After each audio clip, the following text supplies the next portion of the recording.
What's up, gamers? Hello, hello. Happy Tuesday, innit? We are back with some more One Death Equals Reset. We're in the shell split. We are like well into Route 117. I guess there's maybe like a few more fights till shell. We got the one that was twisting me up last time with the Accelgor, which is super annoying. We got the Chinchino one, which should be fine. There's the Claydol fight with the Frost Last. There's Discharge double. And then there's shell. I feel okay about shell. Definitely not the worst shell box I've had. Togekiss is going to be kind of sus. Delcatty is going to be kind of sus, I think. I have Berserker for Slowbro, but Slowbro can still fraud you, so that's never, like, guaranteed. How we doing, though, everybody? How was everybody's weekend?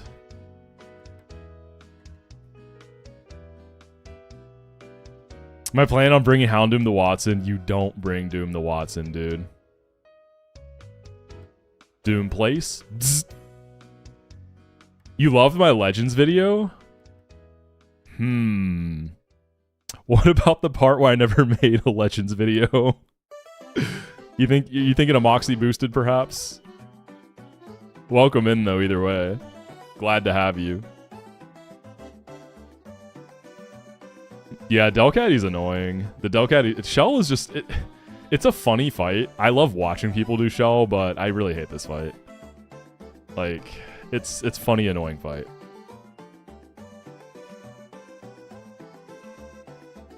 Yeah, Skirk, did you? Thanks, man. Thanks for hopping on as a feature again, dude. I really appreciated that.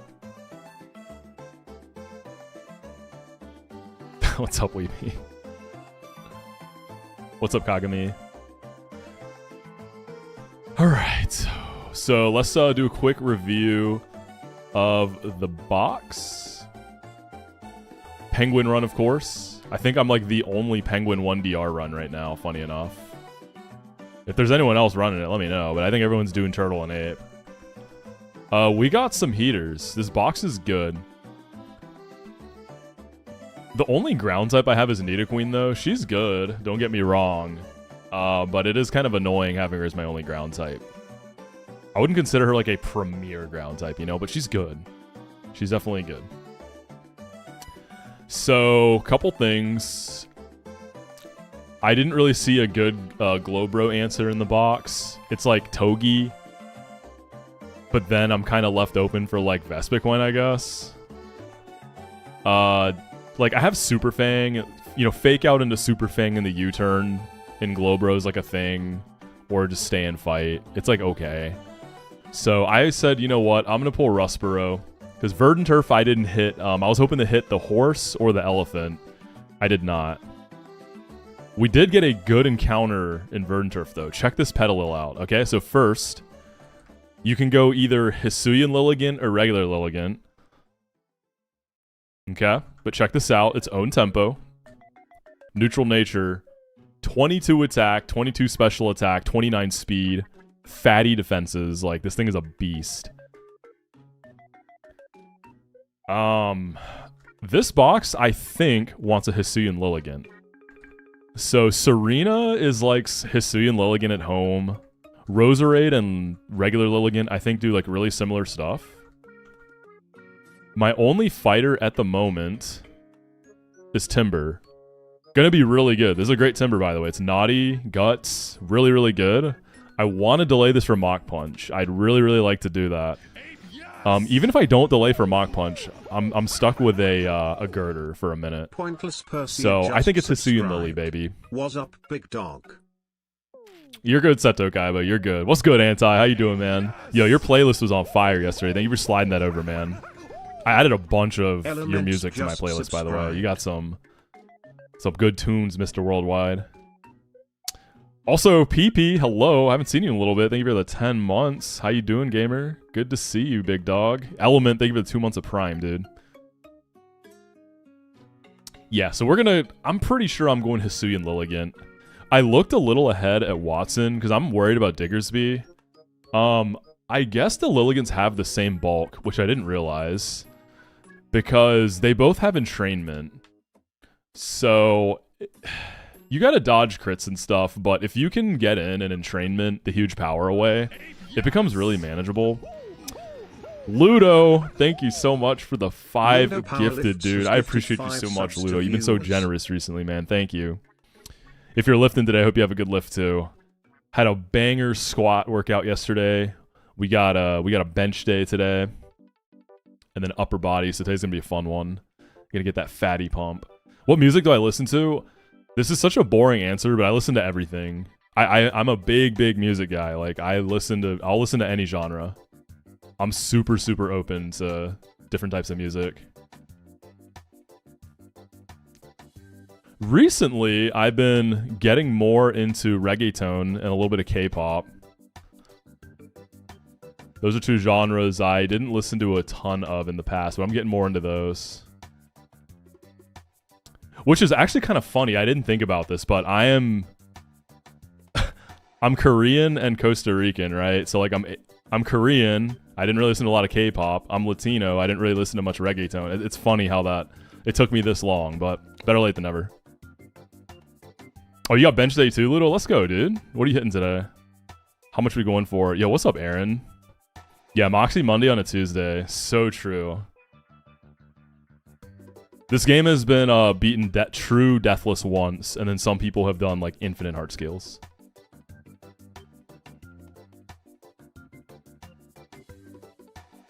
Imagine using a calc on Run and Bun. True. What is that salad one? Is that an artist? 5x4 at 60 to 70. Okay, not bad. Pretty smooth. So yeah, that's kind of the run right now. Other notables. So I wanted to see what I'd hit at Verdant Turf. We didn't hit a good ground guy, notably for Globro. So I said, you know what? I'm feeling bad about Globro. I'm just going to send it on Rustboro Grass. Because I also hit Rockruff. We named this guy Duck Hunt, banger name. We hit Rockruff, which isn't exactly what I wanted. It has potential. It is a good one. Lonely 25 speed. Like, this is going to be a massive Lycanroc Dusk. And I guess if I'm ever, like, desperate for some fight and I need a Lycanroc Midnight, then, like, sure. But we got this guy chilling for now. But that means I duped out the most common Mon you don't really want in Rustboro Grass. So I had a really good chance to hit something good. So it could have been like Galarian Meowth, Phanpy, Horse. Houndour would be good. You can use Houndour for Globro. I've done it. It's not ideal, but it does work. We hit Berserker. This guy is so close to being like perfection. So we didn't hit Battle Armor. It's Tough Claws. Tough Claws is still good, but Battle Armor is kind of just better. But it's Adamant, Tough Claws, 20 attack, great bulk. So this is definitely a Globro answer. This is a good Globro answer. Just a great Mon too. Notably the return of probably my favorite guy from my winning run. Like Tough Claws fake outs just hit so hard. So I'm excited about this Mon.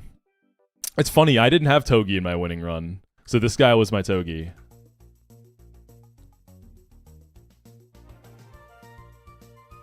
So yeah, box has potential. If we make it to Mauville, dude, this box scales like crazy. We get Walrein. We get Roserade. We get Hisuian Lilligant.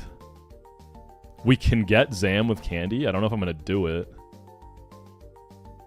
So we got to get past Shell. Do I have any tips for gym motivation? There's no... Okay, so for me, I like working out. I like going to the gym. Like, don't get me wrong. There's days where I'm not feeling it and I have to force it. But like 90% of the time, my whole day is the gym waiting room. Like, I'm excited. But I understand not everyone wants to do it. You just have to make it a habit. It just needs to become part of your daily routine. You need to be consistent about it enough to where it's like no different than brushing your teeth, eating breakfast, filling up your water bottle. Like those things are autopilot, right? You don't really like think about that stuff as you're doing it. It's not like it's just something you do. So you just have to make it a habit. And eyes on the prize, baby. Always eyes on the prize. Don't think about today. Think about the end result. Think about like what you're trying to do. You know, if you're trying to lose weight, if you're trying to gain weight, you know, if you're trying to put on some muscle, trying to get stronger, whatever you're doing, eyes on the prize. Think about like the goal and where you want to be. You gotta picture that. You really gotta keep picturing that.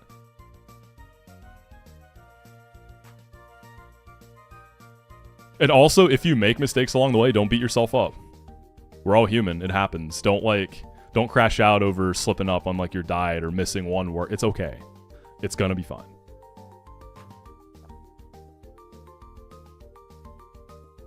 Yeah, and when I say gym, I mean, just working out. It doesn't have to be weightlifting. It doesn't have to be just like doing, it could be like playing sports or just something active. It's just good to be active if you're able to. There's so many ways to be active. Like, it can be something as simple as just walking, you know? Go for like a long walk every day. That alone makes a huge difference. I'm trying to get better about moving more. Like, so I'm good about going in the gym and lifting.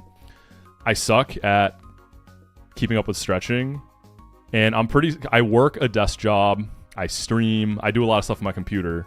I do have a standing desk. I'm trying to be better about like rotating in the standing, but I want to start trying to do 10K steps a day. I think that'd be like a nice, and that's a lot. That's a lot of, it's not a small amount. And that takes some time, but like, I have a dog, so that kind of helps, right? Just take him on longer walks. And then after I lift, I'll like walk on the treadmill. You know, I go to the gym at night, so I'll walk on the treadmill, throw on like a swerk stream, shit post a little bit, get some miles in, you know what I'm saying? It's perfect.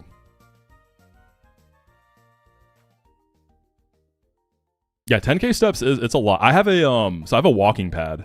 So it's like, think of it as a treadmill light. Like you can't really, it doesn't go fast enough to run.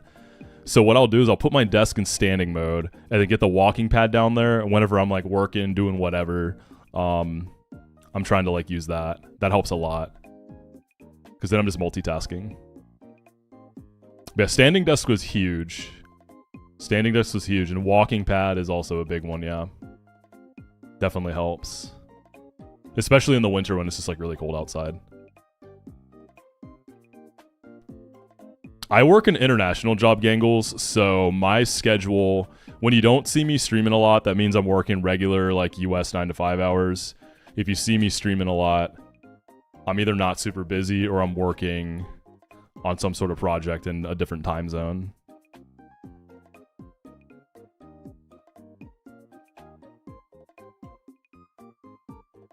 If I ever switch to a job where it's just regular US 9 to 5 hours, then I'd have to stream at night.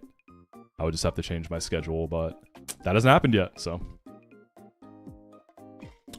Let's get into it, though. Okay, so this fight, I don't know why, was destroying me. The Alolan Persian was just like shredding up my box. I couldn't find a good way to get into it. So I sat down for a little bit, cleared my head, and we found it. It's an annoying strategy, but it's safe. So the idea is Berserker at full health can always beat this. Right? So if I like kill something with or if I like kill something with Togi U-turn and get in on this and bait it, then I can fake out into Iron Head and I'm never dead to crit. Because this thing is so hard to navigate. Like, you're switching in the nasty plot, you're switching into speed control, you're risking crit. It's just a nightmare. So we gotta kill Accelgor essentially with Togi U-turn. That's kind of what we gotta do. So what we do, so we're gonna run like Silk Scarf. We just go fake out, get some massive damage because we're Tough Claws adamant with Berserker. And then we bait a Bug Buzz into, I'm using Yawn Mega because Masquerain has a job to do later. And then that always baits Sludge Bomb in the Togi. And then we can fake out for more chip.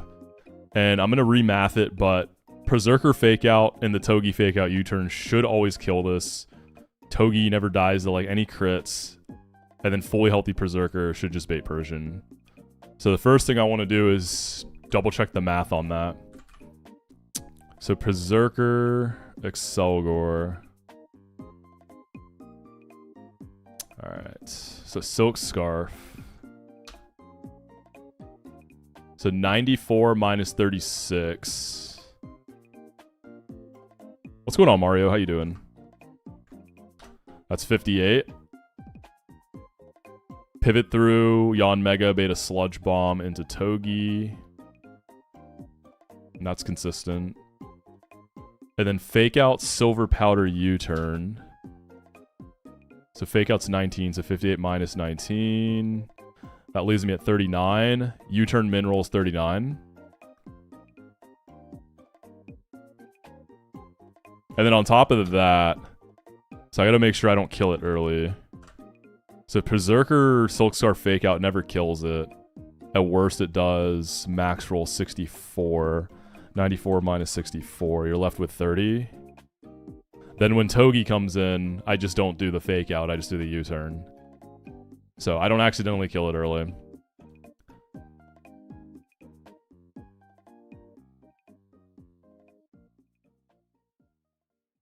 It deals more than it takes. Well, actually, no, it doesn't. But neither does Dodrio, so it's just Persian, yeah. And then since I'm killing off a U-turn, I have a Fake Out loaded up, and then I just Fake Out Iron Head. Dodrizi comes in. Even if I get crit, 23. It's always going to be Drill Run. And then we can go back and forth between Masquerain and Togi. So Intim and Iron Barbs, Fake Out, build up, and then bring some like help in the back.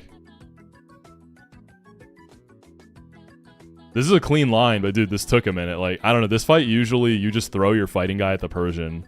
Because last stream we looked at evolving Timber into Girder. Girder handles the Persian pretty consistently, but I'm trying to delay, so. Yeah, when I'm planning, I always assume I'm going to do the lowest roll. So I plan around like lowest rolls, crits, all that stuff when I can. Early game, run and run, and really just most early games, sometimes you have to send some stuff. You're often not getting like the completely riskless lines until you get a little deeper. But that's just the nature of like early game Nuzlocking usually. So in those cases, like if you can't do it riskless, you just get the risk as low as you can.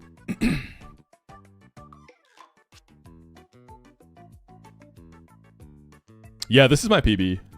Technically, I've gotten past Norman Deathless when I was actually just playing the game, but that was so long ago. I wasn't doing 1DR, like, so as far as like intentionally doing 1DR, we'll call this PB.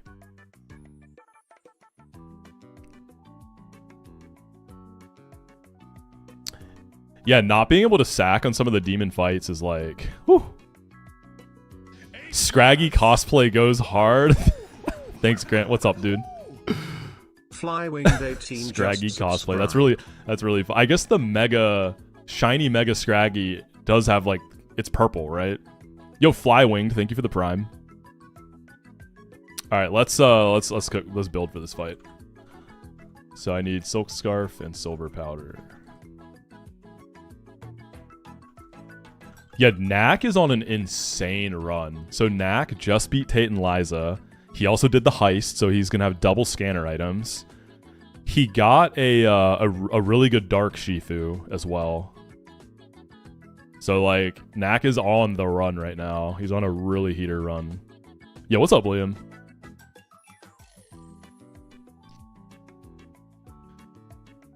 Just out of curiosity, did Knack run any sort of pack?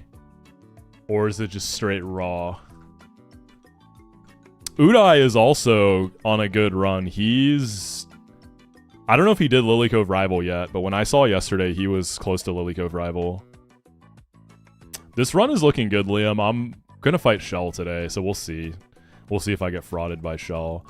I like Turtle in the back. And I like... Yeah, what's up, Luke? I think so, too. As long as he plays it tight, I think he's going to win.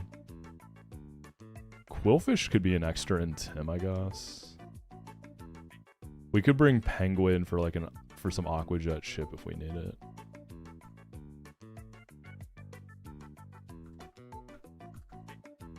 Those guys can be orange. Hey, what's up, Nez? Good luck with your workout, Ludo. Good luck with a benching today, homie. What's up, Sir John? Okay, Silk Scarf.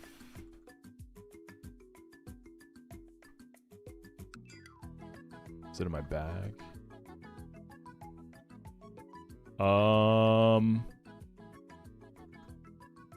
Shit. Can I even get back to Slayport? Can I not get Silk Scarf? I can get Silver Powder. That's in the woods. Uh-oh. Am I locked out of Silk Scarf? Oh my god, dude. Are you kidding? I really didn't get it. Because Mr. Briney's gone, right? So I can't get there until Cycling Road. I mean, this still... I'm risking, like, ranges then. Ah, shit. I have not played CKXP online yet. But I want to. I was watching Tyrone and Bean soul linking it. I missed Silk Scarf. It's in Slateport. I think I'm locked out of Slateport. Let's get the silver powder. That's in the woods somewhere.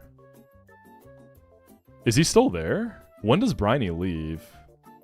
I'm guessing this is silver powder. Yep. I thought he was gone by this point. I'm not locked out. Alright, Prage. Please, Briny. Oh, okay. He's still here. Woo! I'm not locked out. I'm locked in. I guess I never got Silk Scarf. Okay, cool. Surely Knack's doing an amazing job, but kind of sad his box still revealing how box-dependent 1DR can be. Yeah, like, he's playing really well on top of having, like, a god box. I mean, you definitely need some banger encounters for this challenge, like, no matter how skilled you are. That's just how it is, right? This box is hot. I'm annoyed and only having, like, one ground type. I wish I had something better for, like, Delcatty on Shell, maybe even Togekiss, but I saw his Hydreigon, yeah. It was a Hellroom one, too. Nobody seems to understand. I'm not locked in here with you. You're locked in here with me. I love that. Still on your first attempt, beat Brawly and Roxanne yesterday? Yo, let's go. Lock in for Shell, homie. You're gonna have some fun with her. God, I hate Shell so much. I hate that fight. Hate that fight.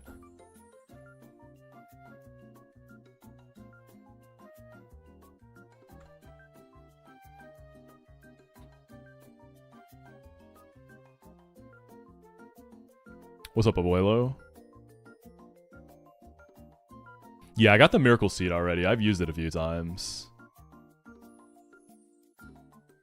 Man, yo, I can't believe it's December. Isn't that crazy? It's already December.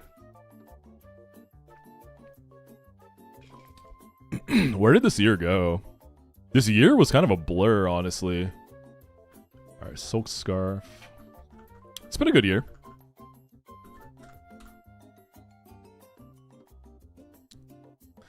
This truly was like a weird filler year for Nuzlocking, but it ended up being a banger. Between like Drayano Gauntlet and Nuzlocke Invitational. But next year, we're like... The next season comes out. We're done with the filler arc. Next year, I feel like it's going to be big. That's what I'm saying, Luke. Yeah, and there's plenty of balling in early game for this, man. You going to try it, Luke? You going to try 1DR? Do you have any interest in doing it? And I'm guessing you're playing Platinum Kaizo, right, Luke, when that comes out? Oh, Silver Powder's not yet on Mega. It needs to be Togi. I guess this guy can be... Orin. Mask is Orin. Yeah, these are just Orin.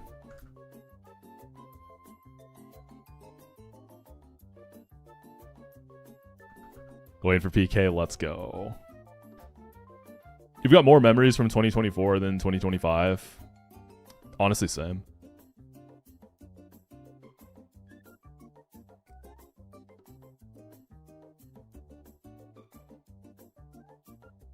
Yeah, like after Norman, there aren't nearly as many skill checks, right? Oh, I forgot that was the guy.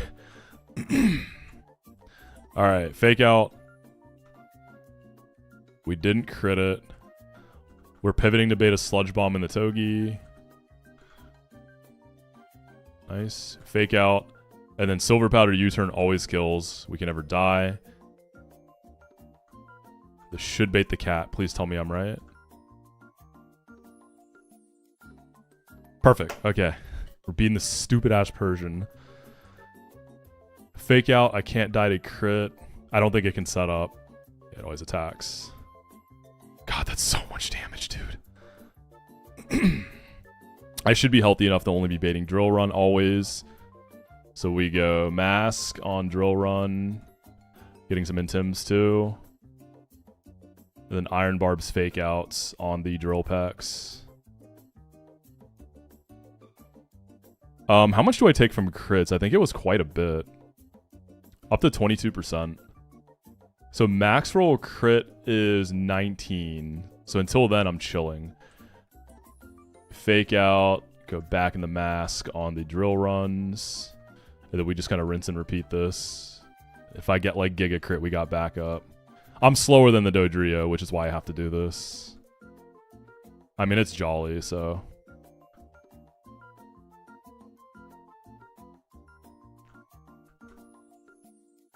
Quick Attack probably kills from here, but there's no reason to go for it. Boom. Demon down!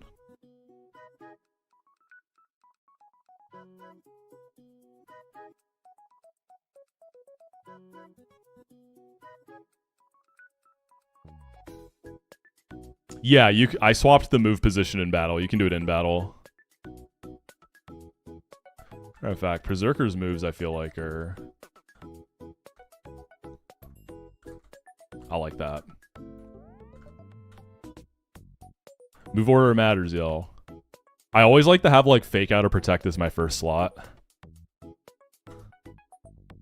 Having two good Fake Out guys is huge. It's really nice. Am I a Costco enjoyer? Absolutely, dude. You know, what I want to do is I get the rotisserie chickens a lot. I want to make chicken noodle soup with the rotisserie chicken. I heard that's pretty good. When is the Moxco collab stream? Hey, let me know who I need to talk to get sponsored by Costco. I'm on it. Run and Bun, 1 death equals reset, brought to you by Kirkland. Can I show off the Lugia card? Yeah. Are you here from Peachow's video? Yeah, go watch the Nuzlocke Invitational videos from Peachow and Point Crow. So Peachow's video is on the Nuzlocke portion, and then Point Crow's is on the tournament portion. Go check them out, though. They popped off. They were both banger videos. I just watched them back to back while I was doing cardio. Yeah, I'll show you all the card that Chris gave me.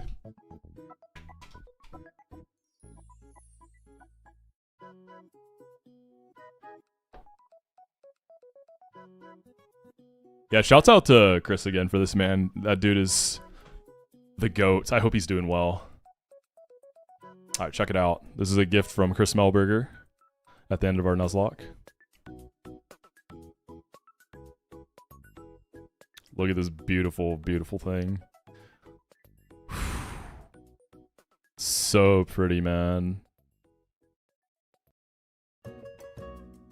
Such a pretty card. Yeah, Chris is the GOAT for that. Pack open, redeem. Let's get it, baby. Let's do it. I got you, Milky Way. We got that Scarlet Violet base pack. Trying to pull the routes. Curly a Gardevoir. Haven't pulled a single one yet. Haven't pulled a single one.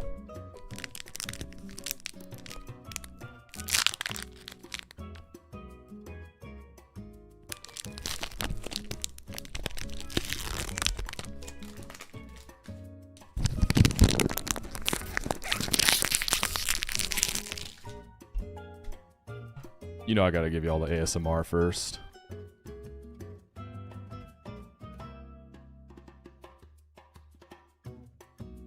Alright, Wet Energy, Riolu. Speaking of Riolu, how do you feel about the Mega Lucario Z? Brothers got barboaches for hair.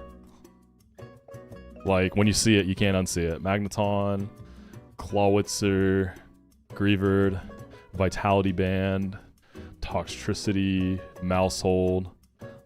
This is a weird Annihilate artwork. I don't know how I feel about it. This is a very weird Annihilate artwork. Pachirisu, let's go. Shouts out to Sejin. Cyclizar.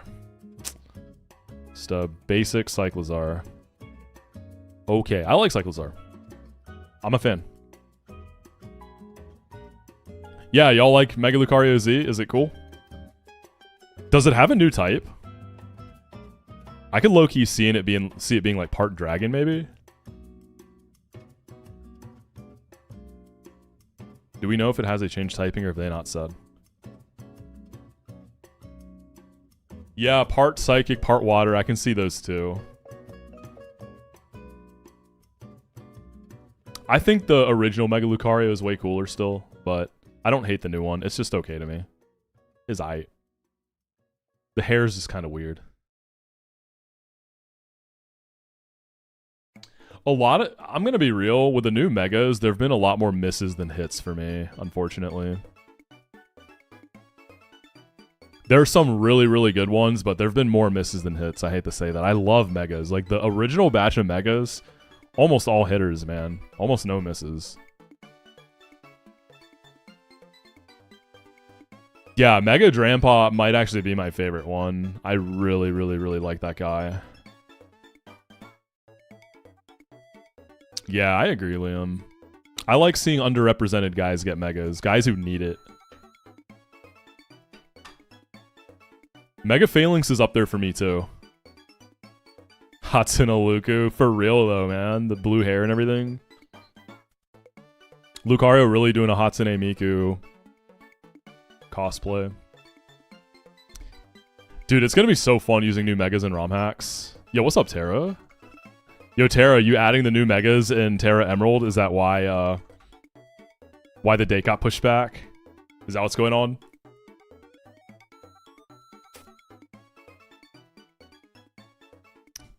Pre-Mega Drampa with Berserk Focus Band. Well, we don't know if it's going to have Berserk. It's probably going to have something different.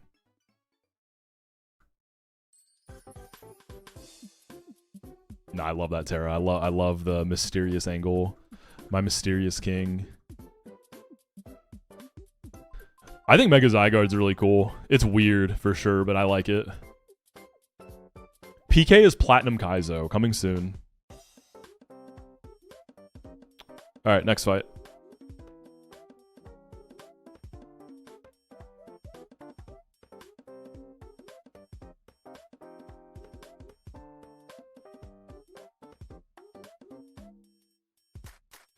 What is the Mega Zygarde versus Mega Rayquaza argument? What are people saying? Who's making PK? Same guy who made Emerald Kaizo. Sinister hooded figure. Alright, Rapidash, Chinchino, Bird.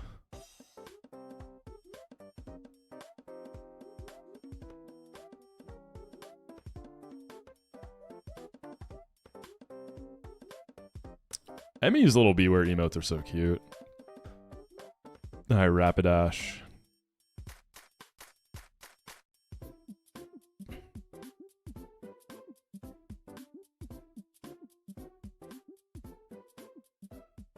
Ness and Lucas on Team Galactic, I could see it. Which one's better? More specifically, who would win in a fight between the two in-game? In-game. What evolution do I recommend in Renplat?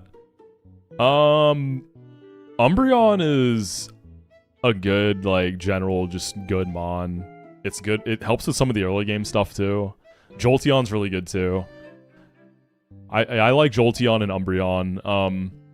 The only reason I ever pulled Espeon was because I didn't have a Roserade answer for Gardenia, but I had a really cracked one, to be fair. Not every Espeon can do what mine did.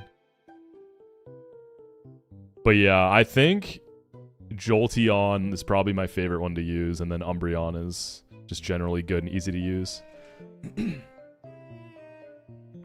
How do you keep your calc consistently up to date with your team's mons moves? Does the calc program pull? No, so there's a Lewis script. So every time I get a new encounter, or every time I hit a new level cap where I get to like evolve stuff, I'll update the calc. So it's technically manual with the script, but it's not bad. Jolteon's really good for the 12v12 too. Alright, is anything Oko this Rapidash? Probably not. Quillfish with my dead to high horsepower crit. I died a few rolls. This has Hypnosis. Tortuga's Slide and the Jet with a Chesto does it. So we go Tortuga. 52. For Chinchino, Togi goes dummy. It actually does do a lot of damage to me, though. Togi and Berserker, like, both could do well there. Can I use, like, a Lantern for Swellow? Is that comfy? It's Guts, so I don't want to paralyze it. I can at least get a hit off, and then I need, like, a cleaner, probably.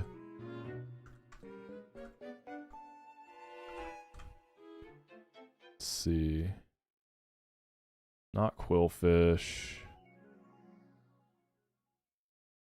Well, let's see. Can Aqua Jet kill from Pengu? Oh, Ampharos can be my cleaner if needed. Alright, cool.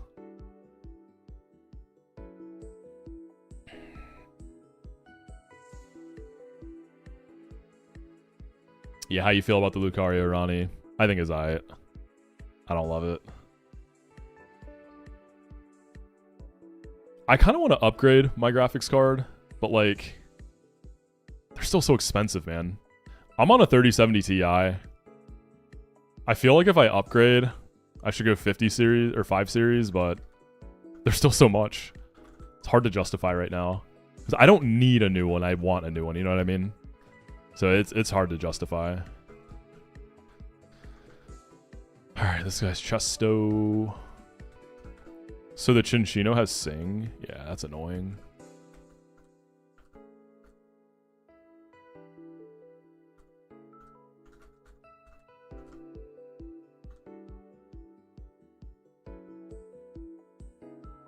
I gotta be careful about paralyzing the Swellow, dude. With static. Well, actually, if I get the static para from, like, Brave Bird or Steel Wing, I just Shockwave it. So it's, like, fine. We just go Ampharos, dude. I never died a... No, I can die to double crit. We can start with Amphi and then go from there. Very much a seller's market for GPUs, like with everything else. Dude, that is everything on the planet, man. It's frustrating. Besides mattresses. I shelled out on a good mattress years ago. But dude, if there's... That's one of the things in life it is worth paying top dollar for. You'd be sleeping on that thing every night.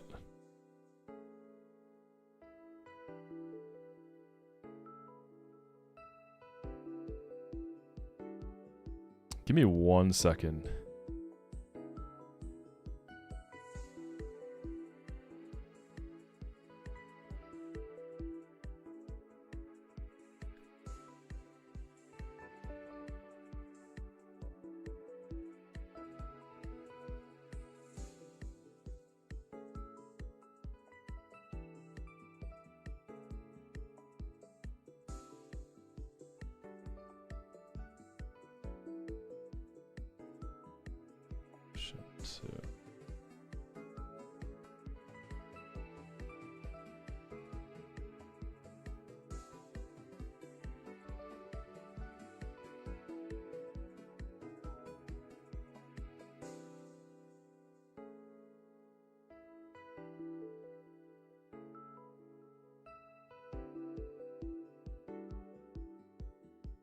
Yeah, this is also streamed on YouTube. So all of these VODs are saved on YouTube. So if you want to go back and like watch the whole stream, you can watch it on the YouTube. It'll all be there.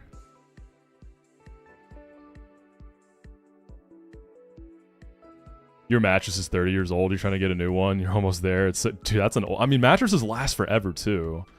That's another thing. Like, they last so long.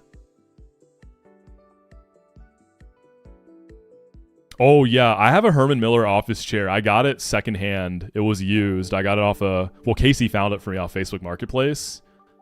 For like... I think it was like $200 or less. For like a pretty much like new condition Herman Miller chair. Fire. These are the best chairs, man. They're so good.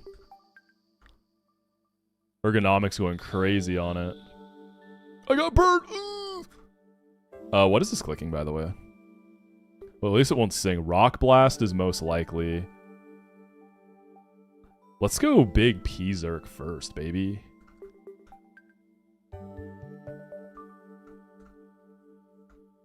Yeah, go and sing into my chesto. Woo! Look at that damage, baby. Alright, this is Heat Wave, right? Ideally, don't burn me. Nice.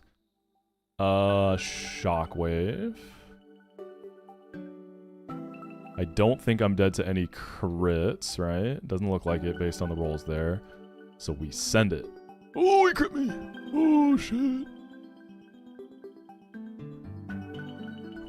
Ronnie? Yeah, my bet is...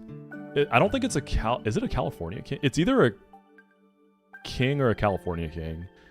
Because I think the difference is that California king is longer. For someone who's like taller. I'm not tall though, so don't really need that.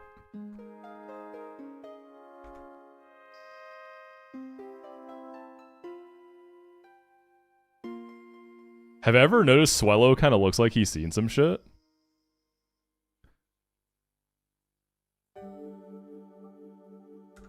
Let me see. Does Swellow look like he's seen some shit? We're gonna take a look at this guy real quick. You know, I can see it. Swallow kind of got the thousand mile stare. Swallow definitely was there for the war against Lieutenant Surge. Yeah, I can see it. W resolution.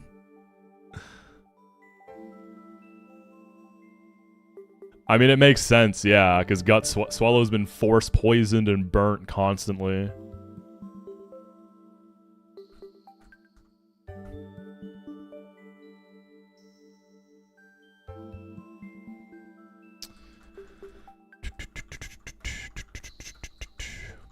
Yo, what's who knows the deal on the Jujutsu Kaisen movie coming out? Is it just a recap of season 2? Like, is it literally going to be footage from season 2 spliced into a movie? Or are they taking the events of season 2 and reanimating like a proper movie? Like, what's the deal? Is it worth seeing? Because I think it comes out soon. It's the end of season 2 and start of season... Oh, so there will be net new content. It's going to have season 3 content.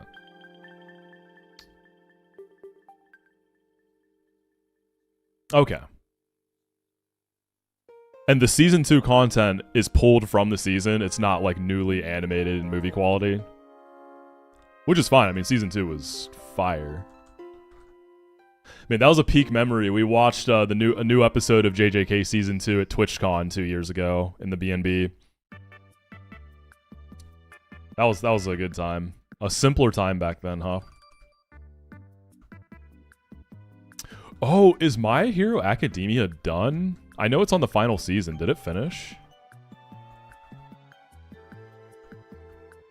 Wait, if it's done, that's actually sick because I can binge the whole season then instead of waiting week to week. The prior season of MHA was dope. I really liked it. It kind of stopped hitting for me for a while, and then the second to last season. I just recently watched it a few months ago, and it was excellent. So I'm really excited. Yeah. Well, I'm gonna start that tonight. 2 epilogue episode left. I'm excited.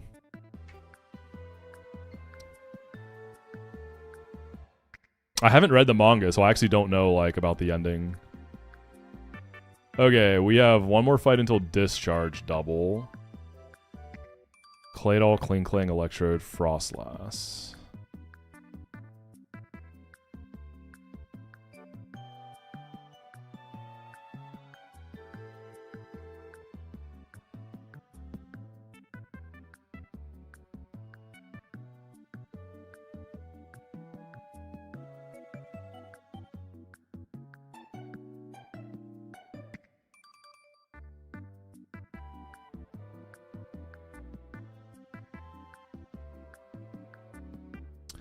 Okay, Claydol. I think there's stuff that can Oko this guy if it's really cracked. I without a doubt don't have that. Right? Is there anything that can do it? I feel like there is. My box ain't gonna have it.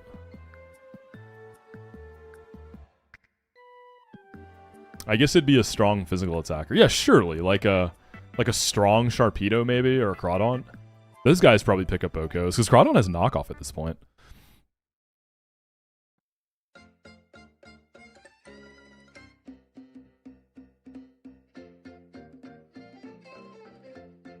Oh, I know what we can do. We can just do Togi fake out U-turn into like Masquerain or on Mega to finish. My Masquerain underspeeds this. I mean, Claydol actually isn't that slow for what it is. 75 speed for a bulky guy like that. Togi into Mega seems good. We take no damage too, so we have 2 fresh guys. Probably go like Silver Powdery on Mega. I don't even know if I need that. 34, 44... 88. So we don't need the boosts then. So what is the on Mega bit? Man, I never get Kingler in this game. I do love using Kingler. Super fun. JJK early release tomorrow. When does it officially come out? Like later this week or what? Yeah, going to the movies that late, I would fall asleep too. EP.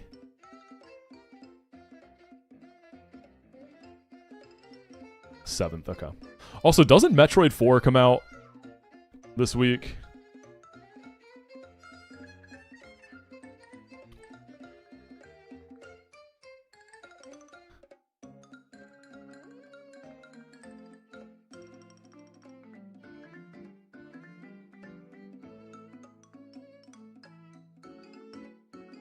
Drew, PP, and I are seeing... Oh, is Drew going to be in town? Or is he in town already?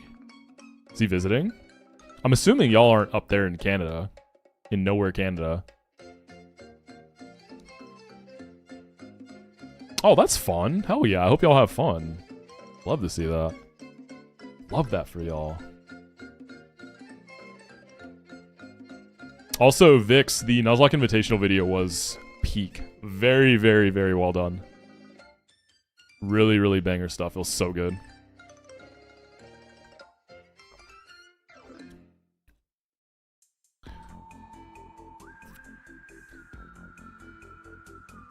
I'm working on a very short video right now that I'm trying to get out this month.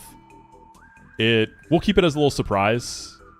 Very, very short, cool, something different than I've ever really done on the channel, but it'll be a short little guy.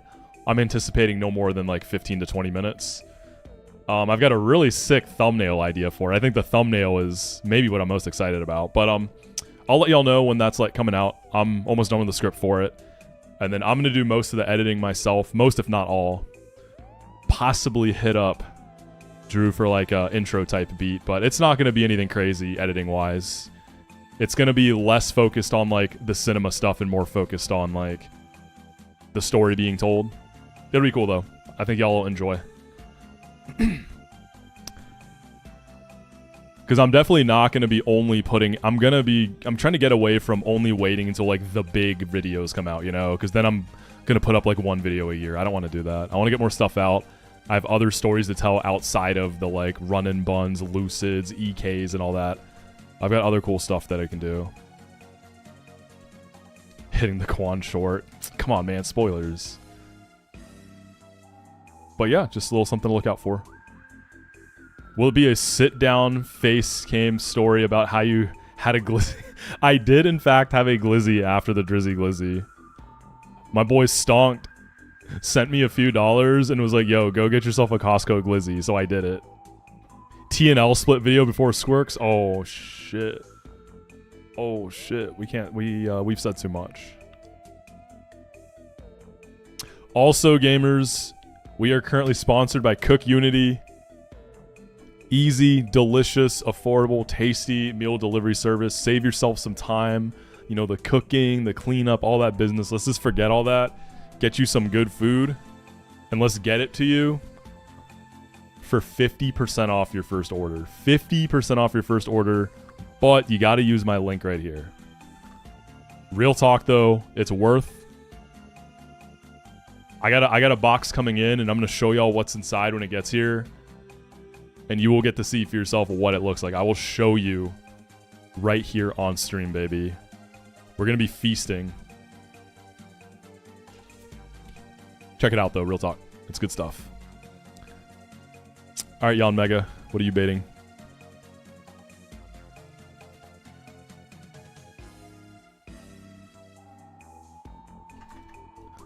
Electrode?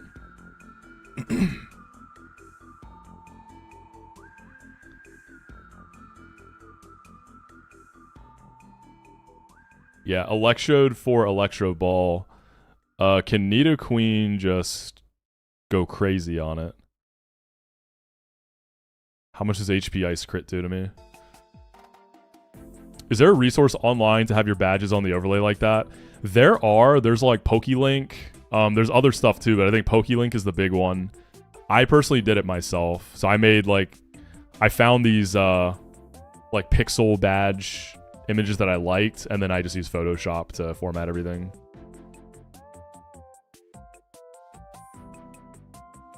How are we feeling about Metroid Prime 4, by the way? I've seen some discourse about, like, them changing up a lot of stuff from, like, the formula. No, we haven't gotten the shell yet. We're not at shell yet. We're there soon. We're, like, 2 fights away. Nidoqueen. You live... I mean, double max roll crit, but that's fiction. So we're gonna send Nidoqueen and have backup if we need it. Is it Berserker or Togi for the Kling Kling? Payback does respectable. We could do Togi first, and then Berserker can... Well, who do I want to use for the Frostlass?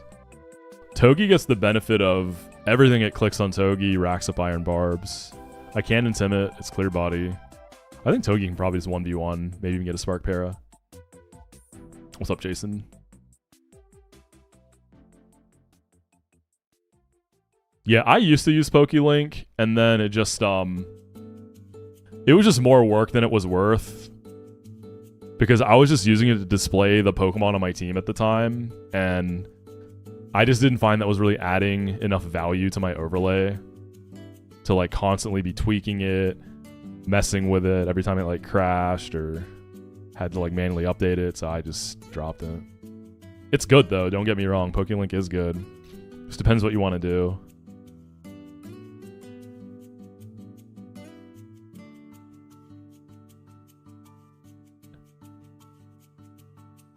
Alright, so this Frostlass... Berserker could go kind of nutty on it. One person did it, Hippie Panda, so it's technically possible.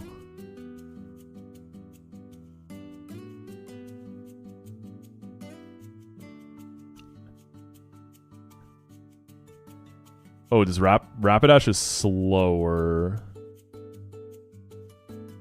I'll bring Cherry Rapidash. Maybe I even get the switch in on a Will-O-Wisp for free. That's the awkward thing with this is it has paralysis and burn. The double status is weird. And pre-statusing is kind of capped because it has Hex. It's honestly a well-designed Frostlass.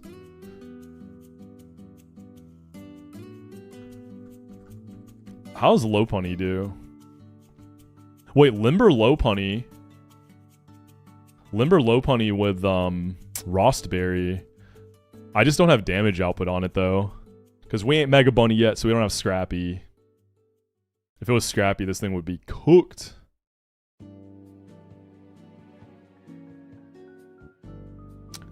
Lantern in the back is pretty solid too. Ross Lantern. Okay, this lineup gets it done. One person's beating it, Jason. A guy named Knack is just past Tate and Liza. He's super, super deep in.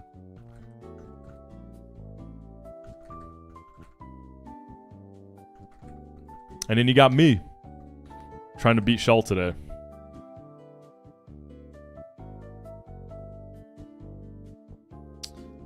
So we don't need... We can go Orin on these. Let me double check that I don't need Silver Powder. Fake out U-turn always baits Earth Power. So 34 plus 10.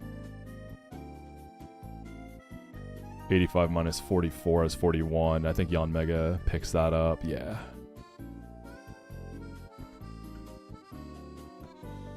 Nidoqueen is Orin. Zerker is Cherry. Cherry.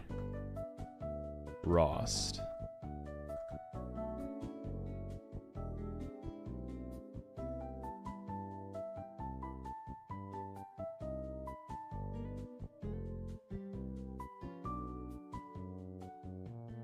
God, I want to get past. I want to get this. I'm antsy because if I can get past Shell, I think I'm feeling good for a while.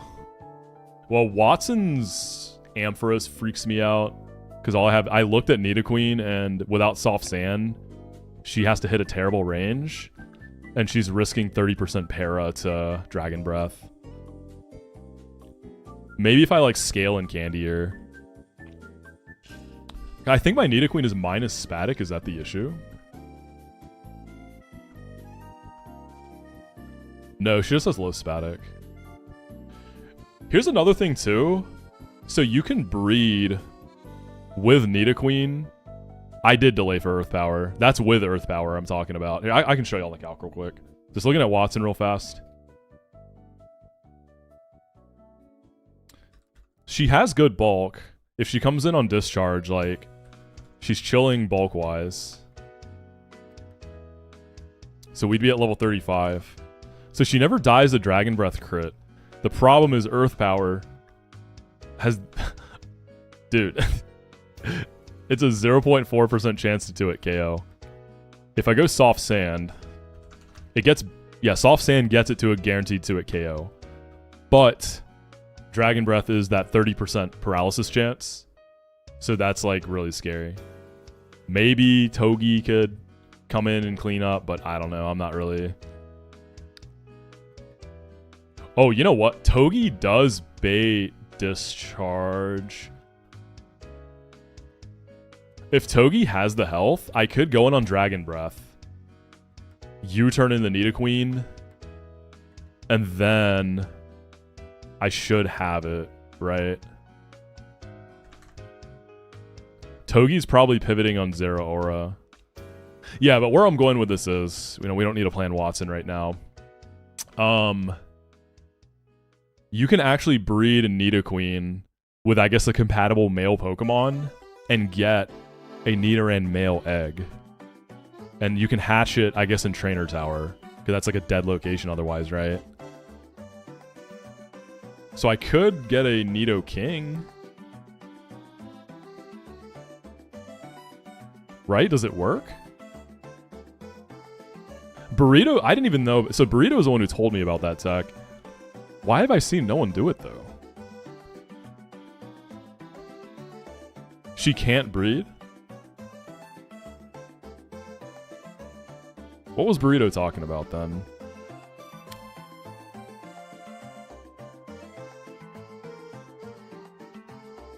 Is it just not a thing? Or is it like a Run and Bun specific, like it doesn't work, or... Oh, does it have to be Nidorina?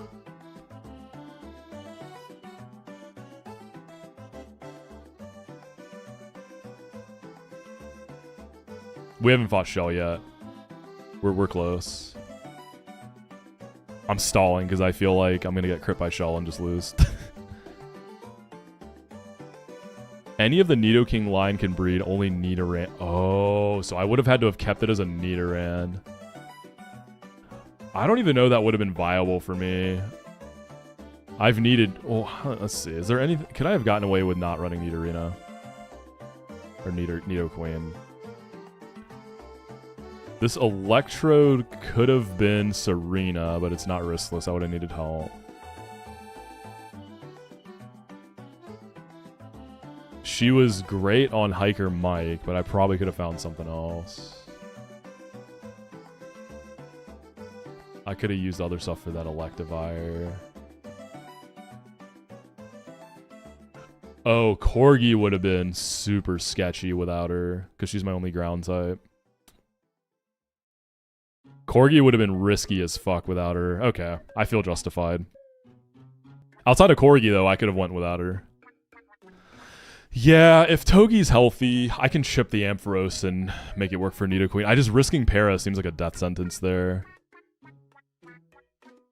Okay, let's do this fight. I'm getting distracted.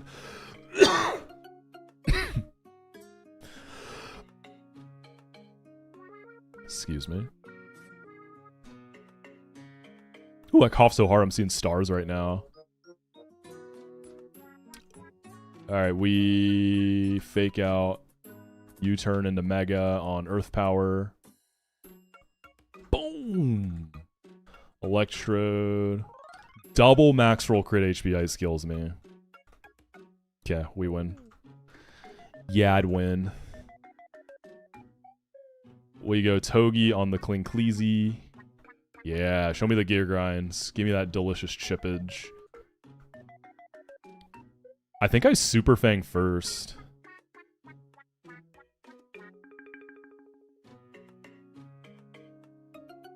What is he at? Like 69, 68? We get that Spark Para. Easy Para. Alright, Frostlass. Do I live crit here? I'm not dead to crit. So I can like slow U-turn out.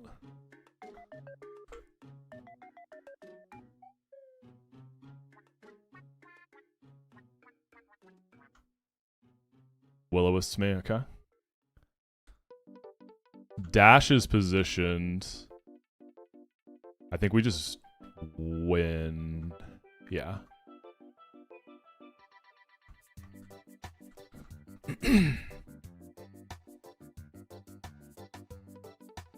Alright, Discharge double. I hate this fight so much. It's such a well-designed, clever fight, but it's one of my least favorite to play in this entire game. I fucking hate this fight so much. It's such a headache. It's just really stressful. But damn it, is it a good-ass cook of a fight.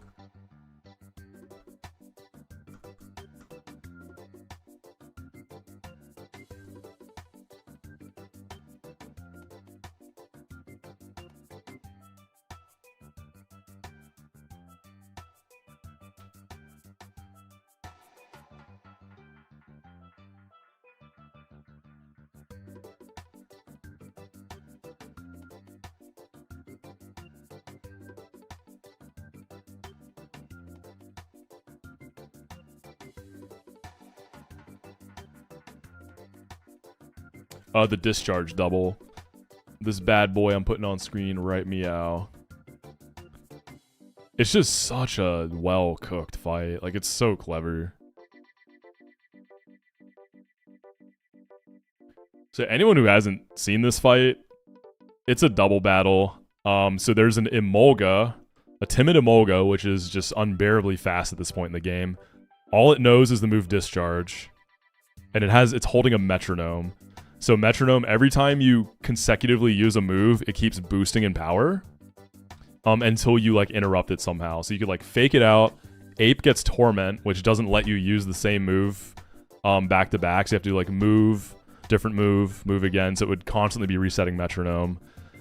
There is a Lightning Rod Seeking, a Volt Absorb Lantern, and the funniest guy is Lightning Rod Marowak with Flamethrower and Ice Beam and Ancient Power. Like, Marowak's special attack is really bad, but with Lightning Rod, it's, you know, it can do stuff here. Because Lightning Rod boosts your special attack, right? And Marowak has a good special move pool. It's got one of those weird Gen 1 move pools. Yo, what's up, Koi? Dude, we were talking about going to see the JJK movie with King, right? So we gotta plan that.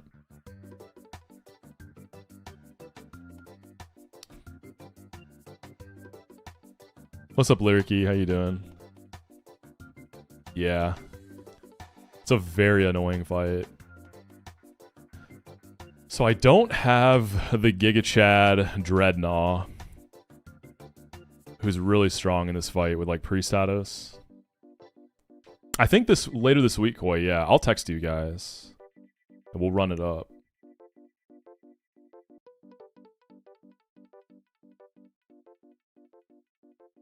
So Serena's obviously going to be really strong here.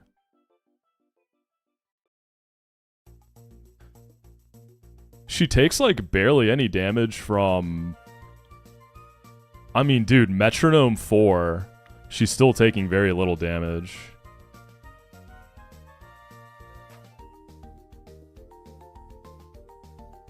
Serena with pre-poison, just blasting drop kicks. She's plus speed. She's not going to be faster than Molga. She outspeeds the Sea King. She outspeeds the Lantern. This Lantern isn't always easy to outspeed because it's timid. Marowak is a bomb. Speed-wise. I think we build around a Serena core.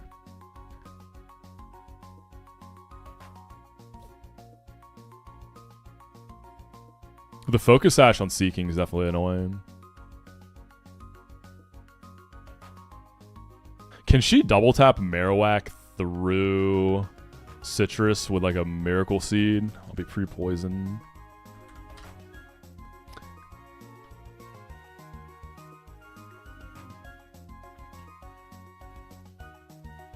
Listen, Knack, alright? You don't need to come in here. I know what you're about to do, man. You're start bragging about the run you're on. The crazy Shifu you got. Alright, not all of us can get out of Shell Split, okay, man? Dude, your run is crazy, Knack. That Shifu is nuts.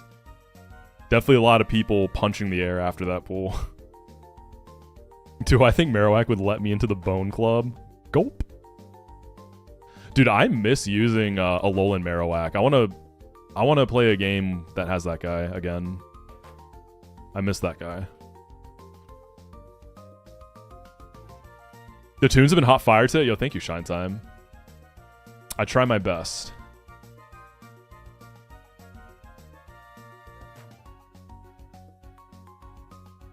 No, I ended last stream on a stupid fight. It wasn't even this. We just got here.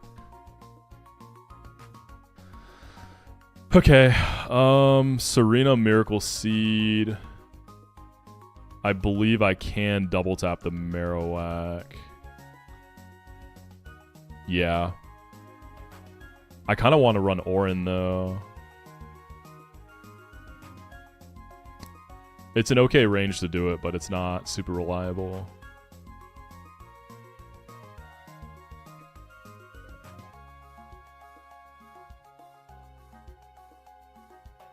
Oh. I have Super Fang on Togi, right? Super Fang would not trigger Citrus on this, right? Because he's odd. Wait, I think this is actually free. Hold up. We go pre-poison Serena with an Orin. We double into Seeking and kill it. Togi. Oh, wait, I've forgotten doubles orientation. Hold up. Because as long as I have Togi in the correct slot, I can bait Marowak immediately. And then we double into that.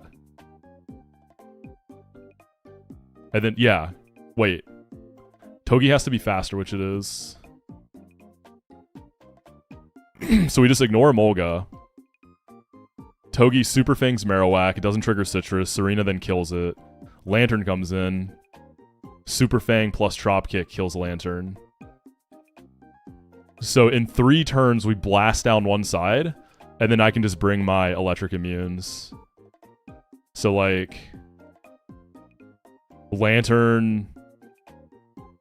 and Nidoqueen, is that it? Do I form on this? Let me... Well, actually, hold on. This might not work. Because pre-poison... But I'm trying to see which slot I need to have Togi in.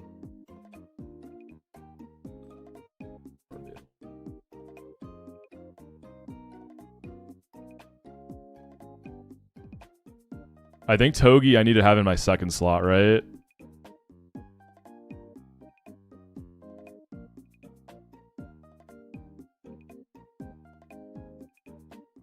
to bait Marowak.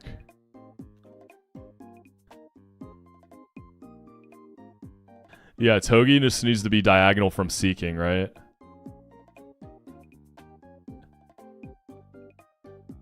And this is a true double.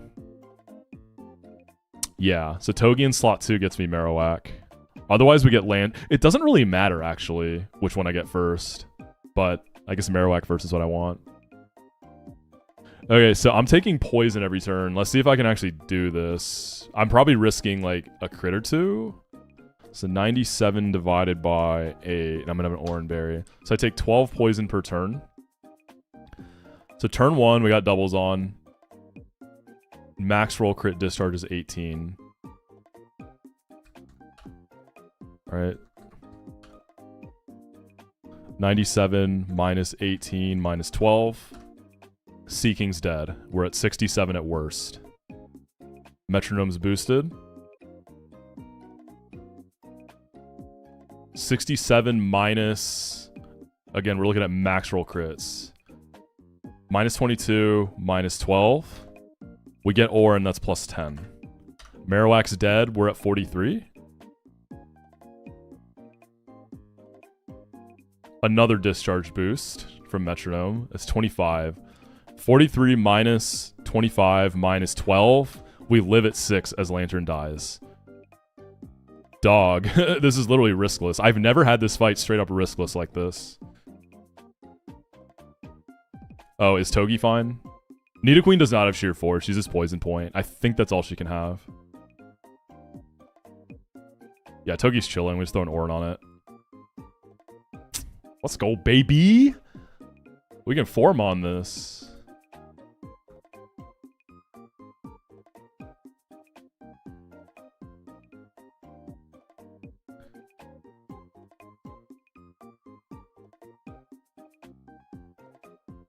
Yeah, this fight, oftentimes in a regular run, I just plan maybe like the first 2 turns and then just figure it out.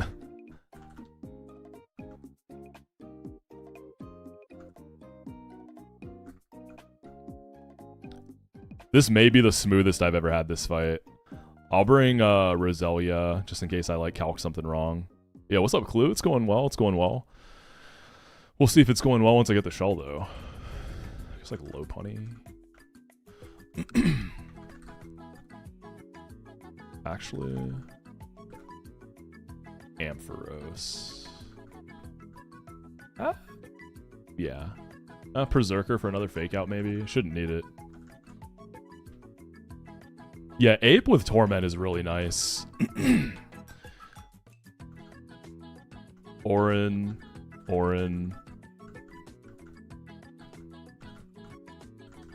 I'll do Miracle Seed pre-burn on Rose. I can't wait to get Roserade, dude. Roselia, kind of a bum.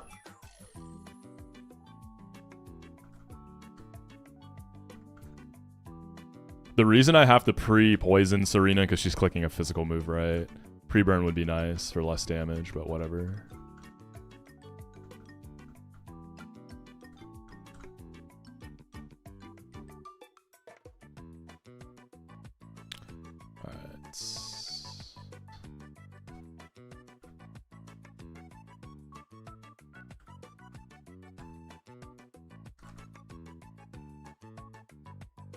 I guess it doesn't matter what I click on Seeking.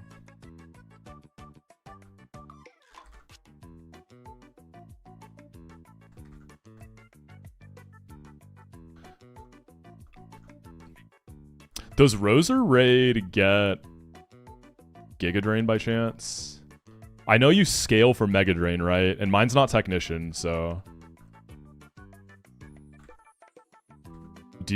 Is that still worth it without Technician? Probably not, right? You probably just Energy Ball stuff.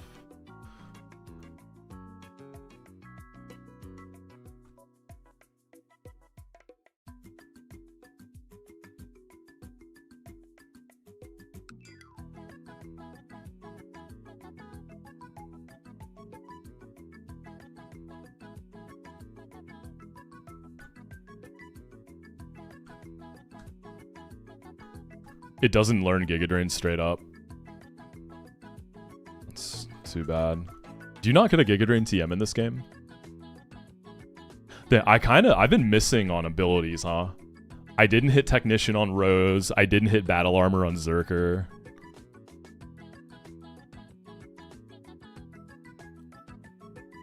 I mean, I guess to be fair, Technician Mega Drain is more for damage than, like, healing, right? Because Roserade isn't exactly bulky like that. I mean, it has good Spadef. So I guess without that, you're just lobbing. I mean, Energy Ball has the same BP as Technician Mega Drain. They're both 90. So you're just lobbing Energy Balls and Sludge Bombs and eventually Leaf Storms. Yeah, my Roserade is modest, though. Like, it's good. Could be a little faster, but it's a good Rose. I got Tough Claws on Zerker. It's adamant Tough Claws, so the damage output goes nuts. Battle Armor would have been really sweet, though. But yeah, I had like a relaxed Tough Claws Zerker in my winning run, and that guy, I mean, that was one of the highest fight attendance mons in the whole run. And then it died to It got sacked to Archie, sadly. Okay.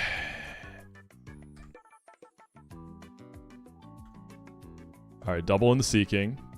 We got the placement right. So I guess we can just like fake out Seeking. It doesn't really matter. Pre-poison so we could dodge the 30% discharge paras. Marowak's in. Marowak has odd HP, so getting cut in exactly half shouldn't give it citrus. Super Fang will go first. And I calced this for getting max roll crit every turn on Serena. I didn't get crit yet. Yeah, like... Oh, Togi got crit! I don't think it matters. Super Fang goes first. It should be no citrus. Nice. Let me just double check this here. So Serena's at 49. I'm losing 12 from poison. Metronome is boosted. So max roll crit's 25. 37 is the most damage I can take. We're both faster. Super Fang, Trop Kick into Lantern.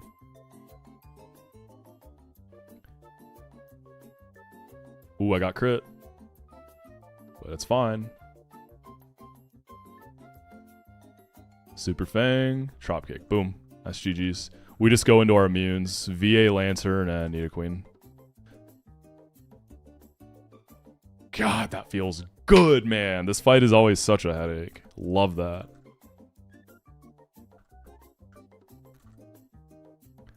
Feels good, man.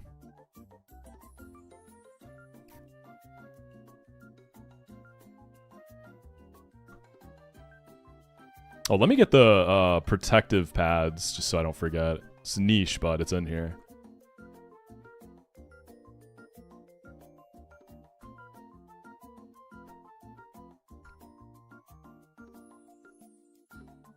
HP Rock Eldegoss is crazy.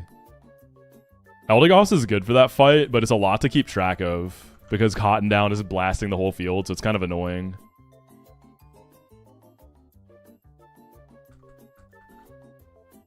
These fools had the anti-Togi tech right there and let you get it. Shouts out to Brawly's Hitmontop. Didn't, if I'm remembering right, Hitmontop got buffed from the release patch. Because didn't it used to be Lumberry and it had like a different moveset? And then it got changed to protective pads. No, wasn't it Lum with Intim and it got changed to protective pads with Technician? Isn't that what happened? And why was it buffed exactly? What was the... Because I guess without the protective pads, I understand Togedemaru goes nuts, but like... It's not that common to get Togi. Like, if you don't get static, it's a 5% encounter. Right, it was Brick Break over Mach, wasn't it? Without Technician, right? Or was it Technician? You could Flame Body it too, yeah. I don't know. I hate Hitmontop, man. All right, we're at Shell. I'm almost without a doubt gonna have to dodge some kind of fraud shit here. That's just how this fight is. I'm worried about Delcatty and Togekiss more so than anything.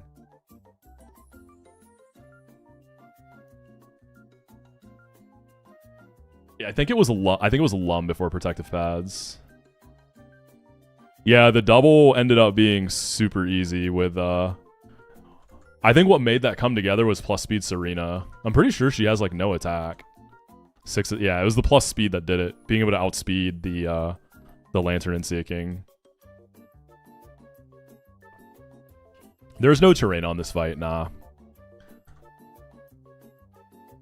Oh, I have the wrong fight displayed, sorry. Rockruff doesn't, you can run Lycanroc Midnight if you don't Moonstone something else. I already Moonstoned my Nidoqueen. But the only thing here I see myself needing the Lycanroc Midnight for would be like... I don't know, actually. I mean, Togekiss has Super Luck Grass Knot, dude. That kind of blows up Midnight, doesn't it? Let's look for fun. I can't get it, but I'm curious.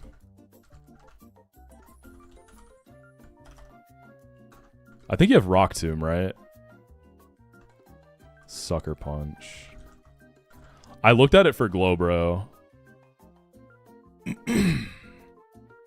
It's okay for Glowbro, yeah. You have a No Guard.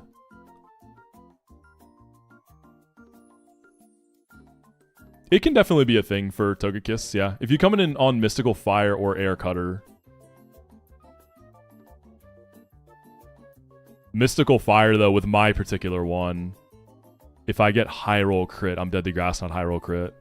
Because then you just Rock Tomb into Rock Tomb.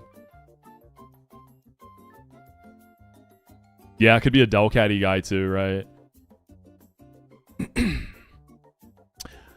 Okay, before I start cooking, are any mods able to do a prediction for Shell?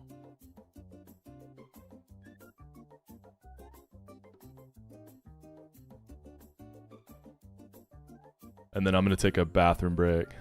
Thank you, Goat. Alright, I'll be back in a few minutes. Prediction is going up. I'm going to use the bathroom. Stretch for a minute.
Alright, we are back.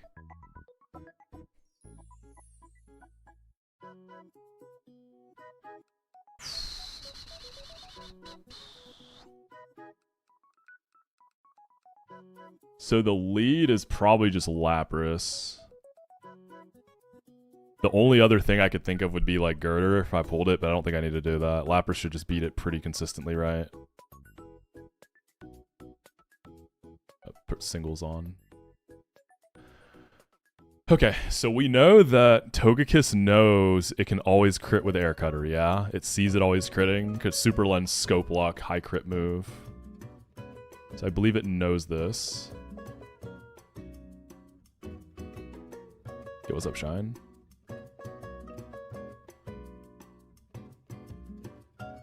Yeah, so Lantern, you keep Electro Ball for this Lapras.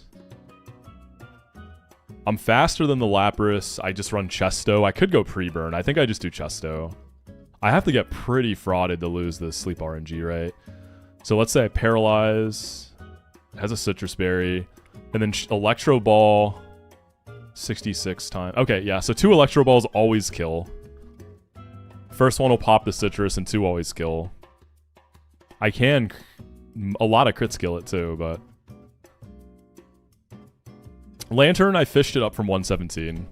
It's 40% for Eel, 30% for Chinchu, so I got a lucky pull there. Yeah, this is, I mean, you know, it could sing through the para turn 1 and pop my Chesto and then sing again, and I gotta eat some body presses, but I've got good bulk. I have 0 special attack. I don't think that's relevant here, but still. If I get good paralysis RNG, I can completely kill this with taking no damage. I'm going to put Girder in the calc, just in case I feel like I need it. I probably don't. Girder at level 32. Do you learn any other stuff? Brick Break at 34 on Timber. So I think Wake Up, Slap, and Low Kick are my...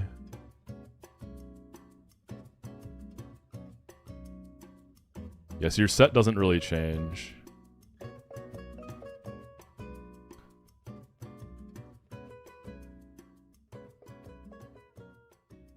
Doing this fight with 1 normal resist sounds... I mean, I have 3 normal resists. I have Togi, Berserker, and Tortuga. But knowing I'm probably going to need them for other stuff on the fight, I doubt I can use them for Delcatty. Does this just kill Lapras with Muscle Band? Nah, it's a range. Let's just do Lantern. Okay, what do I bait?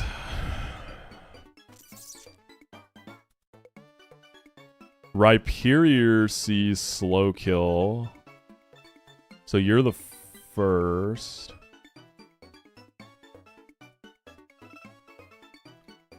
Delcatty probably doesn't straight up see kill. So there's already variance immediately.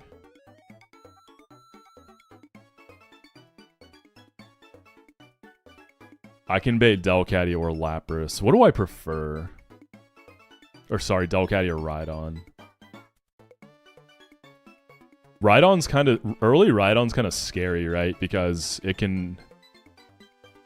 AI can still set up rocks over slow kill, right? They just can't do it over fast kill, I believe. So Rhydon... Seadra and Octillery come to mind. Yeah, so it can always, no matter what, it can always have a chance for rocks here, which kind of sucks. I mean, Lantern's more likely to have... I wonder if I pre-chip Lantern. What if I pre-burn Lantern to always bait Delcatty? I could do that.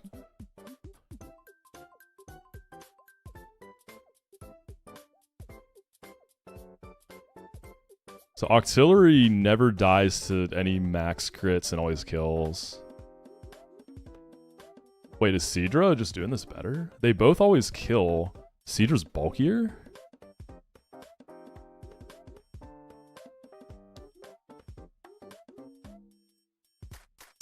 Yeah, you're bulkier there. Okay.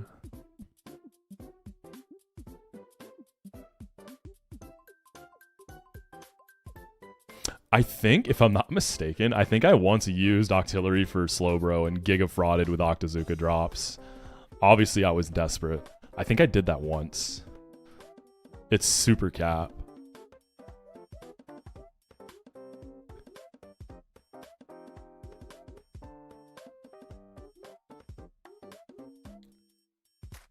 Okay, one thing. If I get right on with rocks, I'm gonna be on, Ooh, okay, I see something interesting. Seadra has better bulk against Rhyperior, but Octillery has better bulk against Togekiss. So in theory, if Rhydon comes in and I switch into rocks, I have a fully healthy Octillery, and I can smack Togekiss at least once with like one Octazooka. Koi with a fat 5k on a white. Man, what the hell? What's up, Kindle? How you doing, man? That could be really nice, but then rocks are up. So I know that I can get Delcatty. I might just try to guarantee that route. Let's see. Who's my Delcatty guy? Is it Tortuga? Damn, my Tortuga's cracked and it's still... Oh, shoot.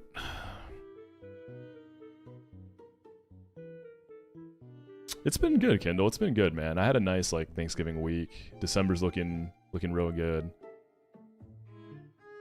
We just got to get past Shell, dude. Please, my box pops off if I can get past Shell.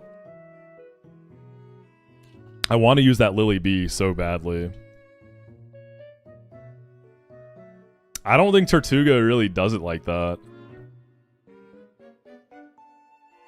Berserker, I feel like I need it for Glowbro. Berserker probably goes nuts. Okay, we can look at Berserker and Togi, though. Like, we gotta look. Dude, this is so much damage. Like, Togi just ain't taking hits like that. Jesus Christ, bro. Oh my god, that's filthy. And Berserker's not battle armor either. Berserker does go crazy damage-wise, though. I wonder... If I use Muscle Band, I think Fake Out into Iron Head kills. It's still a range. What the fuck, dude? This mon is not okay. I mean, I'm probably bringing both of these mons. Like, I could go Togi on Fake Out, get my own Fake Out, then go Zerker and Fake Out Iron Head. All that for Delcatty?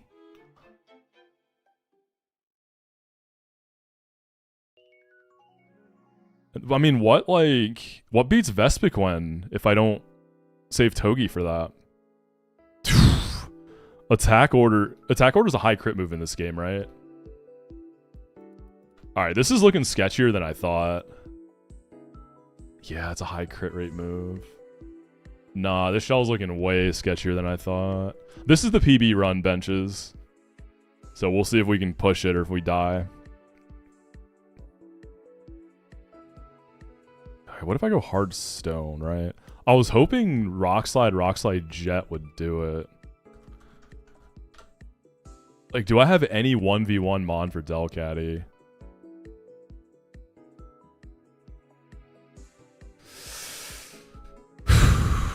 Quillfish? Revenge?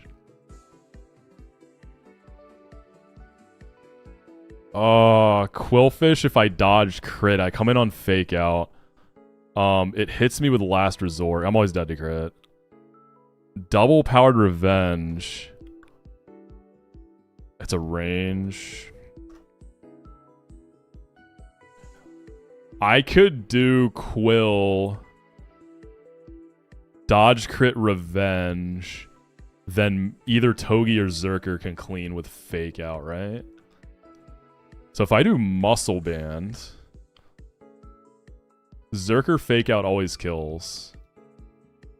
Togi barbs into Fake Out kills too. Do I just dodge the crit on Quillman? Because that opens up the other guys. I mean, one of them's still taking a Last Resort, but at least it's a -1 Last Resort. Like, into Zerker. Oh my god, that's still 20 to 23 at -1. I have a 24 defense Zerker. Yeah, this mon is fucked, dude. What's up, Drew? Yeah. Shell, you know? Classic.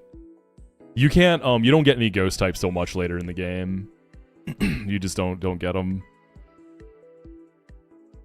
My probably favorite Delcatty guy is just Shell Armor Dreadnought. Tortuga doesn't really get it done. The damage output is just too low. I mean, I could int him and go Tortuga, but like... Polymarket has me losing to Rhydon. Like, yeah, Hardstone Slide Jet. Wait, does this thing get... This gets Rock Smash, right?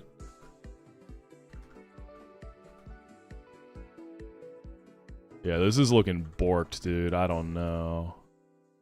I thought I had like a kind of nice box for Shell. I'm not feeling great about it anymore. What TMs I got? Electro Web. Defog. Okay, we swaggered Delcatty and fraud it. Ooh, Rock Tomb Turd is definitely a thing. My Berserker is adamant with 29 attack, so it's basically max attack. Okay, Turt does get Rock Smash. Togekiss answer? I haven't looked yet. I'm assuming it's Ampharos, right?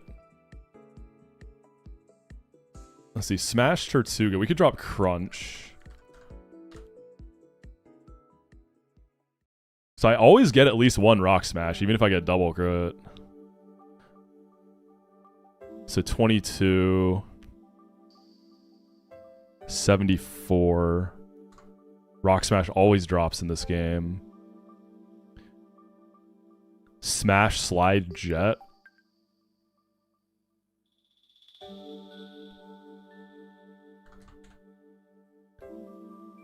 Minus 48. Minus 25. Okay, so if I triple Mineral, if I Mineral Rock Smash into Slide in the Jet, it doesn't die. But like, all we have to do is I can Mineral 2 and not Mineral 1. Like, I'll take those odds, because then I don't need a hard stone. And I could do Orin. My Tortuga's Swift Swim. It doesn't matter here, because it's only ever Swift Swim or Solid Rock, so that doesn't really apply. Dude, I can't get crit, though. Yo, is there an angle to stall PP stall Last Resort with, like, Protect and stuff and, like, Fake Out guys? Because then it struggles. Last Resort has... Okay, it's 5 PP, but it's slot 1, which means it's max at 8, so that's not happening. Any way to burn her? I got Flame Body Horse. Yeah, easy, dude. Rapidash comes in on Fake Out, and we simply just proc Flame Body, and then that's GG's on this stupid Mon. Yeah, it's 8 PP on Last Resort. I'm not going to try to stall it. Actually, I would get some free turns, right? Because if I stall it out of Last Resorts, it has to burn its Fake Outs before it can PP stall, yeah. Yeah, if I'm wacko, I'm going Horse every time here. Does Horse do anything in this fight?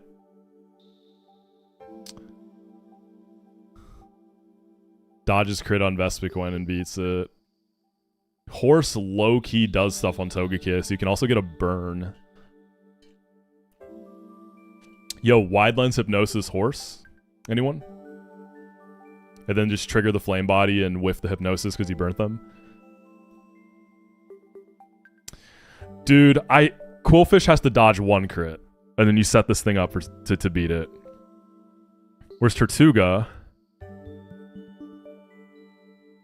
Let's say I get crit by Last Resort, alright?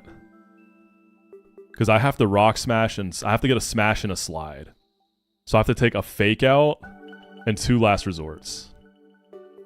So let's say I get Max Roll Fake Out, Max Roll Crit Last Resort. So 9 and 47. 82 minus 9 minus 47 plus 10 from Orin. Puts me at 36.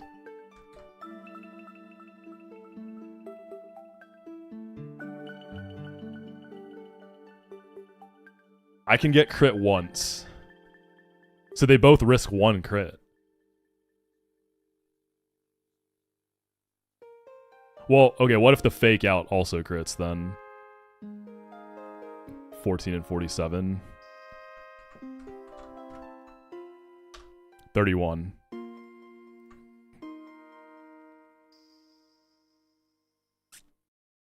Okay, if Fake Out and the first last resort max roll crit, I'm only dead to one roll of crit on the last resort, obviously dead to crit.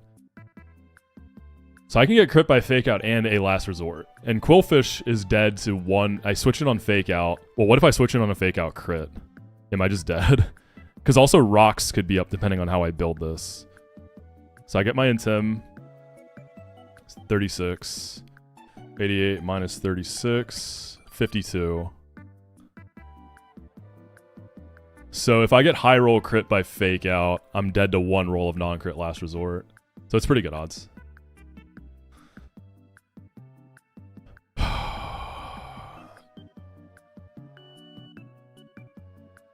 Yeah, if I kill this with... Quill probably baits Togekiss, right?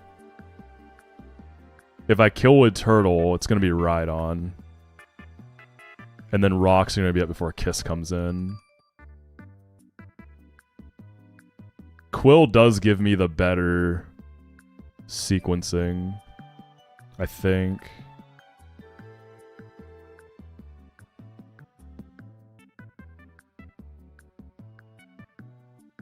Oh, actually, wait. Quill isn't just beating Delcatty, right? Because I still have to go into a Fake Out guy. So Boosted Revenge never kills without Muscle Band. If I go Muscle Band, which I might as well, because I'm dead to crit anyways, what else is Quillfish doing?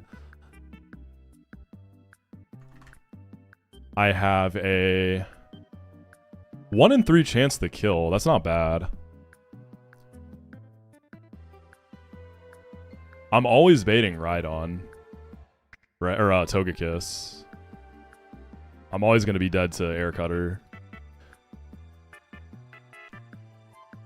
So if Quillfish gets it done, I bait Togekiss. But the thing is, it's not a great roll, so I need to go into one of my... Okay, so Berserker and Togi are coming with us. We know that. Lantern's coming for sure. Quillfish is a possibility. Tortuga's a possibility. -1 Delcatty. Zerker takes 20. Togi takes 29. I almost feel like I have to go Zerker. Like, Zerker can spare an okay amount of health for Slowbro, right? Yeah. Honestly, Whirlpool is what's scary because of the residual chip. Killing Rhydon isn't the issue, it's the possibility of, like, when rocks go up. Like, Octillery and Seadra risklessly beat Rhydon for sure. It's just when the rocks go up is kind of scary. Dude, boosted payback, does it kill this guy?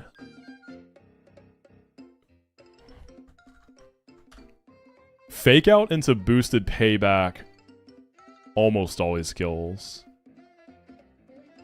If I go Black Glasses. I think I gotta go Orin, though.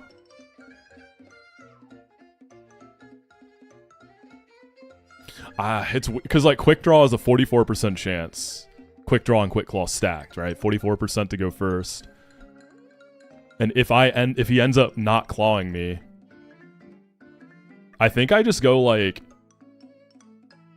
Fake Out Ironhead Night Slash. Because Ironhead gives me a chance to flinch if I go first.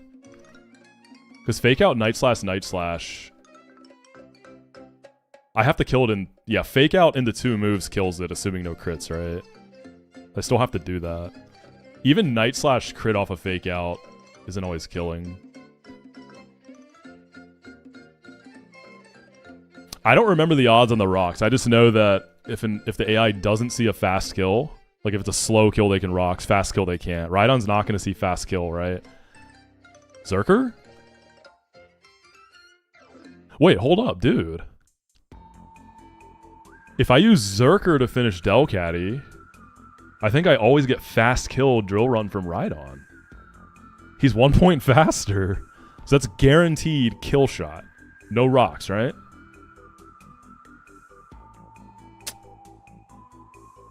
So that means I don't want to go Muscle Band on Quill. And I don't want Quill to crit the Delcatty.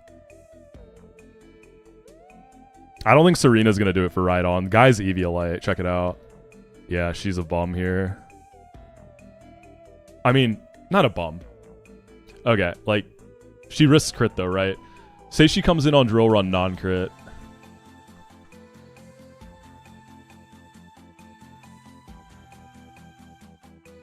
Or rocks, whatever. Because Serena would have to, like, rapid spin, trop kick, or vice versa.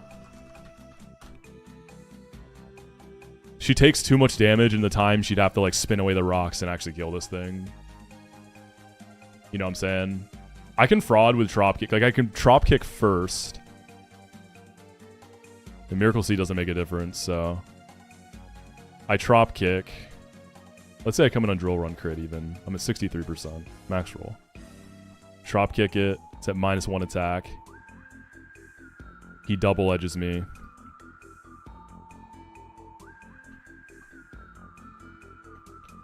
I'm at 29%. And then Orin gets me to 38 HP. I'm at 39%.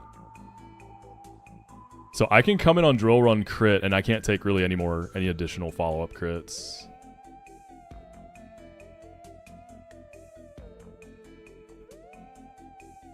Yeah, I'm gonna go for the Quillfish Berserker sequence.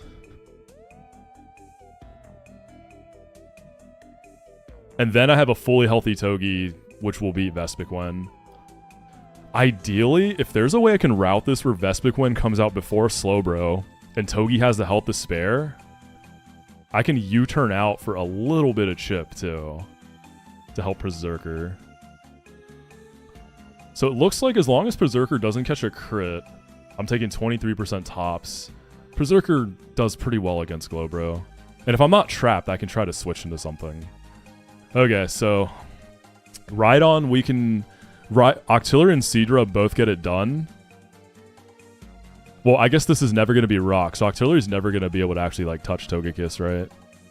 I think they both are going to bait Togekiss.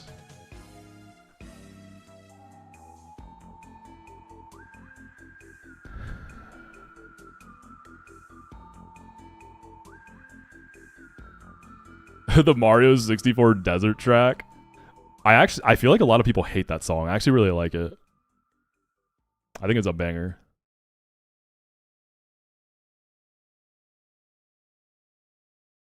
I watched a really interesting Mario 64 video a few days ago. It's Wet Dry World, I think is the one that it's got the weird like city backdrop and it's just kind of an eerie feeling level. I watched a pretty cool like creepy video on that level. And they found out what the city background is. I think it's in Yemen, however you pronounce that. They found the exact picture they used for the texture. Does 1DR have a significantly different meta? I don't remember 3A who the video was. Does 1DR have a significantly different meta? I wouldn't say significant, but it's different. Like, I think a lot of the delays you normally take, like, you just rip them.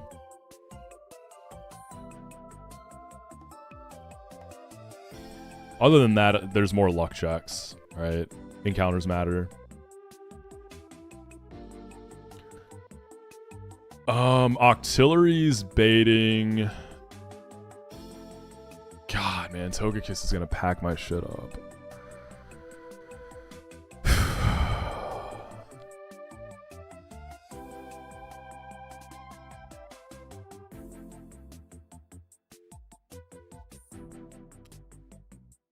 Do I have something better than Ampharos?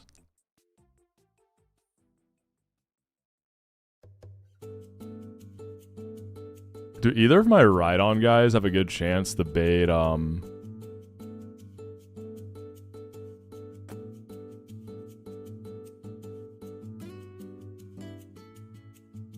because in theory, I use Ampharos for Togekiss. And then Vespiquen and Glowbro are all that's left.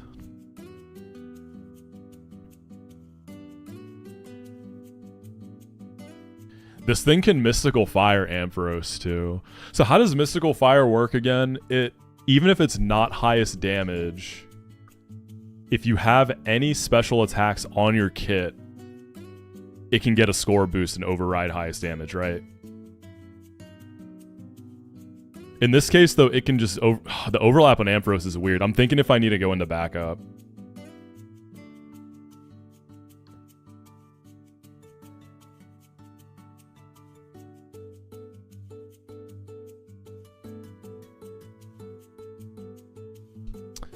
I was going to say Lantern can sort of play backup, especially if I paralyze this with Amphi first.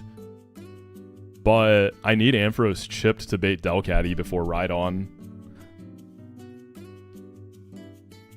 I don't think there's weird AoE draining moves, is there? Ampharos kind of sucks here, yeah. Because it's got Scope Lens, so I'm catching a lot of crits. I mean, I have Thunder Punch to kind of play around Mystic Fire drops.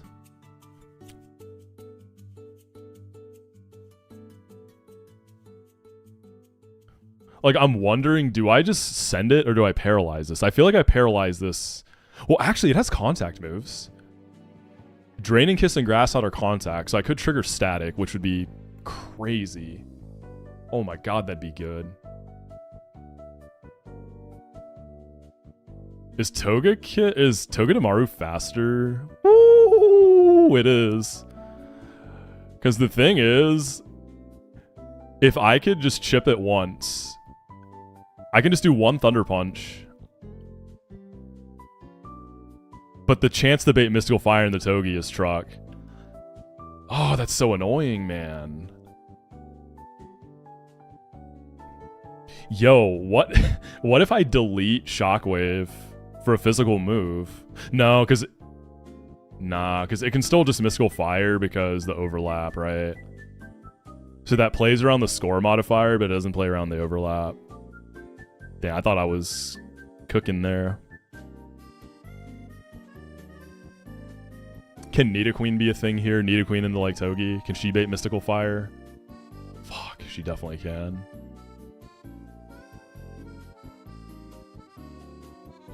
Oh, dude, that's so annoying, man.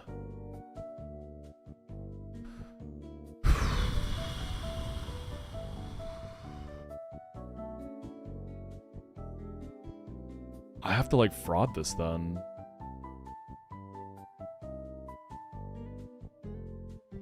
Wow. It's very easy to lose to this thing.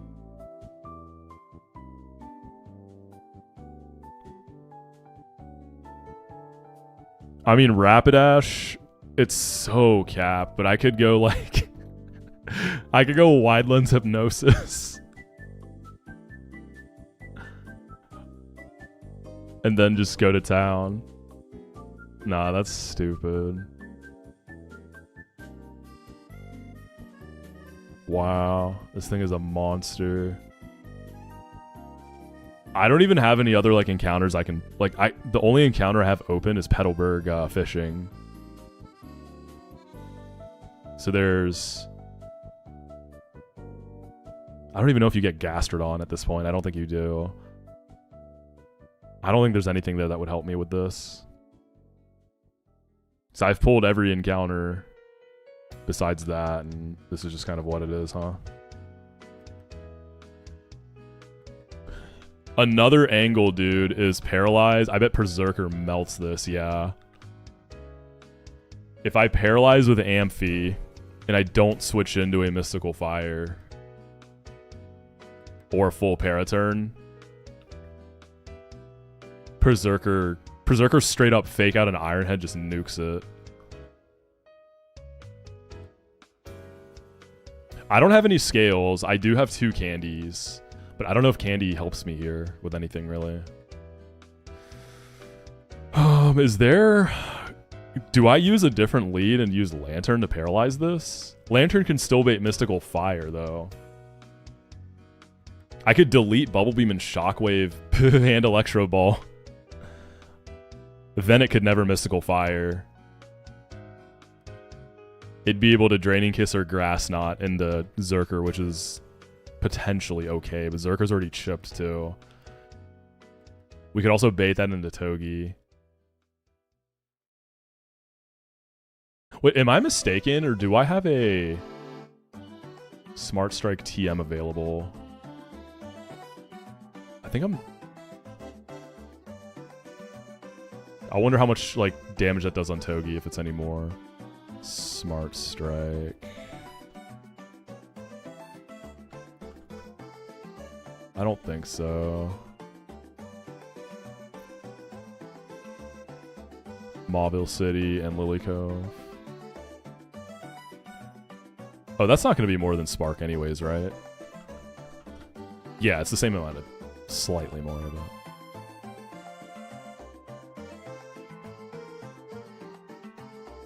Appreciate you, Soup.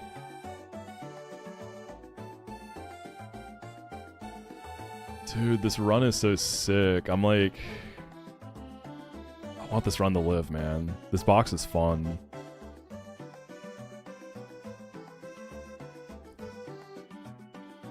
If I were to delete all of Lantern's special moves, you can get Gastro? Okay. It wouldn't help here because this has Grass Knot, right? What did I want to check? Lantern's Learn Set. Do I get Discharge after Shell? So if I delete Bubble Beam, I'm okay deleting Electro Ball. You get Discharge at 35. So I would be without a water move for a while, which I can probably make up for.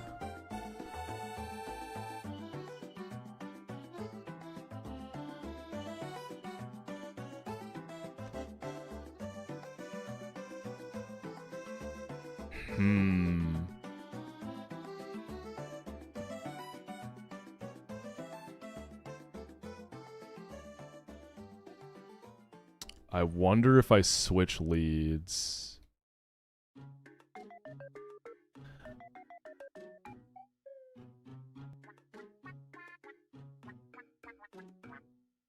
I'm looking at hidden powers too, seeing if there's anything useful. Wait, Lantern's hidden power water. What? So I could... Dude, okay. I can delete every special move on Lantern and run like Mono Thunderwave. And then after Shell, the next level cap gets me Discharge. And I can run Hidden Power Water. It's not as good, but it's like 5 BP less, right? No, it's... Yeah, it's 5 less.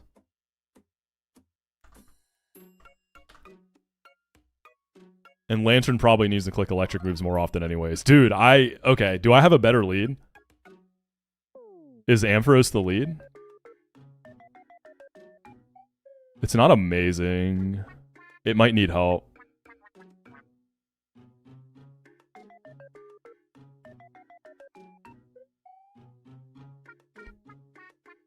I mean, I can always lead with Togi fake out U-turn for chip.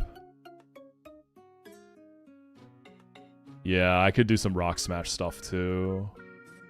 Fill his Guts, yeah. I'm trying to delay it, man. Because I know I could go Guts, I could go Guts Girder and just one-tap the Lapras.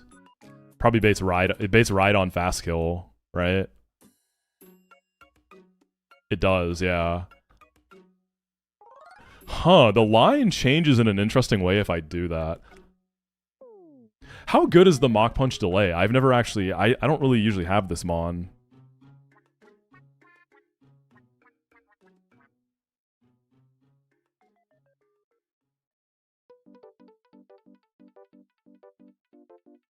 It seems really strong.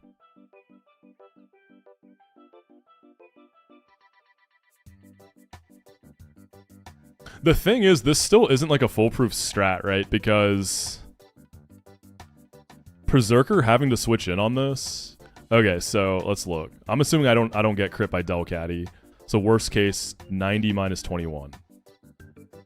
Because you still have to beat Glowbro. So you're at 69, nice. And then after you come in on Togekiss, let's say I get crit by Draining Kiss or Grass Knot. Max roll Draining Kiss is 29.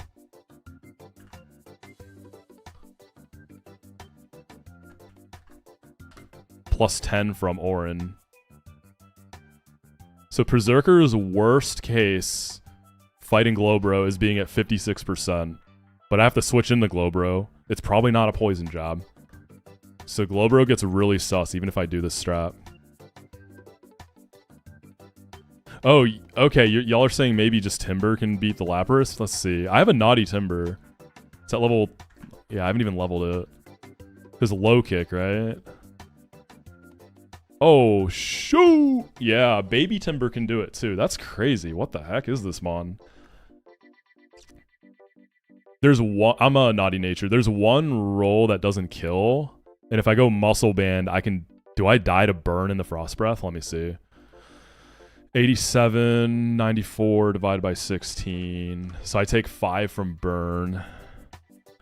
94 minus 87. Okay, I can do that with Muscle Band.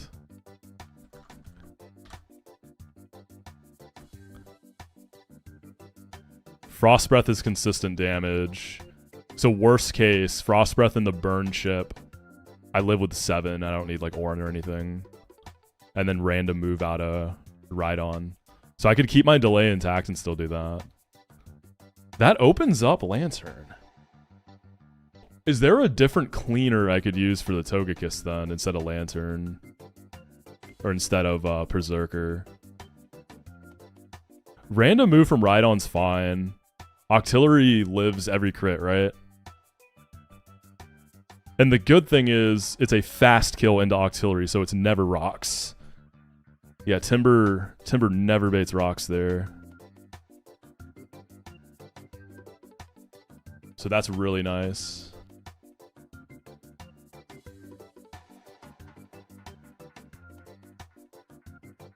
Does Octillery always bait Togekiss from there? So the minimum damage I can take is 51%.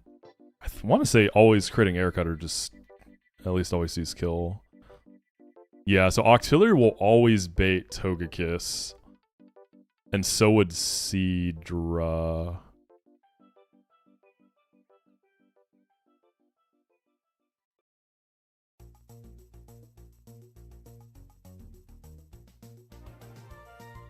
So they both work interchangeably. The reason I preferred Octillery was originally if I was gonna go for the rocks chance, then Octillery switches in as it rocks, and I have a fully healthy Octillery to like get one Octazooka. I can still bait Mystical Fire over Grass Knot too. Oh, that's Seadra.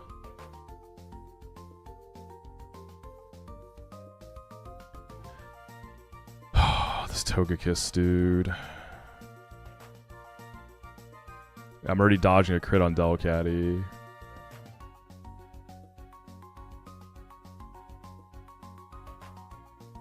Caracasa and Togi for Togekiss? How does that even work? Oh, you just... I see. Grass Knots contacts you, rack up Iron Barbs. Togi baits Mystic Fires. I see. That's pretty clean. Wait, hold on, dude. That's really clean. I just don't know if I have slots for it.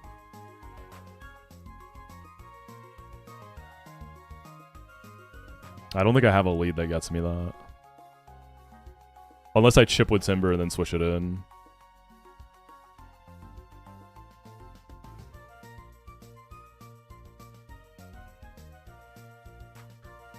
So that's what I've been... Tornado, that's what I've been doing. So the whole reason I rebuilt was to be able to comfortably paralyze Togekiss and then go Zerker and fake out Iron Head. And leading with Timber and using Lantern to paralyze Togekiss does that. I have to delete all my special moves so that it can't ever get a score boost on Mystical Fire. And I can afford to do that. But Berserker just... Yeah. Dude, okay, should I have Berserker kill the Togekiss and then have Togedemaru be the Delcatty finisher? So let's see what that looks like. What's up, Blue Jay? So we'd lead Timber. Timber into Octillery after I kill Rhyperior. Lantern into Togekiss.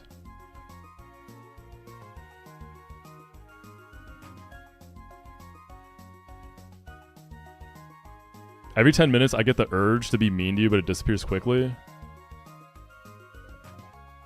Yeah, you need some help, buddy. That's weird.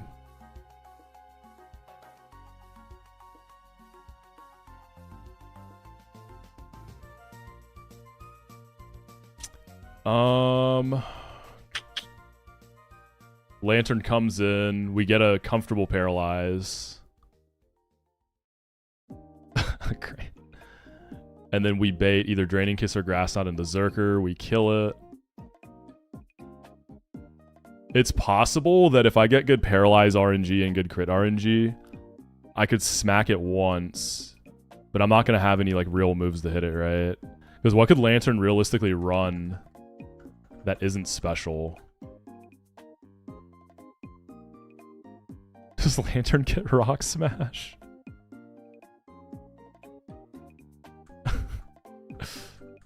No. It doesn't get it. I didn't think it would. Rock Tomb? Nah. No S-Toss either. Probably want to save S-Toss. Anyways. Electro Web special. Huh, Electro Web actually. Is that a thing? Electro Web Ampharos?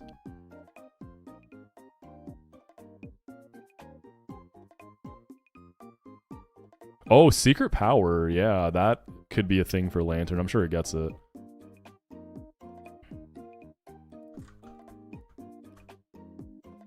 Oh, shoot. Does Wise Glasses... Wise Glasses Electro Web in the Shockwave, but I don't think am I going to be faster? I'm still slower on Ampy. My Ampy's too slow. And I could get Mystical Fired in the process. If I paralyze this, if I just use Lantern here, straight up try to just fight it, Electro Ball is like okay. It's not that great of damage. The Berserker thing feels like the most reliable.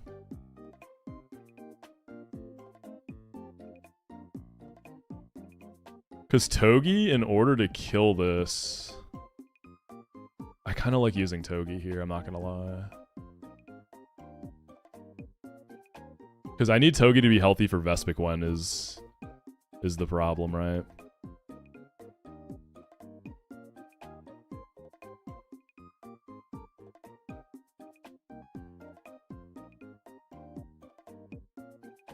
So if I chip it once with, I guess, Secret Power.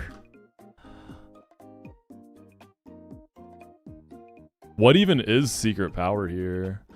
Lantern T-Wave is what I've been planning for this whole time. 13. 100 minus 13. So 87. I don't think Fake Out and the Spark will kill. Maybe if I go like Muscle Band. Well, I'm guaranteed to switch into a contact move. I am guaranteed a contact move there. So I get it a little... Right, because it's Draining Kiss or Grass Knot. So 100 divided by 8. Alright, so 12. 87, 85, 75. And then Fake Out Spark is still not going to be quite enough.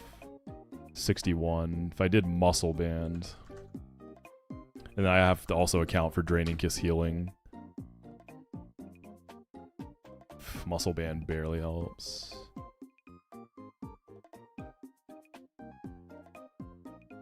Yeah, the Mystical Fire score boosting is kind of what fucks me with like trying to get greedy with HP. Pretty frustrating.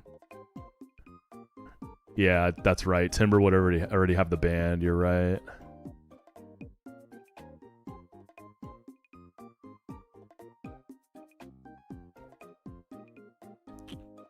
What a fight, dude. Jeez. What's up, Techno? How you doing? Yo, Quillfish damage, kinda. Hold up. Poison Barb Quillfish. I'm too slow, but if it's parried, I'm likely to get... Yeah, I need the health for the Delcatty. I know, dude. If I had a Dreadnought, this would all be... I'd have a lot more stuff to throw at the Togekiss, essentially. It could also just beat the Vespiquen.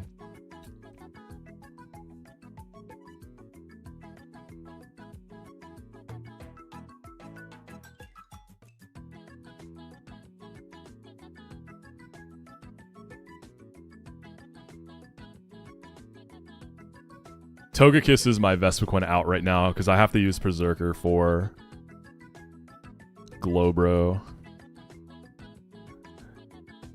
And Attack Order just being a high crit move. I mean, do I ever get a Quillfish pivot there? Probably not. I mean, I do get to go Orin on Quillfish. Maybe. Nah. Yeah, my Serena didn't roll Queenly. I guess I didn't really look at Serena for Delcatty.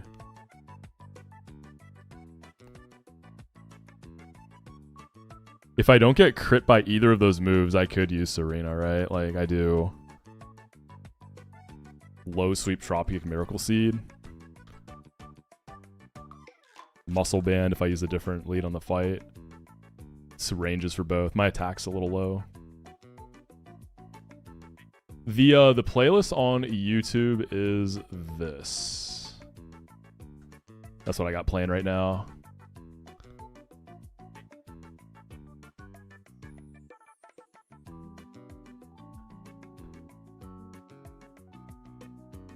Dude, if this was a regular run, I just like sack Octillery and go next, you know? Like sack that to Togekiss, have tempo, and we're like chilling. It's crazy how trying to 1DR this just makes it so much scarier. How does Queenly Majesty work with Quick Draw and Quick Claw? Good question. I would think it blocks it, right? But the problem is Serena just like melts the Slowbro, so she can't actually sit there to test that. Yeah, she just gets cooked. Does it block it though? It's not priority? Damn. Yeah. So if Berserker comes in, kills that. What are you even baiting?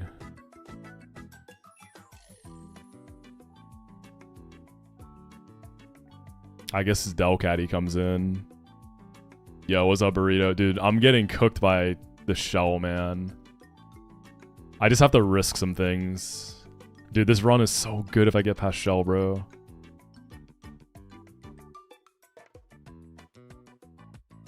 So we go Quill. Quill beats Delcatty.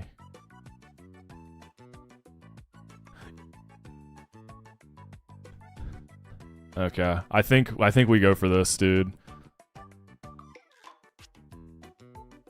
Between Seadra and Octillery, who's baiting the cleanest out of Togekiss, actually? It's Octillery.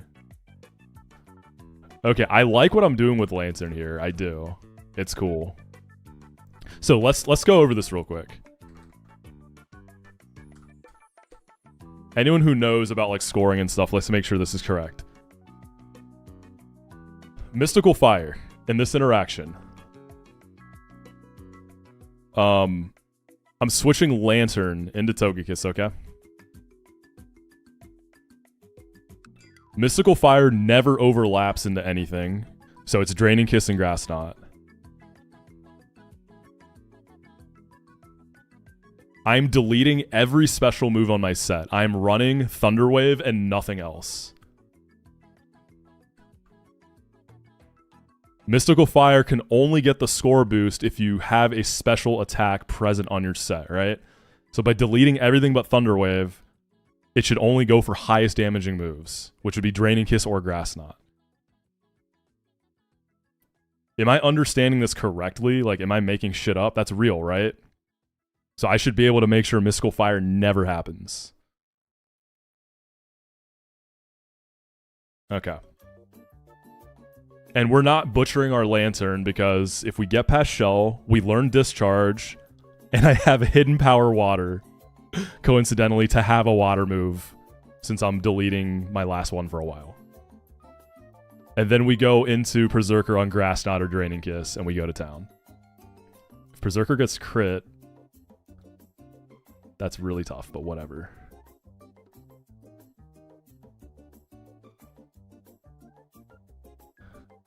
This is really heat. I do like this. This is a cool angle here. And Berserker potentially switches in for free off of the para, right? So Octillery and the Lantern. Lantern also always lives long enough to get that off. And I can run Oranberry.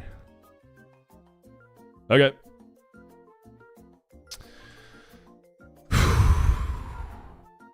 And Baby Timber gets it done. We just gotta level it up. So we keep our delay intact. So I'm gonna Everstone it. Muscle Band, Guts, gets it done. Lapras can never kill it. Octillery. We're gonna delete everything but Thunderwave on Lantern. Oh my god, dude. Quillfish still has to dodge a crit on Delcatty. Dude, it's a great box. Like, there's some really good stuff here.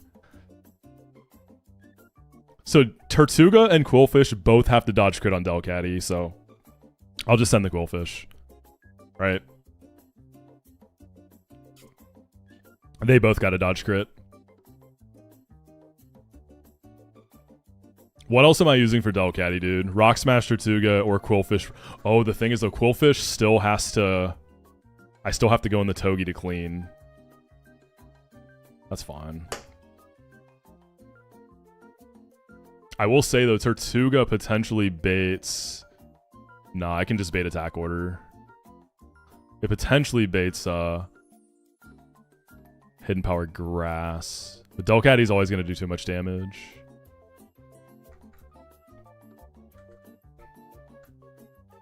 Alright, Everstone Girder.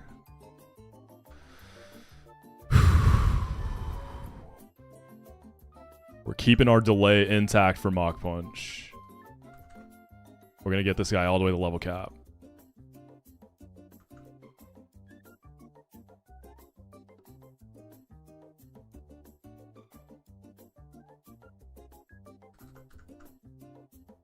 Payback seems kind of cool. I'll take it.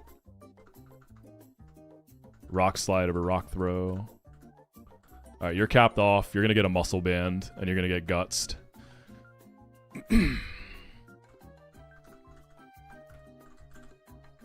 What a freakish Mon.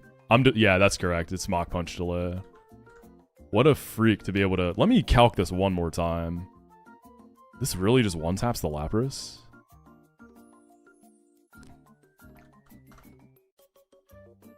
I guess low kick gets the weight modifier. And then one more time. So I take up to 87. Burn does 1/16th, right? That's 5. So 94 minus 87 minus 5. Worst case, I'm left with 2 HP. And then we always bait Rhyhorn right on for fast skill. No rocks.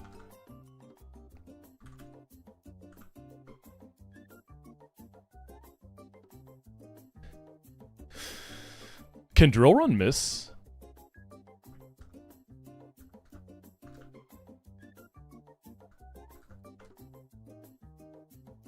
So Quillfish, I think we go Orin. We're deleting everything off of Lantern except Thunderwave.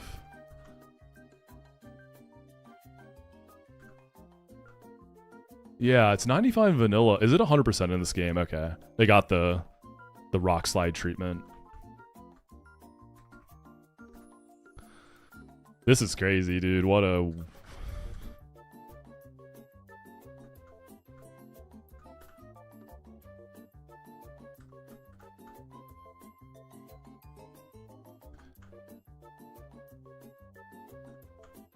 You're just a T-Wave bot. That's all you are here.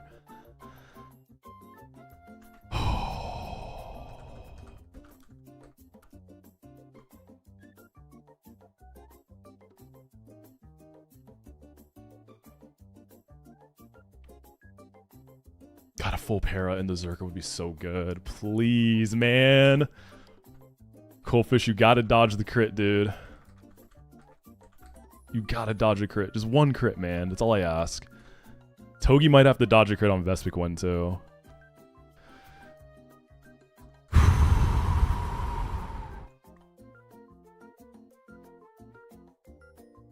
I'll explain why a Lantern only has T-Wave as I narrate the fight. I got you.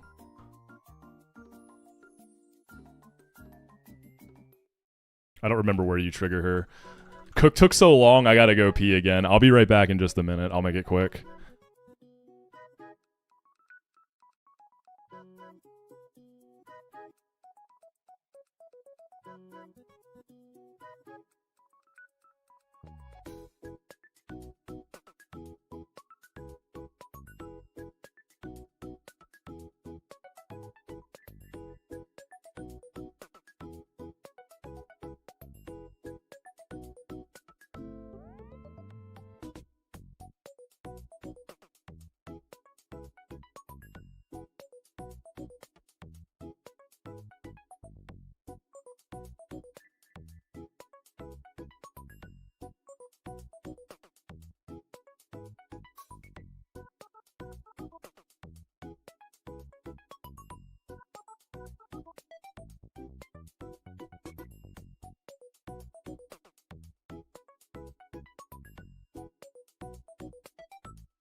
Oh, shoot, I'm nervous.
All right, here we go.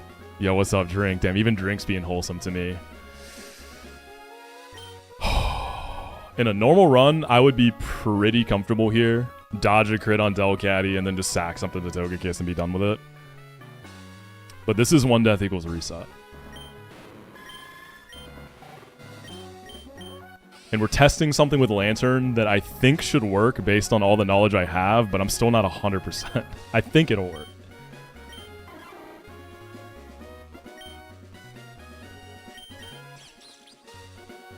Damn, do I really have to run? The Muscle Band on Quillfish could be nice. Do I have to run it?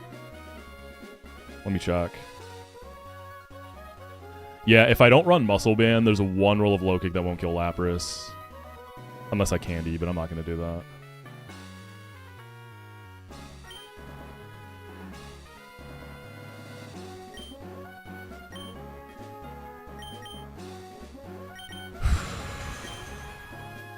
Alright, let's do it. If we make it to Mauville, the box is going to come to life in a big way. We got some really big hitters coming in. Alright, Shell, pull up. Let's get it.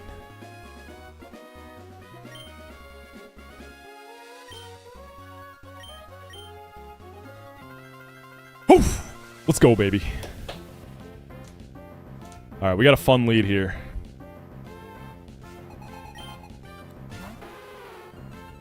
Big ol' Lapras versus Timber.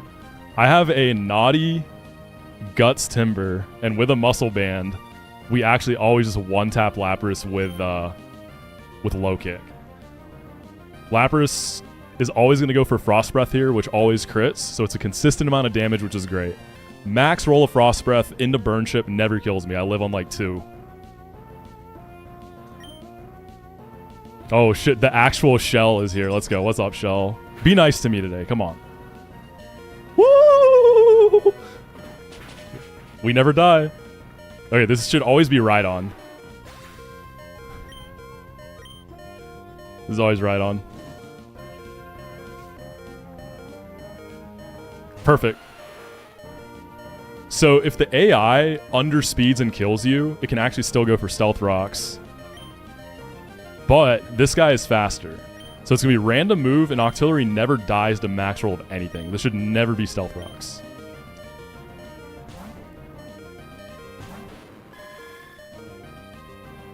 Double Edge.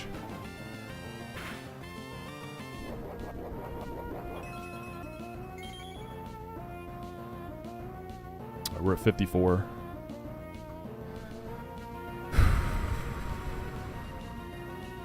Wait, actually? Oh, fuck. Orin was bad there. I don't think I bait Togekiss. I shouldn't have went Orin. I'm too healthy. It's okay. I think it's okay. It just changes the order. But regardless, we were always going to switch Lantern into potentially random move Togekiss and set up the sequence for Zerker. I think that's okay. We kind of have to take this kill here, because I'm going to be risking crit otherwise. Wait, maybe it's Air Cutter. Wait, hold up. I think we still might be too healthy. We're a little too healthy for Air Cutter. Togekiss does see Air Cutter always critting with Super Luck and Scope Lens, but we're a little too healthy. 51 is the max roll there. So this is going to be Delcatty. Gulp! You know what? The Quillfish crit dodge, I guess we get it out of the way early. Yeah, it's okay. I don't think this actually changes the Togekiss sequence at all. Nothing changes really on Togekiss. It's just going to happen at a different time. Yeah. This doesn't matter. This is fine. Alright, Octazooka.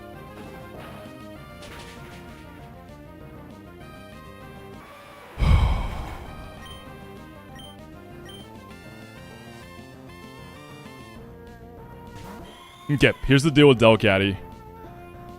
I have Togedemaru, I have Berserker, Tortuga, all that stuff. But I need Berserker, 1, to beat Togekiss consistently and cleanly, and 2, to beat Glowbro. I need Togi healthy for Vespiquen. It can take a little chip, though, because Vespiquen does quite a bit of damage. So the only other reliable answers were like Tortuga and Quillfish. Tortuga and Quillfish both risk a crit, so they end up being pretty similar. They both risk crit. So we're just gonna go. We're gonna use Quillfish. I guess Quillfish though needs help, whereas Tortuga might not have. So maybe that could have been a little better. But we're gonna switch in on the Fake Out, get an Intim.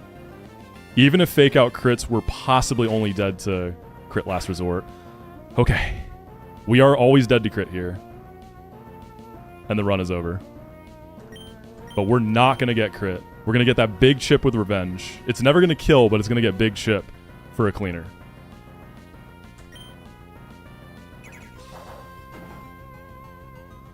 We hold every time. Let's go, Quillfish.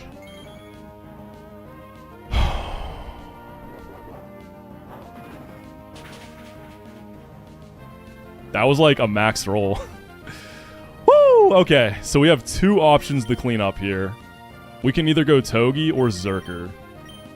This thing is at -1 as well, but it still does a boatload of damage. I think we gotta go Togi, dude. Oh, that just makes Vespiquen so much scarier, though. Quillfish might be able to pivot through Vespiquen.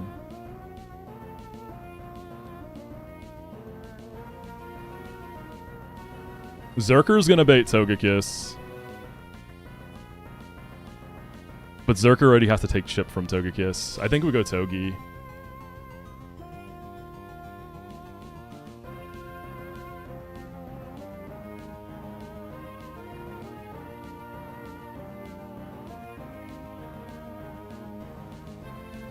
Alright, so Berserker takes 20 to 23, and then I'm probably getting crit by Togekiss. I'm gonna let Togedemaru get it.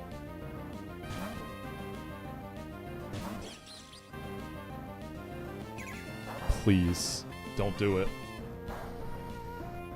Okay, we don't get crit. I couldn't run Muscle Band on Quillfish, which would have given me a 1 in 3 kill with Revenge because I needed it for Timber. The thing is, I could have candied Timber, or I could have just sent it because there's only 1 roll that didn't kill, but I couldn't risk that.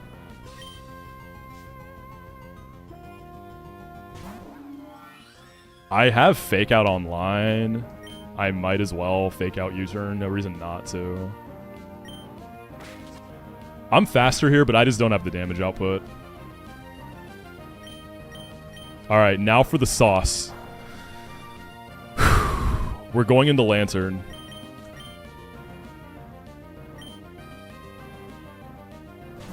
Mystical Fire. So Berserker's my guy here to kill this thing. We get crit. It's fine. Lantern can always live 2 crits here. So in order to position Berserker, we need to be faster. Thunderwave got us there. We also need to come in on a safe move.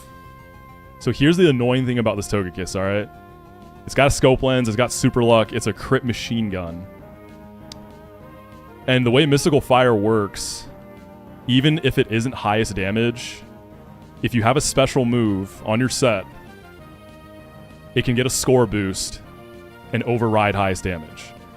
So in theory, Lantern, even though it's only baiting Draining Kiss and Grass Knot based on damage, could bait Mystical Fire because of that scoring property. So what I've done is deleted every move off of Lantern except Thunderwave.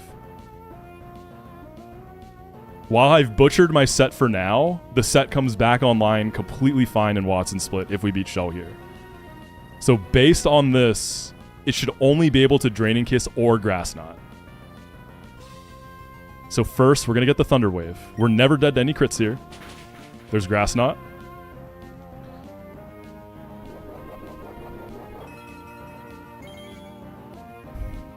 We get our Thunder Wave. It should never be able to Mystical Fire, because we got to go Berserker to finish this off now. Full Para is amazing here. At least don't crit me, though, if you're going to hit through. So now Berserker can safely come in on Draining Kiss or Grass Knot. Full Para would be so good. It would be so good.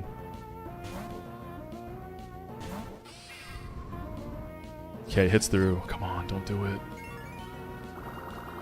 Don't do it. Okay, it didn't crit me. That's fine, that's fine.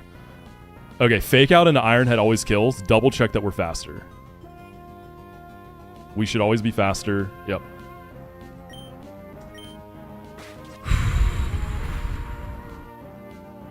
Togekiss down.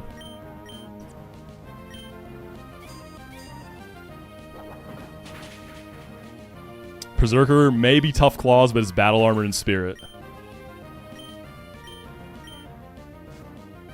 Okay, 2 left. Togi is in a little bit of a rough spot health-wise here. Berserker still has a respectable amount of health for Glowbro, and we still have our Orin. Let's see if we can find a way to pivot safely. Can I ever pivot Quillfish?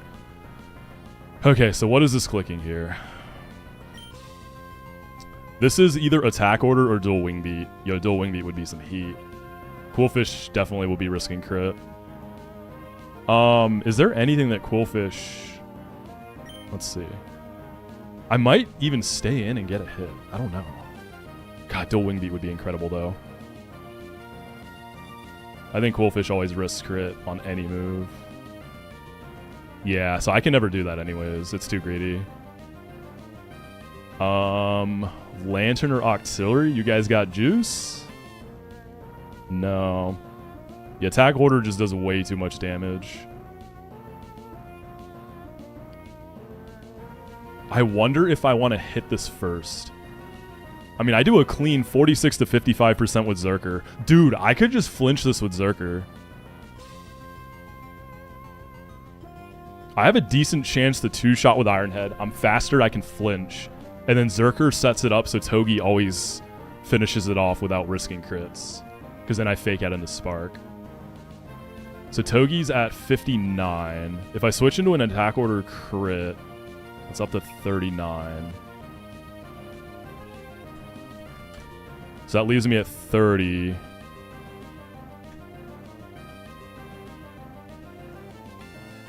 Oh, I'm so tempted here. I do need Zerker HP for Slowbro. I don't need a ton. I really don't need that much, assuming I have, like, okay RNG, right? Finishing this with Togi also potentially gives me an angle to U-turn off a Glowbro for some chip.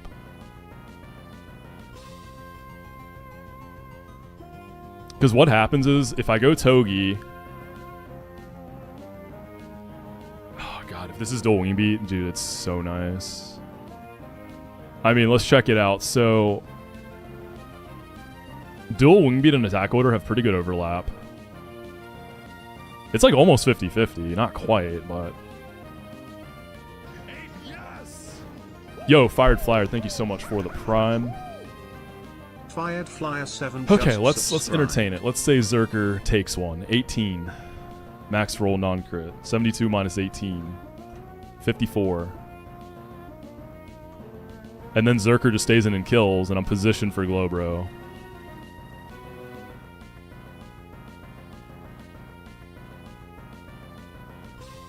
Togi probably is baiting Whirlpool from Glowbro, though, huh? No, it baits Zen Headbutt. There's a chance for Whirlpool still. This turn, like, matters so much.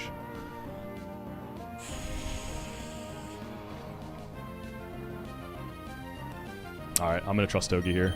Show me dual wing beat. Show me dual wing beat. Fuck. Okay, it doesn't crit. I think I'm out of crit range. So I think Togi is gonna beat this. I think we're out of crit range. I think. Max roll's 39. Fake out Spark Spark I think always kills. Yeah. Para does not matter here. It's Lum. We always live. We're not going to be able to U-turn, though. Oh, maybe. Actually, we can. Maybe we can. Okay, we kill this. We're down to Glowbro. Zerker's got a little chip because we needed it to safely and consistently beat Togekiss. This is the last skill check. Okay, can I afford to U-turn?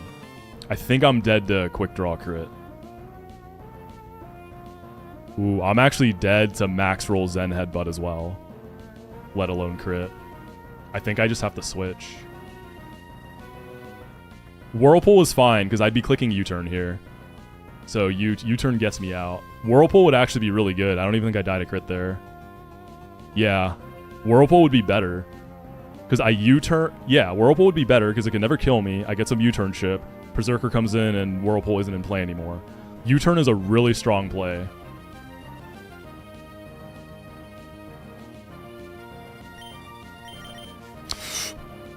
I'm dead to max rolls and headbutt and crit, please. Oh, God. I'm dead to crit and I'm dead to one roll. Okay! And we get the chip. Let's fucking go, baby. And we get the chip. I flinched. That's fine. We're getting out of there. We're getting out of there. Okay. U-turn would have been sick, but whatever. It's chip. It's chip. All right, Zerker. It's all you now, buddy. If you die, the run is over. Because this is one death equals reset. Okay, no Whirlpool. That's good. That's good.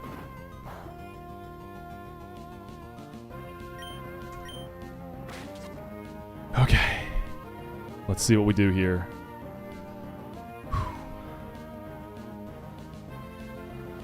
This is like 71. I'll call it 72%. I'll call it 72%. I'm at 57. I still have my Orin.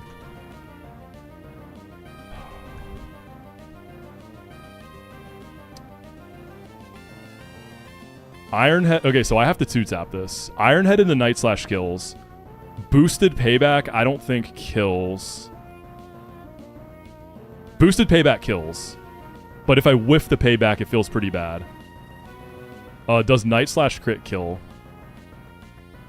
It does.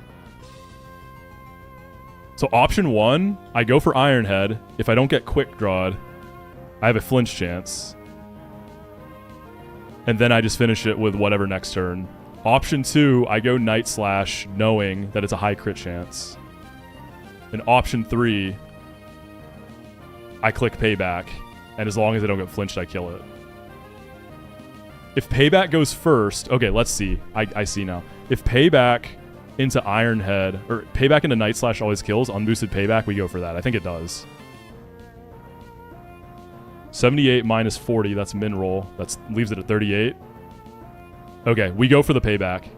That gives us a chance to end it right now, and we're just in like the same spot if we don't. Okay, Whirlpool. Okay! This should always kill. 71.5. He's probably at 71. I said 72 just to give it to him. I think this should always kill. We went second. This is boosted.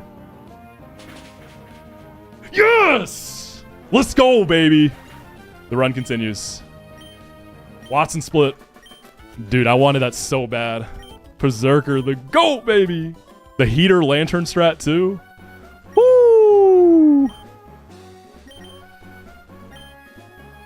Let's go. What a rush, man. Woo! Shell has never felt that intense.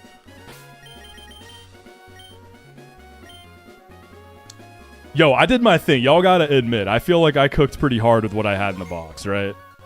I had a good shell team, but not like an amazing shell team. I had some guys for sure, but I was missing some pieces. Dude, the Lantern and the Berserker sequence, I'm sorry, that was chef's kiss. Alright, let's see how many berries we're getting. 32 is max, right? So 25 I'm pretty sure is a good yield. Pretty sure 25 is really good. And yeah, this is PB for those wondering. This is PB. Dude, my heart is racing in the best way. U-turn was scary. It was, but I was feeling it. I just knew. You know, sometimes you just know. Sometimes you just know if you just pull up and hit the jumper, you're gonna nail that shit. You just know sometimes. Yo, Helgib, thank you so much for the prime. Just subscribe. Sometimes you just gotta pull up and swing that shit, you know?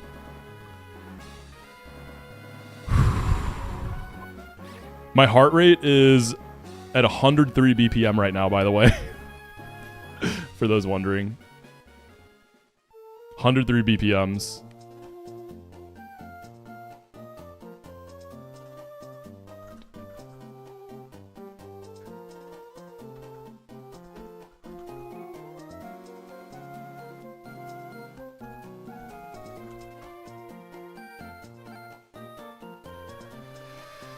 Okay, we get a lot of fun stuff in the box now. Yo, Caitlin, thank you so much for the prime, Caitlin. I appreciate you. Hope you're enjoying the stream. Caitlin_H just subscribed. Yeah, that lantern line felt really good.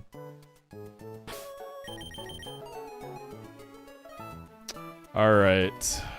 Timber also, shouts out Timber. Having the juice to Oko Lapras. That was like the perfect lead to enable that. Naughty 13 guts, baby. With a little muscle band for extra sauce.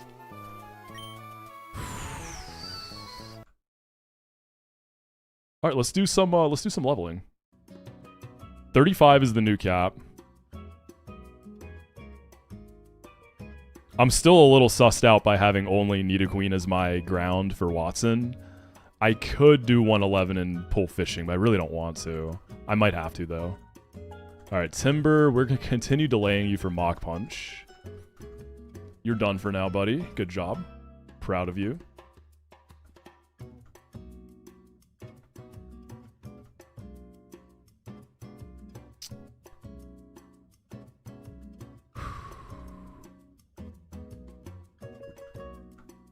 I've never clicked Ring Out with this Mon. Has anyone ever used Ring Out? Like...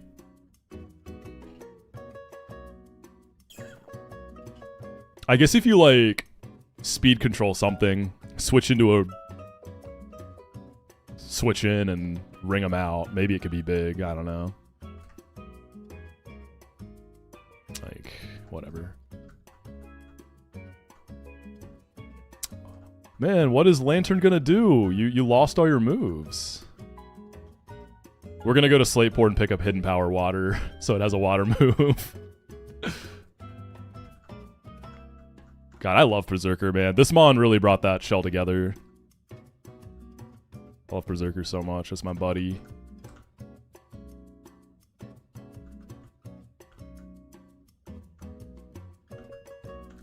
Zing Zap over Spark. Take it easy, Lurky. Have a good one. I feel like you're going to run out of Nintendo characters by the time you get to E4. So, we're doing Smash characters specifically. I think there's like 90 characters in Smash Ultimate. So I don't think we would ever run out. But like just for fun, I also am allowing Smash like trophies, assist trophies and stuff too. So like Metal Mario is an example of that, right? But no, there's enough characters. Alright, Lily B. Yeah, not just Nintendo. Yeah. There's a lot of encounters in this game. Alright, is there like a delay on this thing?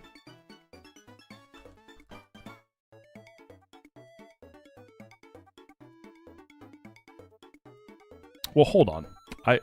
I feel like I should start planning Watson before I make that choice. Let's level other stuff up and we'll get back to that.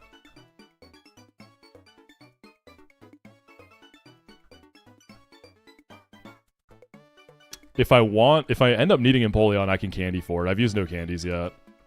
I'm gonna get another heart scale.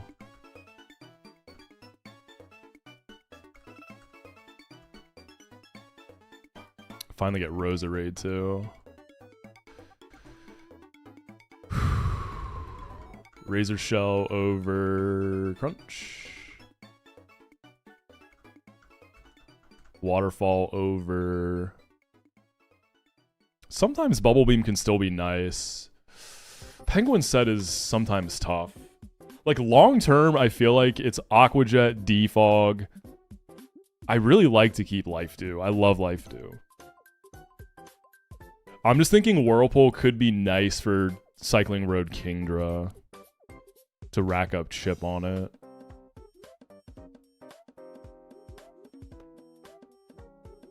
I'm keeping Life Dew for sure.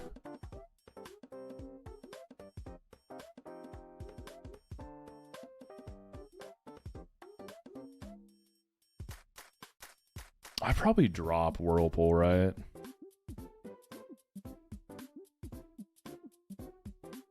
Live, laugh, love, life, do. True.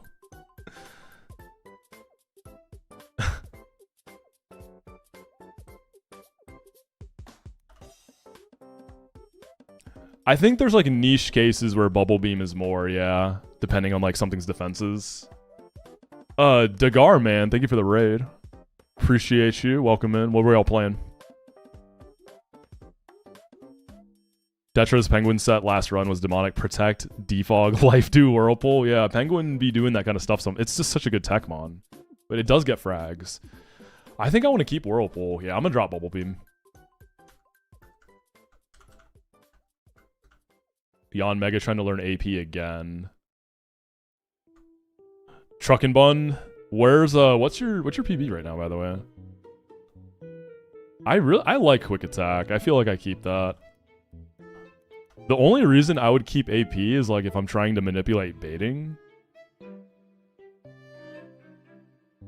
I don't think it's really worth it.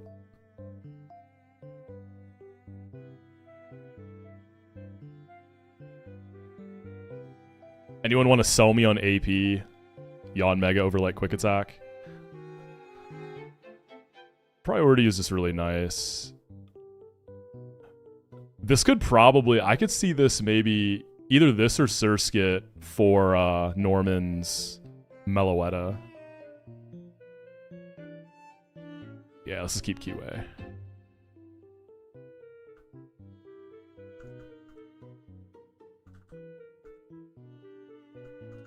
Heal Bell. Ampharos is probably my Rotom answer on Watson. Seismic Toss Ampharos is pretty good there. Fire Lash over... I kind of want to keep Hypnosis, I'm not going to lie. Flame Wheel is for Thawing.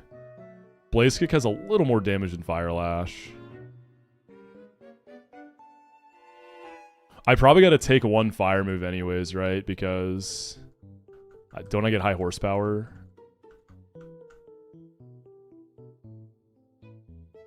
I think I drop Bounce.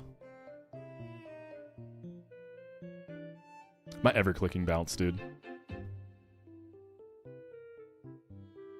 The stuff I'd want to hit Bounce on, I'm probably just clicking a fire move anyways. I am going to keep Hypnosis if I need to fraud something.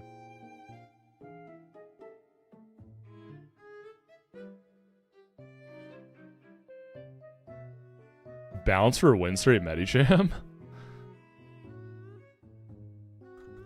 Real? How do you even get this thing in on the Medicham, though? I'm looking at it. What's the level cap there? 48? Bounce does good damage there. You never get a move off, though, and you this underspeeds the Medi. Do I need Fire Lash and Blaze Kick?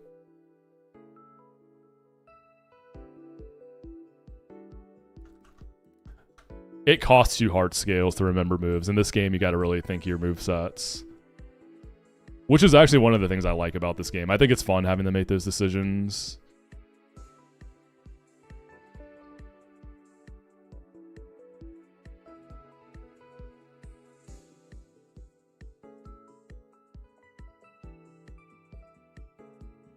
Do I just drop Hypnosis? I'm gonna drop Hypnosis, whatever.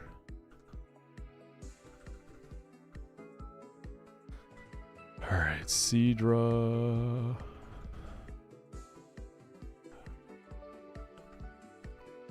I mean, I don't think Kingdra Delay is gonna be worth it for Ice Beam this run, right? Because I don't have a Swift Swim Kingdra.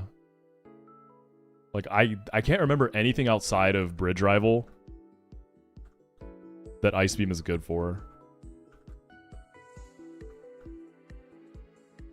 We finally get Roserade.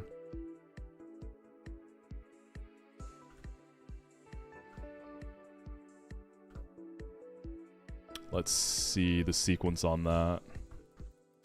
Roselia. Any delays? Energy Ball 40. Worry Seed.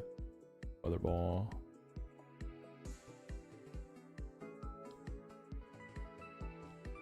Yeah, we just stone it right away. Follow on Twitter. I got you. Send me the link to your Twitter account. I got you. You have to do Lily Cove Rival to progress. You can do stuff before it. You can get encounters, do like Safari Zone, but you do have to do it to get beyond that. Sunstone, right? Shiny Stone.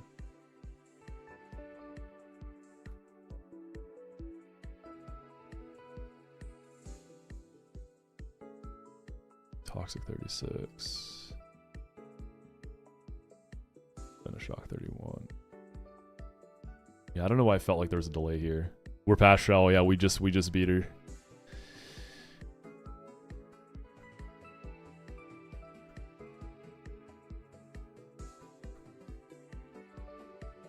Midnight Dog. I'm gonna keep delaying the dog until I think I need Midnight for something. I'm gonna try to delay for Dusk though. That's pretty much how I always approach dog.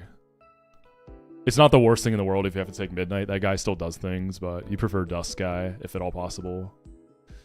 Shiny Stone. Check out the Roserade. We didn't hit Technician, but it's modest, so it's a goat. Rosalina.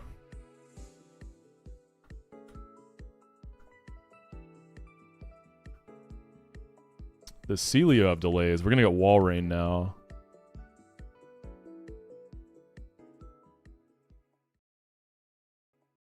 Icy Wind at 32 is goated.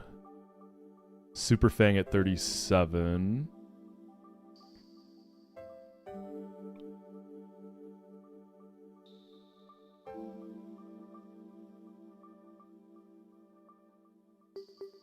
Here's the thing with this guy.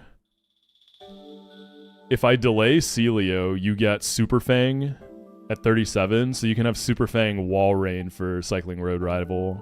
If I take a Wall Rain now, Super Fang's not till 42. I could see this being good for the Kingdra. I think I wait on this guy.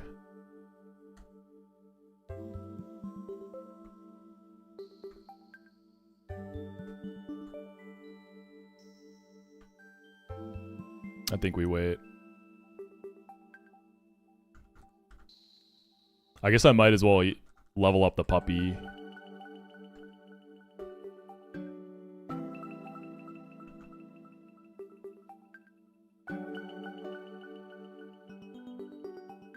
Puppy always uses a stone to evolve, right?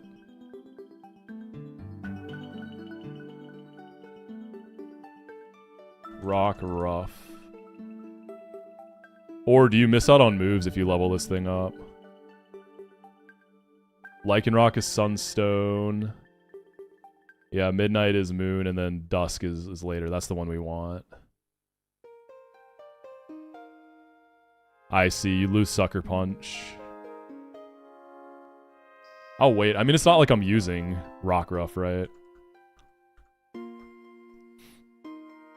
I'll probably put a Midnight in the calc.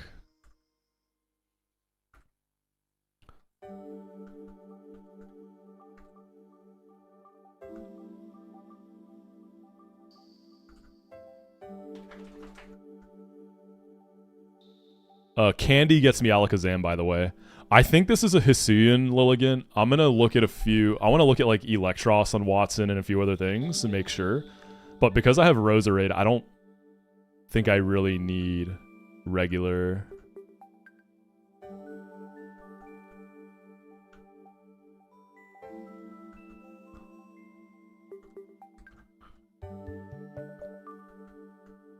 Like, let's see. So things that do regular Lily stuff, Roserade is very similar in functionality.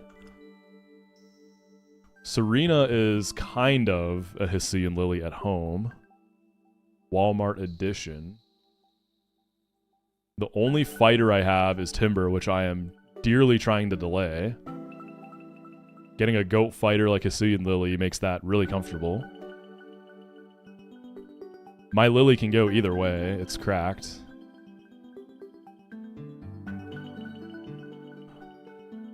I want to look at Watson.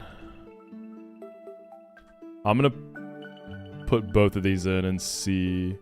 Alright, so Lilligant and Lilligant Hisui. So it'd be level 35. Hisui can have Leaf Blade. Brick Break, right? Brick Break, I think it's Tutor. Yo, what's up, Snack? Yeah, this is an all-timer. Yeah, Brick Break from Tutor. Seed Bomb. Synthesis.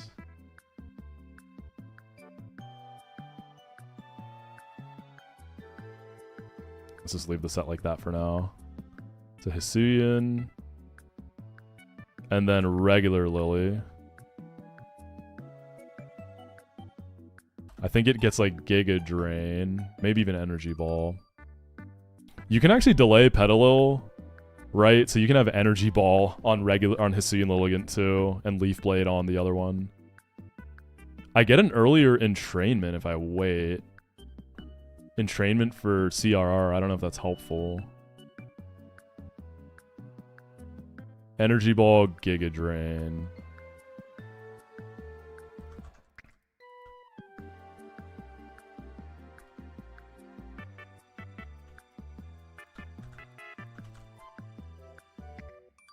Alright, so we got both Lilligants that we can check out now.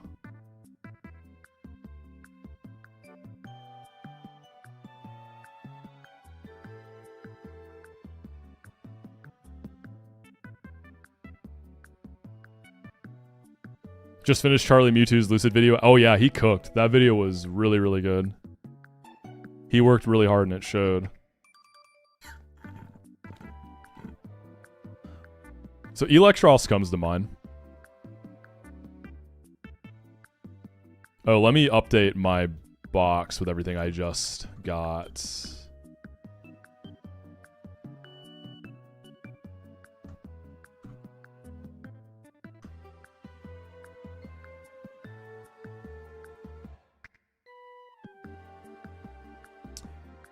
Yeah, Natty Cure Roserade could be nice if I catch a stray para. I'm gonna get one scale to play with too. Scaling Mega Drain on non-tech Roserade's probably not worth it, right? I could Worry Seed Electros to also position... Yeah, this isn't Sandbox, it's true 1DR.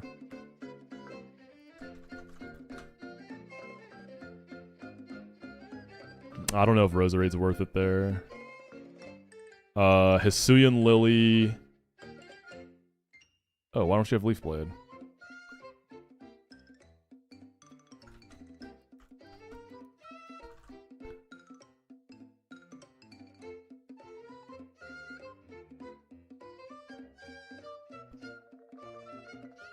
What's up, Axon?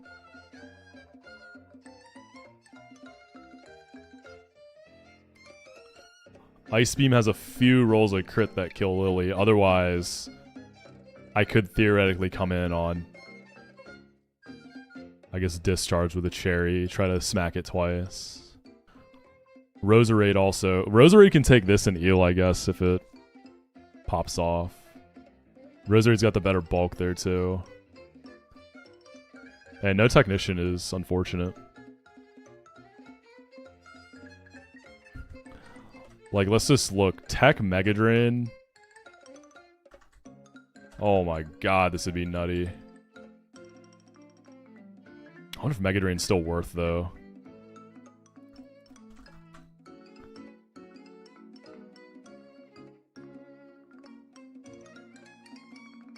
Just to keep me healthy. Maybe. Who's my lead anyways? Is it Horse? I risk crit.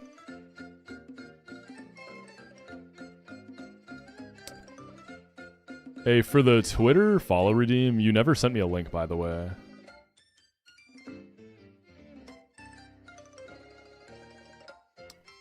For the Discharge double, it is Emolga and Seeking first. Take it easy, Foreshadow. I looked at Diggersby on Norman, and Hisuian Lily gets it done there. How does regular Lily do here? Regular Lily, I think, is probably better on Watson. Having a juicy Giga Drain.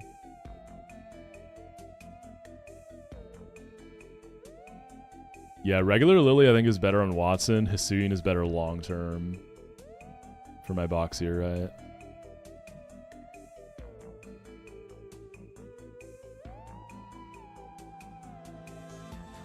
I'm gonna take the Hisuian one. Just like I've barely gotten to use it. Rotom's probably gonna be Ampharos with like Seismic Toss.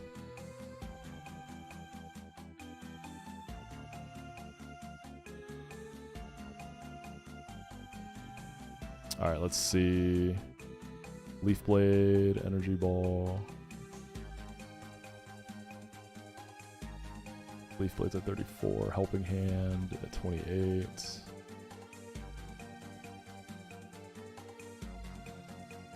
I guess I just level it up all the way and then give it a stone.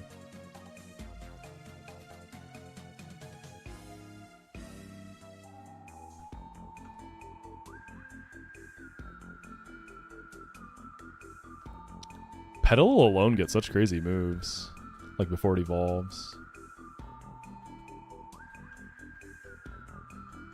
I mean, I can run Giga Drain on Hisuian.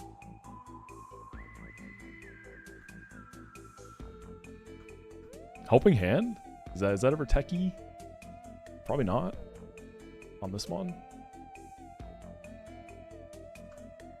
Leaf Blade over Seed Bomb, right? Why would you ever run Seed Bomb over Leaf Blade? Leaf Blade is just better.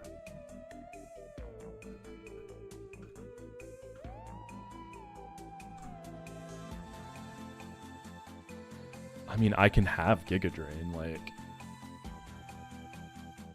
I mean, this thing doesn't have good, probably too frail to click Synthesis. Magical Leaf for the rare... Is there anything in the desert that Magical Leaf would be... I mean, hopefully have better options by that point.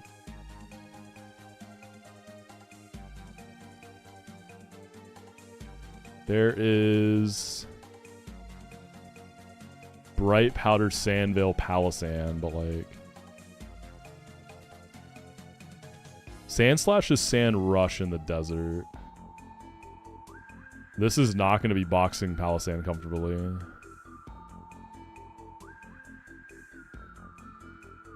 then there's the Cacturn. Yeah. I don't think you're magical leafing with this. I want to have the Synthesis option, I guess.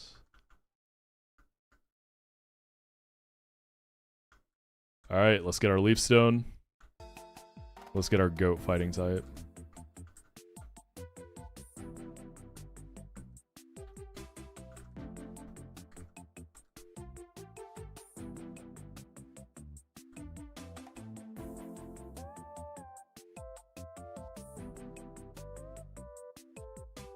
Oh, the Golem.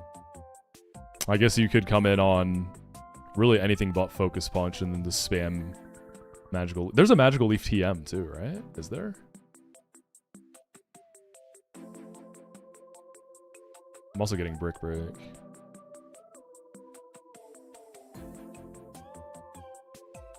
So if I end up needing to use the TM, I can do that. Did I tell you I'm wait, you're moving to Vermont? What, for work or what? Dude, I've always wanted to go to Vermont. I'll come visit you, bro. Vermont's very high on my bucket list. I love that part of the country. Like, big fan of Maine. I feel like Vermont is... It's got to be similar.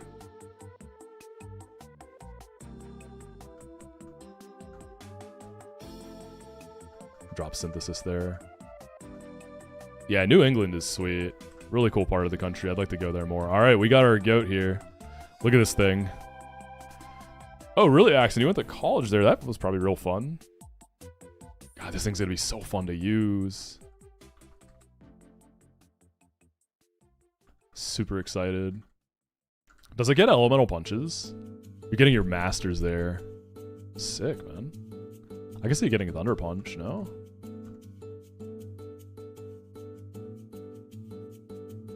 Okay, we have a heart scale.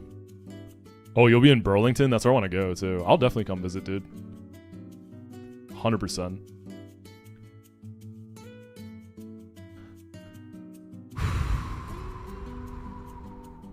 So Celio, I'm just delaying, hoping I don't need it for Watson. I'll put one in the box to calc with. I'll put a Lycanroc Midnight in the box, too. Because I'm thinking I might want Super Fang for Cycling Road Rival.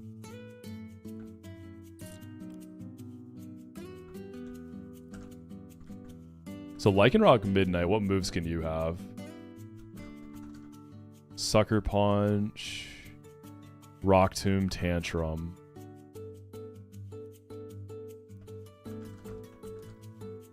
This Mon should have been part dark.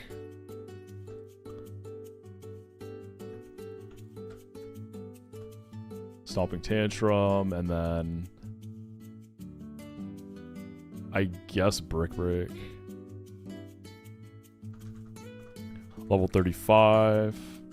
No guard. Oh, come on, you can't tell me you don't want to hit some no guard Stone Edges.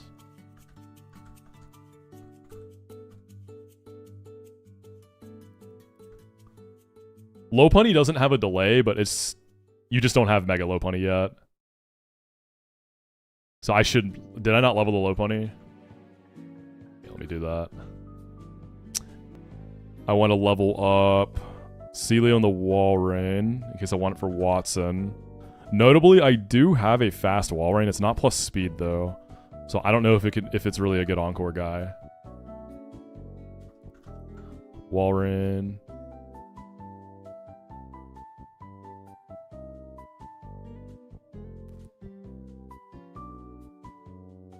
Walrein gets body press via scale. Interesting. Doesn't seem like a goat body press guy, but still kind of cool. Keeping Charm. Icy Wind. I think your set stays as it is right now.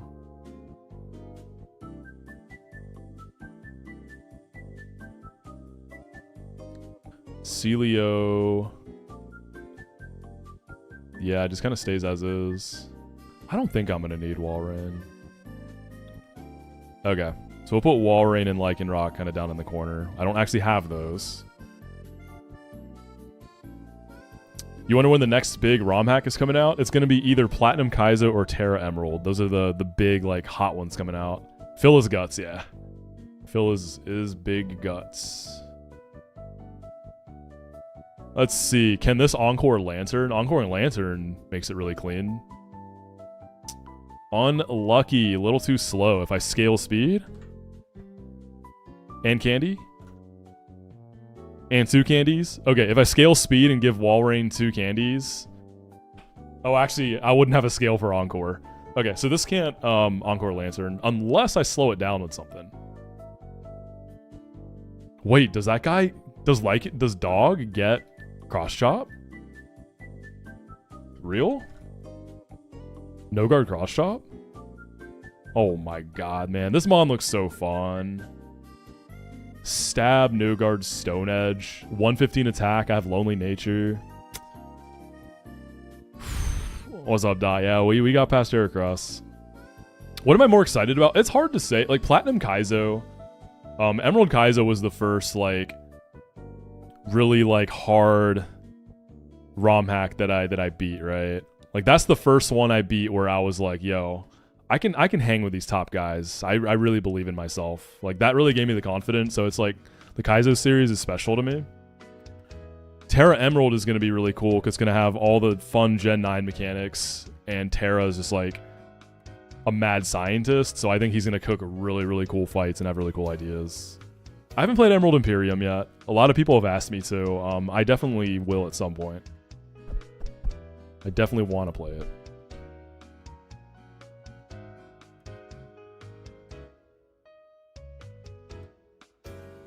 Just thinking about like videos I want to make, I definitely don't want my next video to be a Emerald video because I've done so much Emerald.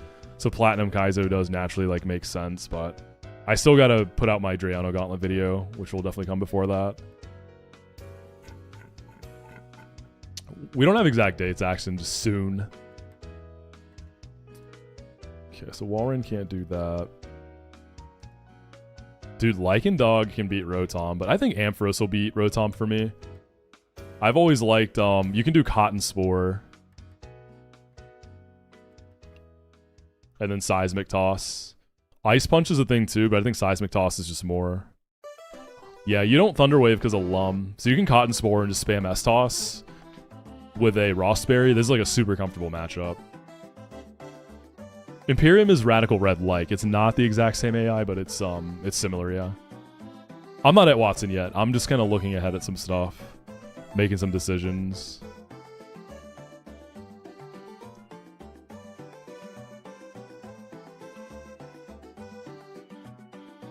Yeah, I'm really not worried about Rotom. Lantern could get out of control.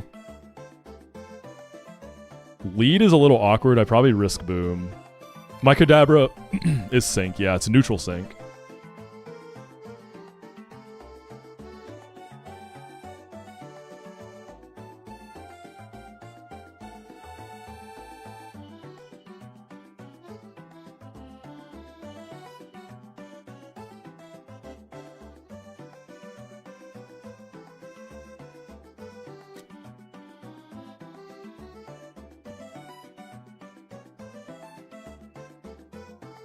Do I have any thoughts on the supposed Blaze Black 2, Volt White 2 Redux update? Yeah, I know that update is in the works.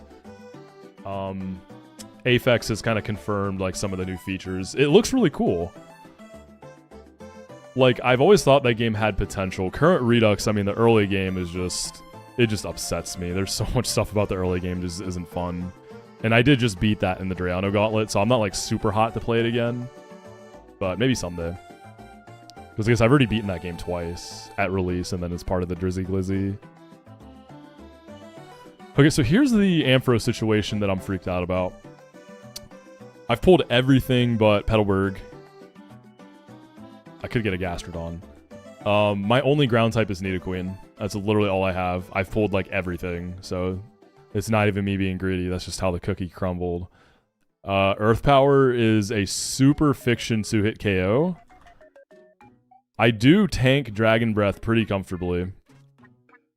I always live crit. So if I come in on Discharge, I can get 2 Earth Powers.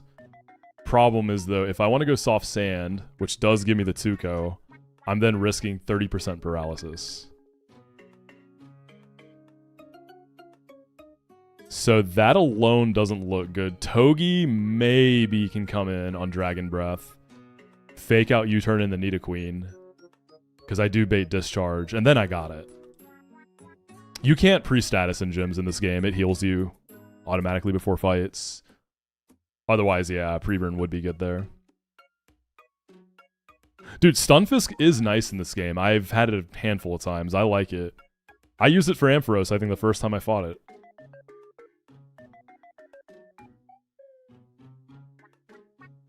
Togi right now, I'm thinking maybe... Breaks Sturdy on Magnezone. What do I bait, though? Discharge. Oh, Nidoqueen kills this, right? So it's not Pony. Yeah, Togi, instead of Fake Out, because if I Fake Out, then switch, I believe that will increase the boom threshold, right? So it's a little likelier to boom because it has Chip. I'm not sure if it hits the threshold or not. I don't remember that. So I U-turn into Nidoqueen. This unfortunately has a tiny chance to boom on Togi. But in most timelines, it just discharges. So I U-turn into Nidoqueen and kill that. What is it then? Lantern?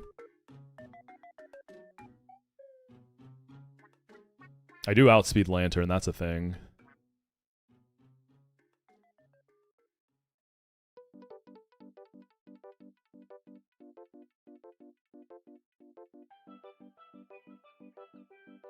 So Rotom is faster and deals more than it takes. I'll be at full. You're slower.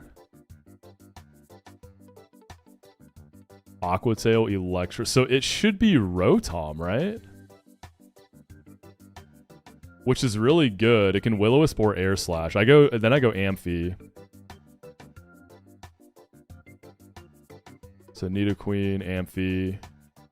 Seismic Toss Amphi with Rossberry just handles this without too many issues. I do have a Lantern, so I gotta think about Volt Absorb opportunities too. Yo, can Lantern chip the Ampharos for me? Oh, it's Mold Breaker. Just kidding. What's up, A-Bear? Yeah, Mold Breaker moment. What do I think of the primary reasons that a Mon is surprisingly useful? Typing, learn set. I mean, it can be both of them, right? Like, if a kind of bad Mon is a great typing, it could be like a really good pivot Mon.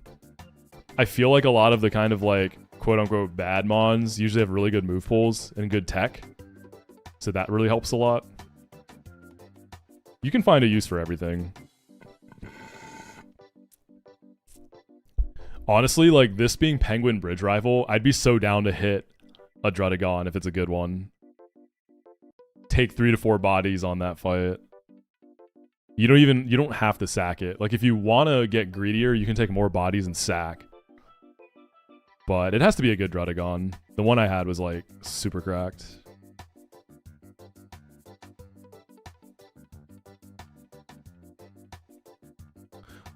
Mold Breaker doesn't let electrics hit grounds. The paralysis would come from Dragon Breath, yeah. Mold Breaker just goes through abilities, but Dragon Breath has a 1 in 3 para chance.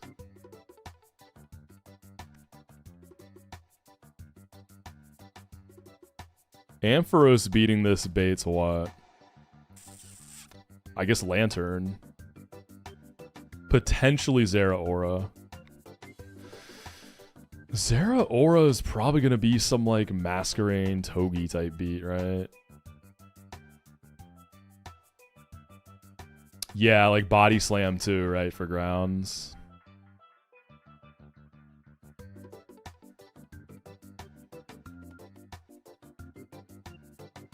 Yeah, I mean, Masquerain coming in on CC baits Plasma Fist and the Nidoqueen. Nidoqueen is sussy.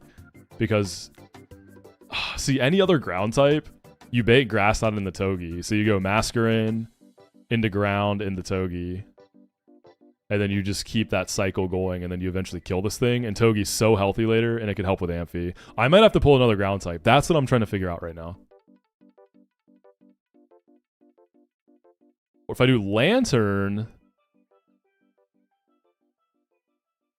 Oh, I have my Lantern as static in the calc. The fuck? I was like, how's this thing hitting me? You are Volt Absorb, buddy.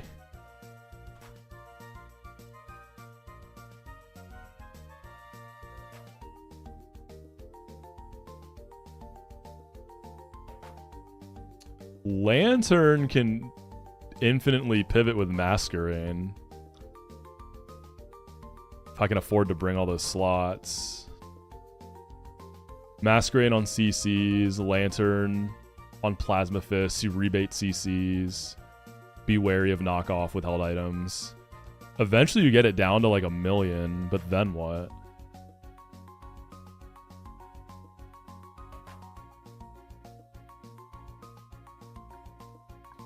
I guess you just hit it. If I want to hit it with Nidoqueen, I ideally want speed control. I can't paralyze this thing though. Ampharos has Cotton Spore, but like, you know, once it's out of CCs, it's 5 CCs. It's not going to be PP max because it's not slot 1. Cotton Spore? if Rotom went really well, I could get a Cotton Spore. And then get Nidoqueen in. So how many drops do I need for Nidoqueen to kill? -5 if I don't go Soft Sand, which I kind of don't want to. Yeah, Nidoqueen feels bad for Watson.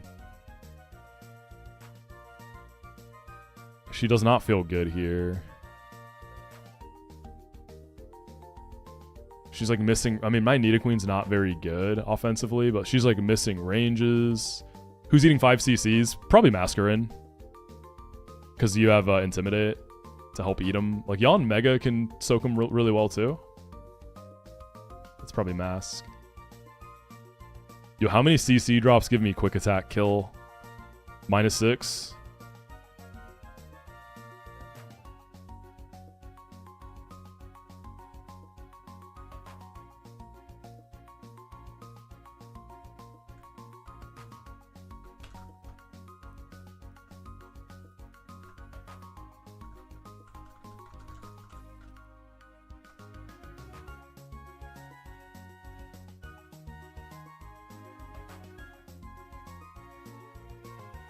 Yeah, bringing Lantern here, it just... I don't have the slots for that. Because I might need to bring 2 grasses.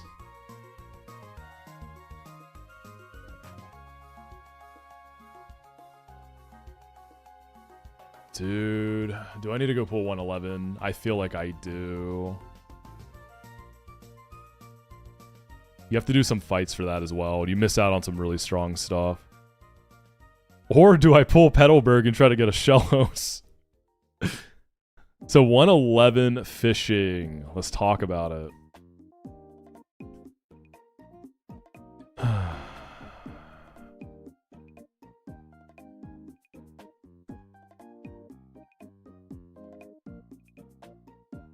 You can get 40% Shellos, which is Gastrodon. 20% Temple, which means you can get Seismitoad, which is awesome for Watson. Really, really nice. There's actually 10% for Palpitoad, so it's 30% for Temple. Stunfisk is 10, Krogunk is 10. Stunfisk is actually 15, and then I have Chinchou duped.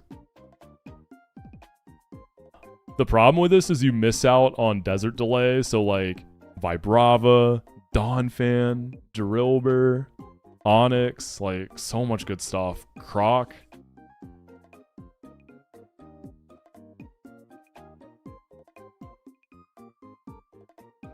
I do like Crustle if it's Shell Armor. Sturdy Crustle has a few funny things, but Shell Armor Crustle I definitely prefer. I like it. What's up, Snake? Okay, Petalburg fishing. What are the chances for our ground?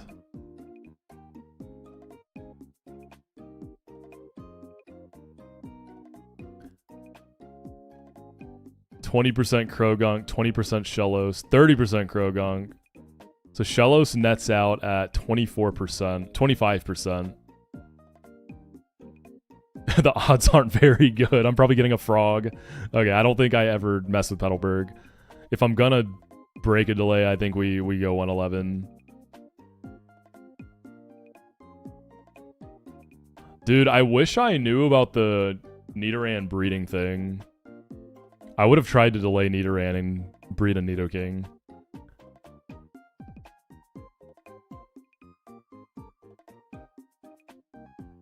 So yeah, Petalburg, if you it's a very famous delay in this game. If you delay it till after Flannery, once you get Surf, it's 50-50 Greninja, Primarina. They're both really good, but Primarina is the one that people really usually want to hit because it's just like such an incredible fairy, guaranteed E-form on. It does so much. So like people get upset to hit Greninja there, but it's only because you're comparing it to Prim. Like Greninja still has really high potential. The Nidoran breeding tech, apparently if you get a female Nidoran, you can breed at the daycare and then get a Nidoran male egg to hatch at Trainer Tower. But what I was not aware of was that only Nidoran can breed. Nidorina and Nidoqueen can't. And I ripped my Nidoqueen, so... Nidoking would have probably been a nice bring for Watson. Yeah, 1DR, you're definitely not delaying as much, for sure. I mean, I've taken...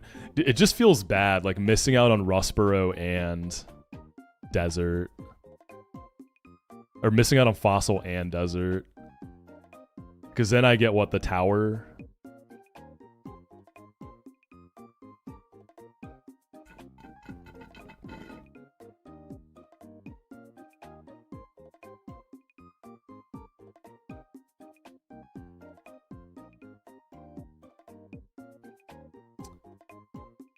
Yeah, I'm gonna really need to sit down and look at this Watson to see if I can pull off not doing this.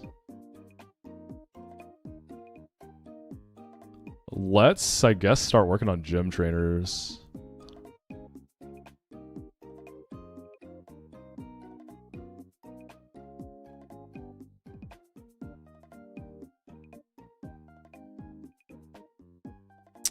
Oh yeah, we have Wally too.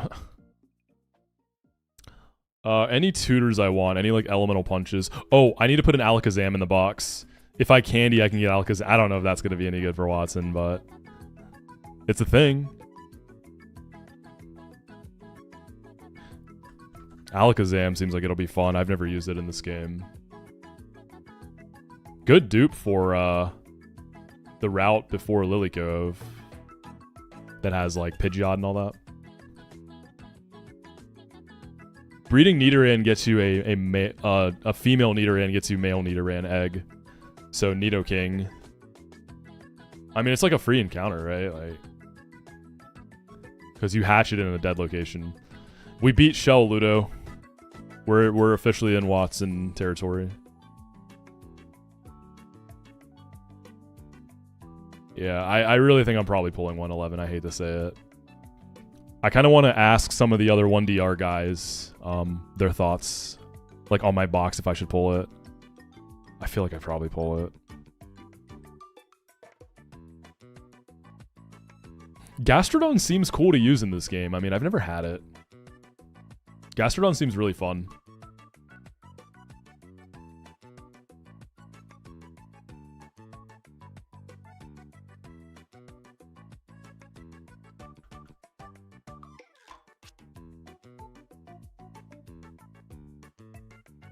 I don't think you get Storm Drain in this game. I think you only get like Sticky Hold or Sand Force. Gastrodon definitely does some unique stuff though.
It's feasible. It's been done by someone Zoid.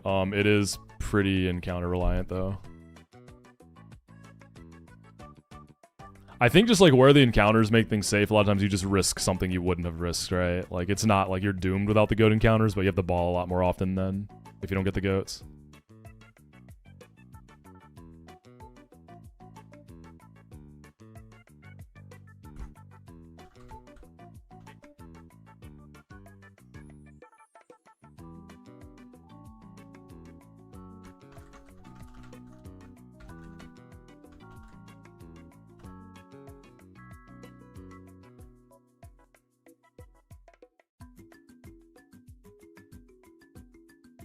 Might as well roll a d20 for Pult at the start. Hey, I've rolled like, I want to say 2 d20s in D&D so far.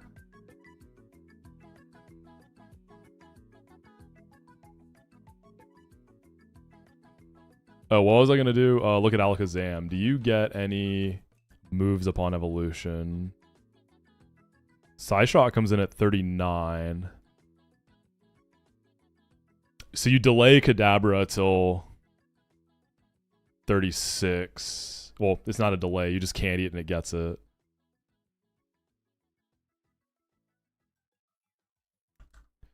Psyshock. Alright, so I could have an Alakazam as well.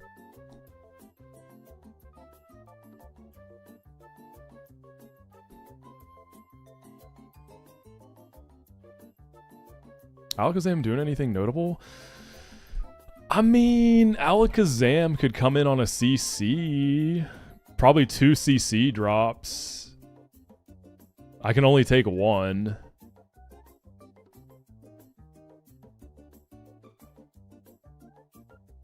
Nah.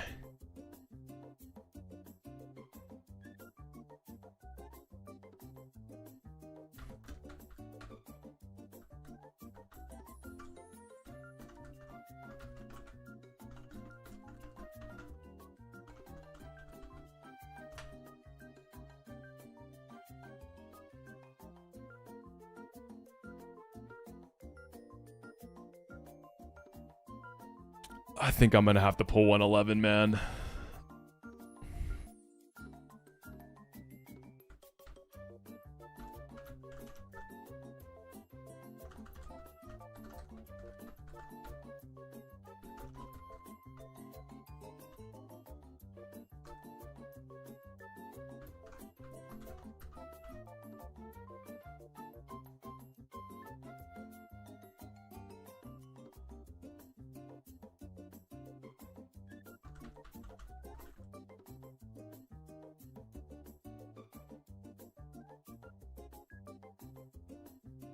Alright, elemental punches and brick break are available. Does anyone want that stuff? Nidoqueen gets some elemental punches. Nothing I can think of really needing at the moment. Yeah, I know Mirage Tower, I can rip a good ground. Like, I guess I've often done Desert Delay, so I'm just thinking about how good that feels. But this is 1DR, it's different.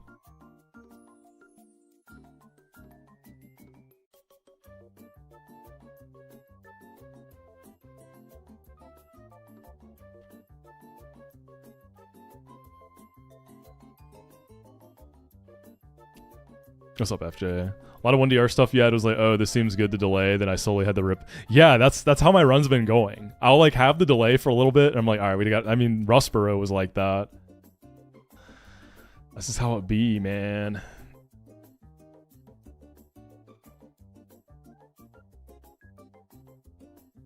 It just be like that.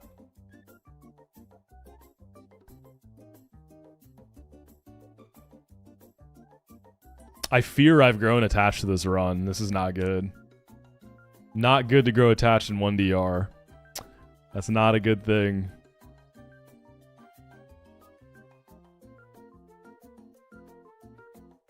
Not good at all, gamers. Catching feelings before Norman, I know.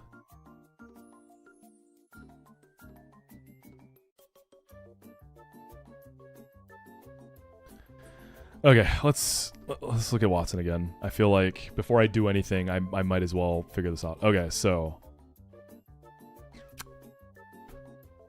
let's just try to plan Watson with what we have. Nice thing is then when we get there, we can run it up. So we were going to do Togi into Nidoqueen to beat Magnezone. There's a tiny chance for Boom. It is what it is, right?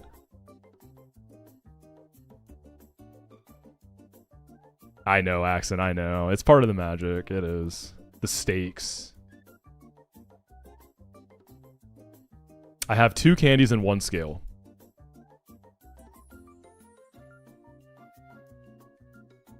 If I scale Nidoqueen's special attack for the Amphi, do I get away with no soft sand? It's better, Ah, dude. Special attack scale, it's a 90% chance for a Tuco with Earth Power. So I go Cherry and just send it, right?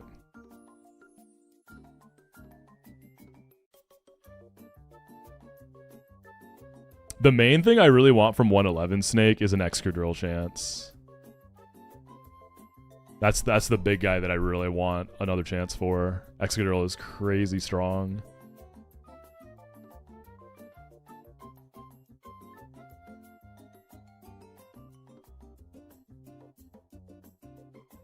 I'm removing that song from the playlist, man. It's annoying. It's got like the shouting at the end, and it always just like jump scares me, and the song's not even good enough for that.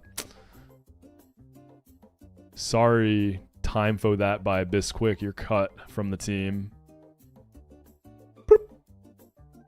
Unlucky.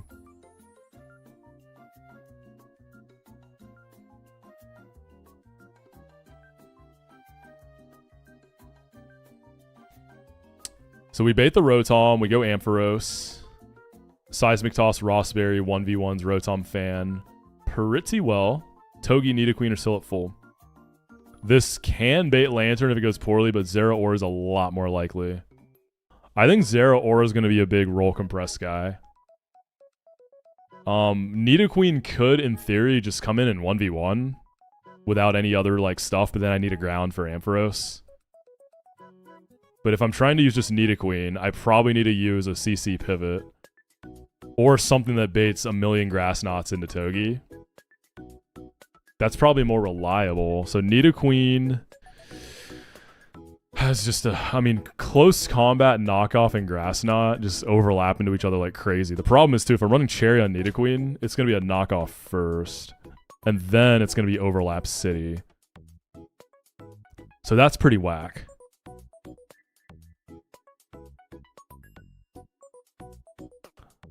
Lantern baits CCs over Grass Knots. So I couldn't even do like Lantern on Plasmos and then bait the Knots.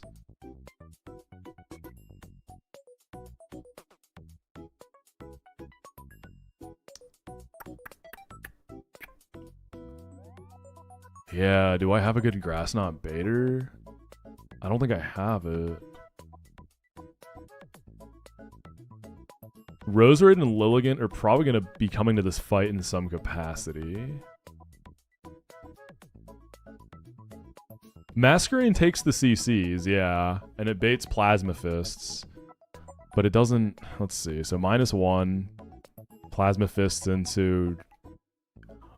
Oh, I'm stupid. Nidoqueen baits Grass Knots just fine. I wasn't accounting for the Intimidates. Okay. Alright, Nidoqueen, my bad. My bad, mama. I wasn't familiar with your game. Alright, so maybe she just has to kind of clutch up on Ampharos. Yeah, Masquerain on the CCs. Plasma Fist in the Nidoqueen. Am I still baiting knockoff there?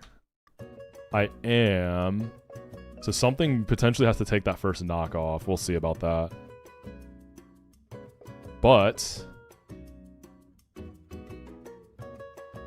Alright, I'm feeling some hope here on the delay. How many of these is it going to take? I mean, CC drops are going to be there too. Like, Togi's going to just beat this.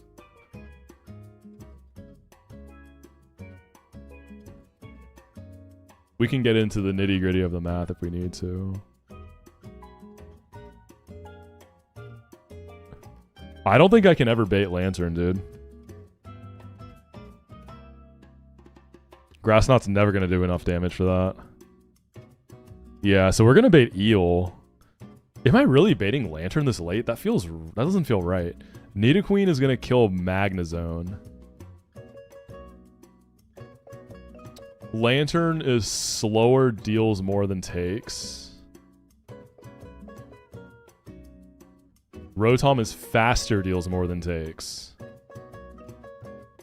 Let me check the baiting rules again. I'm still a little rusty on these interactions.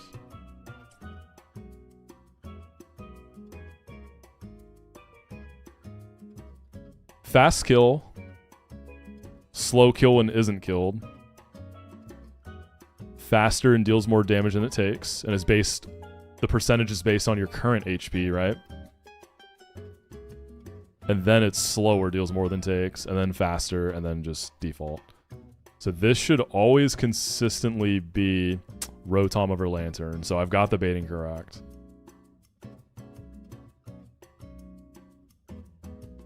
What's up, it's happening you? We are at Mauville. I am planning ahead for Watson to see if I have to pull a Route 111 encounter. It's looking like I might not have to. I mean, even if every Grass Knot crits, it's such little damage. Yeah, Lantern is... I should see how many I'm taking. Let's see if there's ever a chance for Lantern. Okay, so the first Grass Knot. -1, -1, -1. Fake out. 117. Oh, how much do you take from Iron Barbs? 117 divided by 8. You take 14. 117 minus 14 minus Mineral Fake Out. 20. It's 83.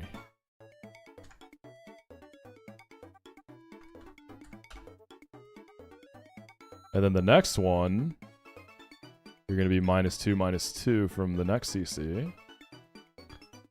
So 83 minus 14 minus 26.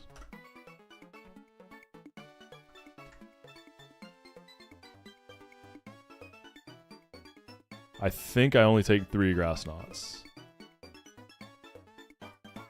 32. Yup, 3 Grass Knots. So if every Grass Knot max rolls me, and they all crit, that's 24. So 92 minus 24. At worst, I'm always at 68%, or 68 HP, which I believe is out of Lantern territory. So Lantern will always be slower, but it deals more than it takes. Eel is the same situation, but if Eel doesn't always see... Let's see if Eel's always going to see kill on me. Otherwise, it is actually going to be Lantern first, which I think I'm okay with. So now let's look at Mineral Grass Knots. 80. 87%. So low-key, it might be worth doing an additional pivot. Because I think an extra grass... Depending on how the Grass Knots roll, or if I get crit by any. So if I take an additional Grass Knot, that's 76%. Or 76 HP. Right, it does 4. Then I'm in Eel range. So I can either guarantee Eel or have it often Lantern, sometimes Eel. So for consistency's sake, let's see if that matters.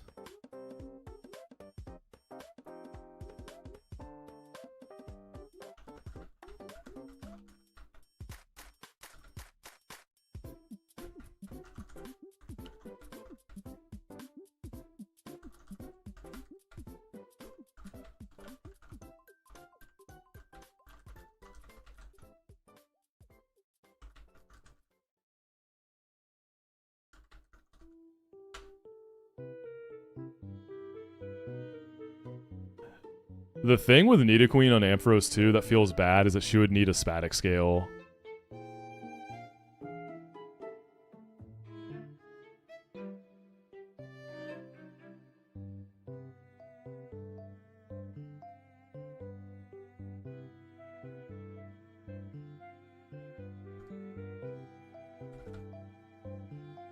One sec, y'all. I wanna... something...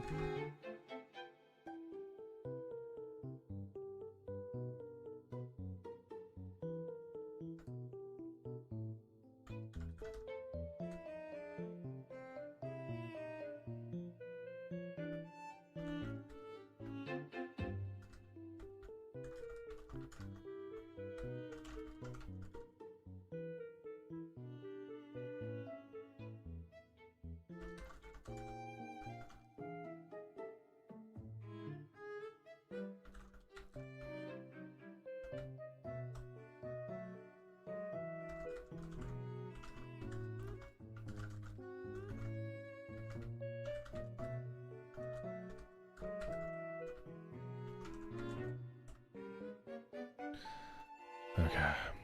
Man, I got the goats talking about the box right now. Just trying to see like if we rip it or not. What's up, Ruby? How you doing? Good to see you.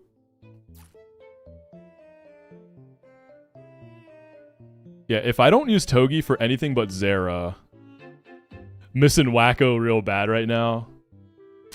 Is that your way of telling me to take my beanie off so I can get the Wacko hair back out? No, we all miss him. We all miss Wacko. What's my go-to high protein meals for the gym? My diet's kind of boring right now because I'm cutting at the moment, which feels weird, right? Cutting in winter. I mean, right now, like, I'm doing a lot of, like, Korean-style bibimbap bowls. So some sort of either chicken or beef with, like, a Korean barbecue marinade. And I'm doing rice, kimchi, red peppers, onions. That's been, like, my go-to right now. In the morning, I'll have, like, 2 scoops of protein powder, oatmeal with some peanut butter. I like Greek yogurt a lot. I'm a big fan of that. I like cottage cheese. I have a Ninja Creamy, so I've been making like high protein ice cream with that. So that bowl is really good, but I'm eating it almost like that kind of thing. I'm eating it almost every day, but I'm a creature of habit. I'm totally fine eating the same. Like I find a meal I like, I can eat it every day. My favorite Greek yogurt brand? Siggy is what I've been into lately, if you've had that one. It's like that they make that Icelandic style yogurt. And it's basically, it's a high protein yogurt. It's fire. Fire, fire, fire. Grant, okay, Stonked knows. Stonked is a ball knower. Yeah, Siggy's. Yep. I was a big Oikos guy. Oikos does have like a high protein variant. I think it's like 20 grams of protein per little cup, which is really good. He really said I'm an everyday eater? Oh, shoot. Exposed. Gulp. I'd be eating. Yeah, so if Togi got crit by every single grass knot, I think I'm still good for Amphi, right? I want to go Oranberry. 24.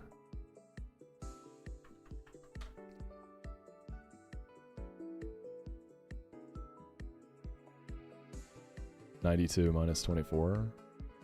68. 70. I mean, Amphi is still going to have a risk, right? Like, if I can get it on Amphi Dragon Breath, let's say I don't get crit. Okay, max roll non-crit. Check it out. 36. 92 minus 36. Plus 10 from Orin. I can't get parried. Wait, what? I did that wrong. Wait. 68 minus 36 plus 10. There we go. Is there overlap? 46%. Okay. So I can get crit by every single grass knot from Zera Aura. And then I can come in on Ampharos Dragon Breath. I can fake out U-turn for Chip in the Nidoqueen on a guaranteed discharge if I don't get crit.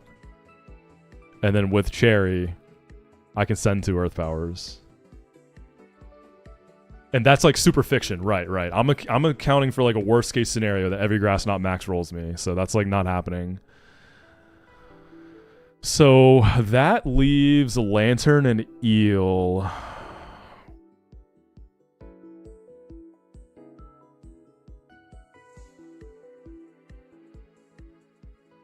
This is pretty good odds so far. So if I'm likely to bait Eel Drain Punch early. I mean, is Eel just Roserade? Oh, well, if that's all I got left, I have 2 slots. I can bring 2 grasses. One can take Lantern and one can take Roserade, right? As far as who wants to take the knockoff from Zera Aura, could it be Lily? She doesn't take too much. So who pops off on Eel? Is it more so Rose or more so Lily or what? Wait, how do I not have Toxic on Rose? Did I mess up? Uh-oh. You don't get it till 36. Should I have kept poison powder? So I'd have the candy for toxic. Toxic seems like it could be really nice on eel. So I don't think I need a scale Nidoqueen.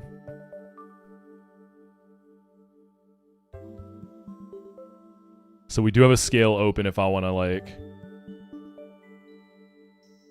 Roserade does still learn moves. It's gonna get some... It'll get Leaf Storm later. Mega Drain is a scale, which feels kind of bad. Does Worry Seed do anything for eel? It opens up the lane for Nidoqueen to finish it. You could like chip eel, finish with Nidoqueen. And since I'm using Earth Power, I don't really care about coils in that fashion. Let's see how much Nidoqueen does if I get rid of Levitate.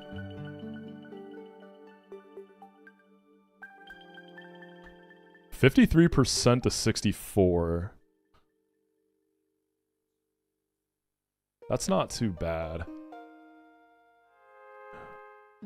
Am I ever baiting an Aqua Tail to Encore with Walrein?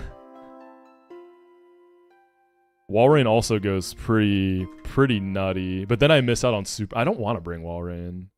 I want Super Fang for CRR as an option. You know?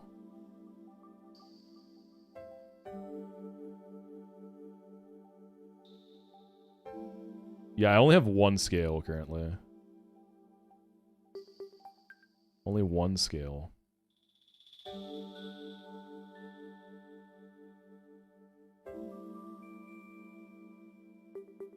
Is Quillfish a thing on this fight? Quillfish can pivot on Zeraora if you don't have a mask, I guess. It does it a little worse, right? I mean, Quill on CC... I don't have to bait a knockoff out of Zera, at least, right? Like Mask is.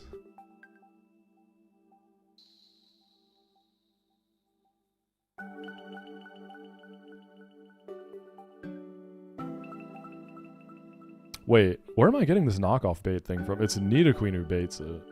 Because she has to have that cherry. So someone also needs to take a knockoff at some point, which is really annoying.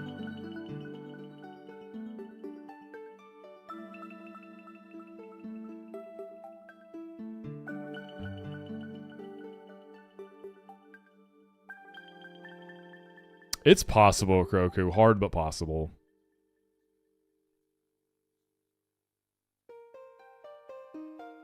Amphi could potentially take the knockoff.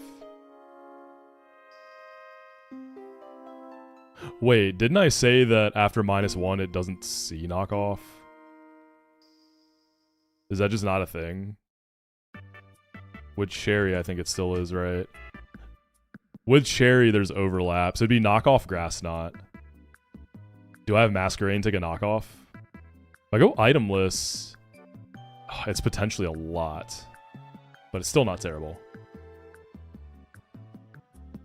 I can't guarantee Cherry first, because I'm saving it for Ampharos, who's almost always coming out at the end. Nidoqueen needs it for Amphi as a contingency.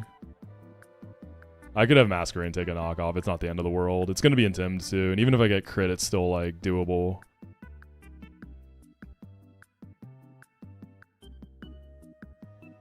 Alright, so Eel... I'm kind of feeling Roserade. This is my farthest run so far. And then Lantern. Who do I use for Lantern? Is it Lily? I don't love Lily. Lily for Eel feels kind of scary too because it starts coiling up. Pichu, thank you for the 25 months, dude. Appreciate that, homie. Flying Pichu is my name, just subscribed. Holy. Yo, what about Candy for Alakazam into Drain Punch? Do you go crazy on Eel from there? No, not really. Disable is a thing on Zam, by the way.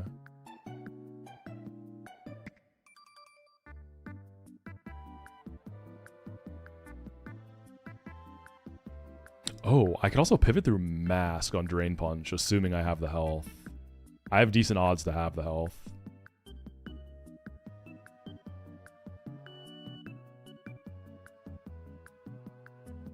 I do have decent odds to have the health for it.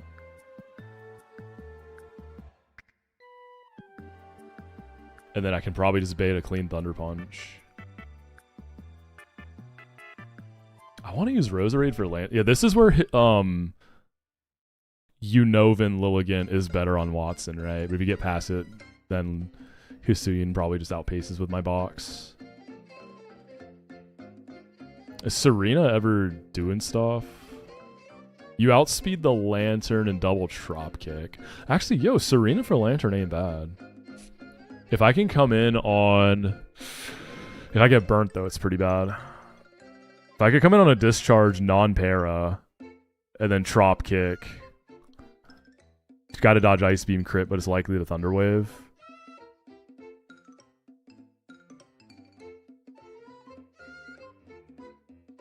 Roserade.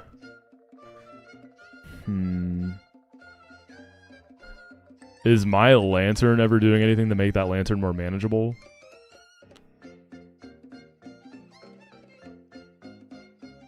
Is Berserker doing any cool stuff on this fight?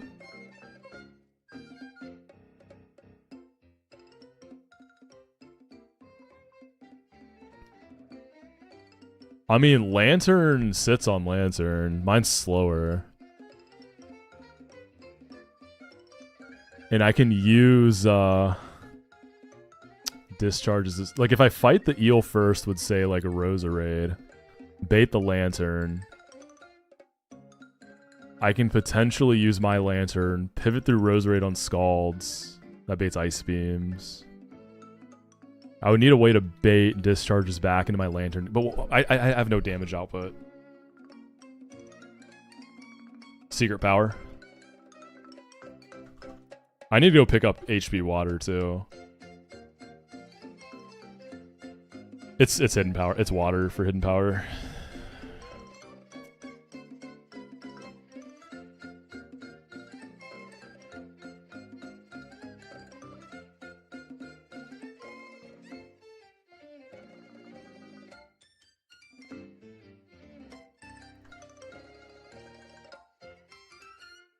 Oh, that sucks, Fluto. I hate ripping your hand on DLs. Rose can 1v1. There's some risk, though. I would slam the scale so fast if I was Technician. I guess I can use Natural Cure on Rose to reset. Yeah, Hidden Power's the tutor.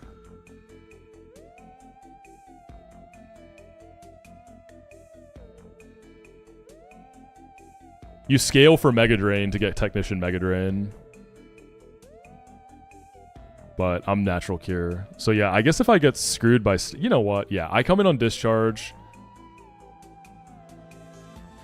I guess I just Magical Leaf first.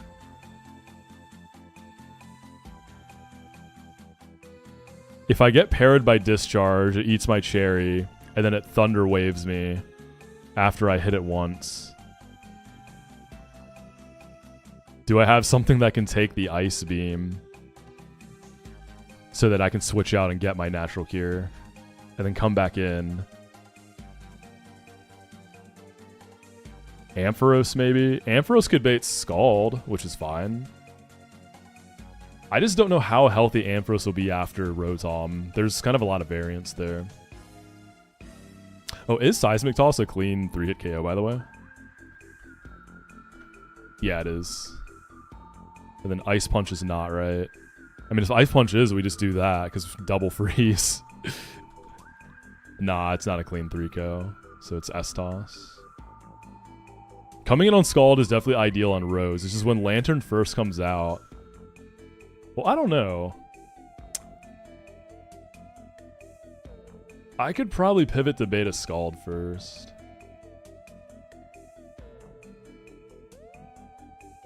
If I scale Mega Drain, just run it without Technician. Oh, it's still really good.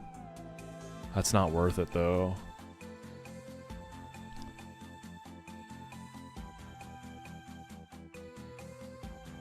Or is it? I mean, it's a resource to get me through this fight cleaner. I don't think I need to do that.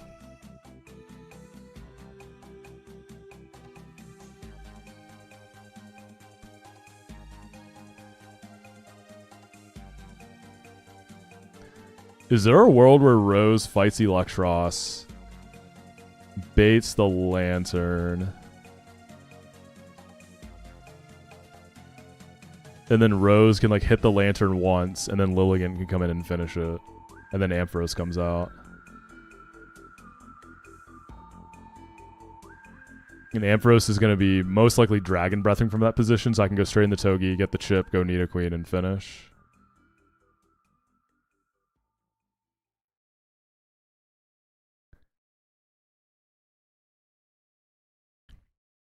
Yeah, Candy for Toxic could be nice. That would be nice for the eel.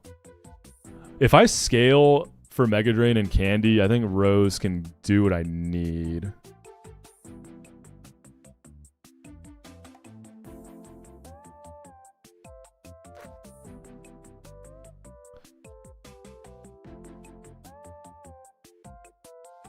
That just helps me with sustain so much.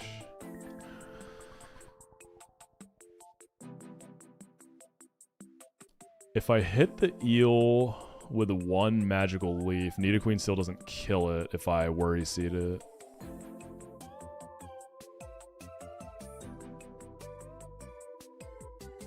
Dang, low key, keeping Synthesis might have been a play. I could like Toxic the Electros with the Roserade. Go Lily and like synth up. Sneak hits in when I can. I'll start taking a lot though from hits if it coils.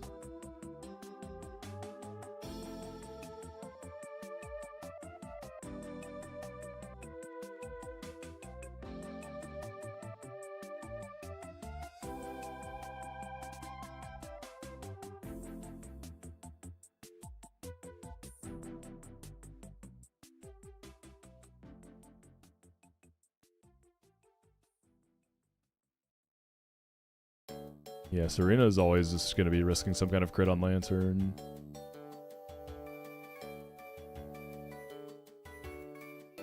Is candying for Empoleon ever doing anything for me this fight? No, right?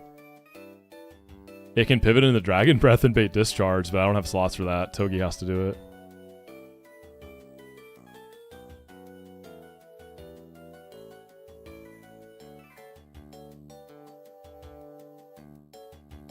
You know who would have been super nice here? A Crocodile. That would have been super fire. Oh, I have citrus berries now, dude. Speaking of which, let me get my other pack of citruses.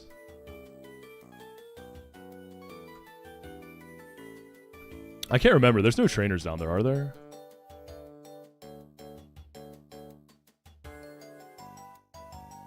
I don't think I could run it. I'm just grabbing some Mons just in case. I don't think there's anyone I could really run into. Just gotta watch out for Wally. Wait, don't I get another candy too? Am I gonna have 3 candies to play with? Isn't this a candy? I have 3 candies. I should probably use one on this fight. Yeah, you just stay left, right? This old man, I believe, is not a trainer. 25 and the 21. 21's okay. I thought 25 was pretty good.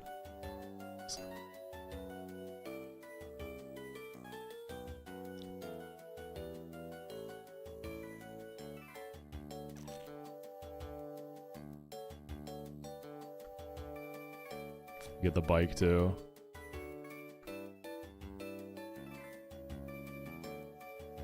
Oh, dude. Okay.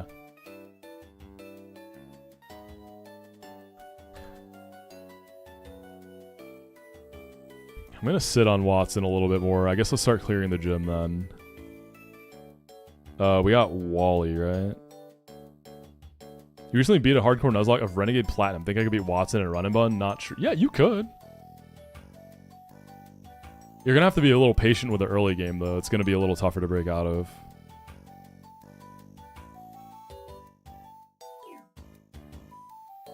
Where is Wally in the calc? Well, do I really need a calc for Wally? What's up, Lauren? Alright. Curlia. Is this level up? Does Curlia have like Mystic Fire or something? Can I just use Berserker?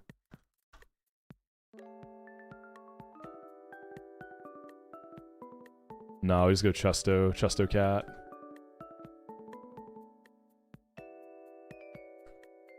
Right, I think this thing can sleep me. I think it has Hypnosis. And then the other mon it has, it's a Zigzagoon at level 7. Okay, buddy.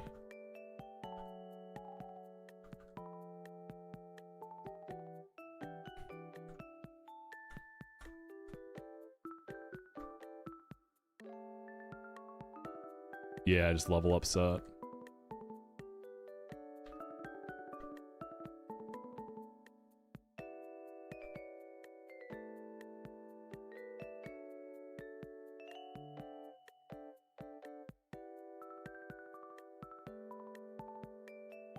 Let's go.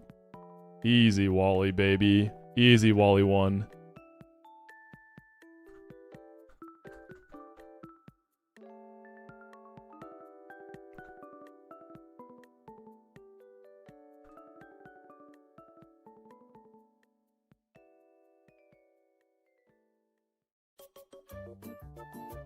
First fight has Pincurchin, which I probably cannot Oko. Yup, because Nita Queen is a bomb. I have a range, but like... So you're gonna get Toxic Spikes up, I guess. Gosh, I can't even Oko this thing, dude. That feels so bad. Nita Queen.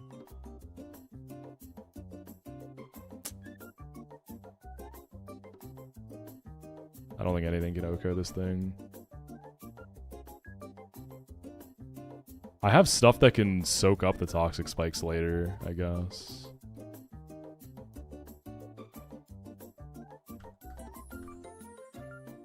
I guess we'll lead Nita Queen and see if we can prevent that from happening. What's she gonna be? Raichu? Side shot. Electric Terrain will be up.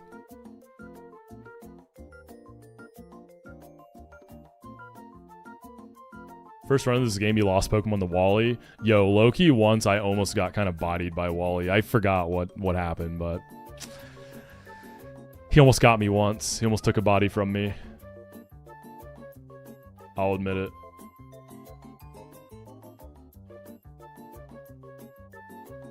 So Drifblim is gonna be... It won't know it has Unburden yet.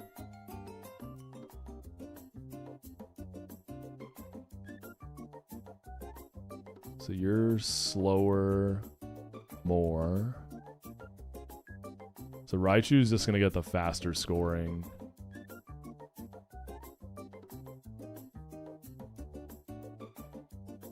So I guess it's Drifblim, right?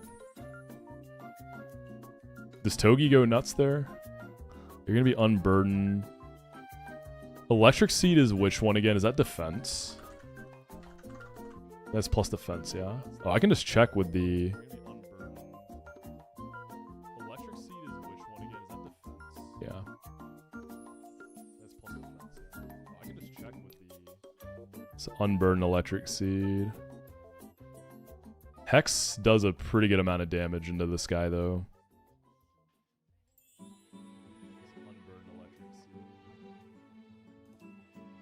Lantern Thunderwave Discharge spam ain't bad either. I'm surprised Discharge doesn't do more with the terrain up.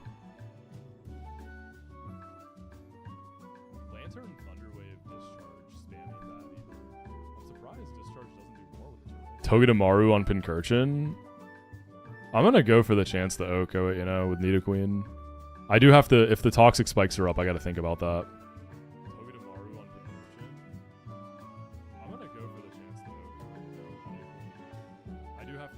Which song is it, Chief? Oh, Foreside, yeah.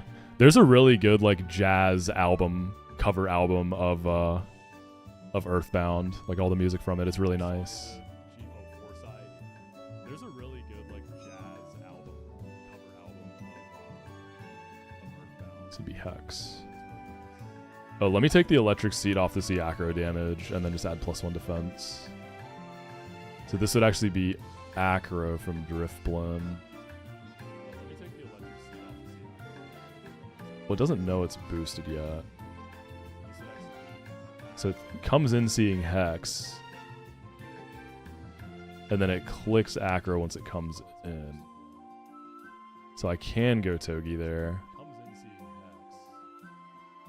And then maybe like Muscle Band, Zing Zap after the chip. I don't know if that's quite enough. 128.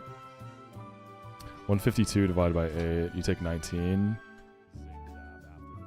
So I need to do 133 minimum, which I do not do.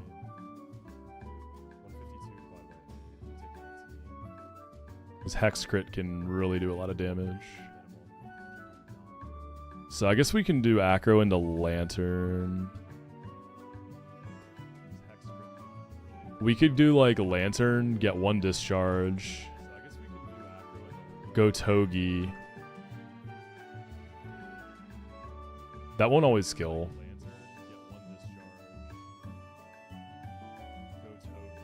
I could bring a normal type, yeah. We could even do just Lopunny and Togi, right?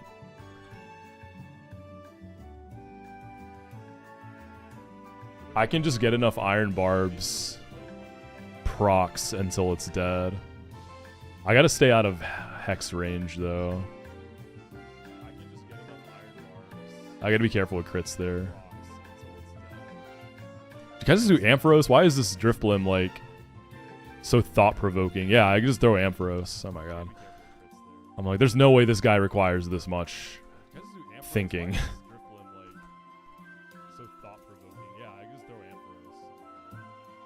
The Toxtricity is just going to be Nidoqueen, right? I guess she's slower. She shouldn't have Chip, though. Toxic Spikes are likely up. So I might need to clear that first for Amphi. Or I can just go Pecha, Amphi, whatever. I was going to go Wise Glasses for Shockwave. It's fine.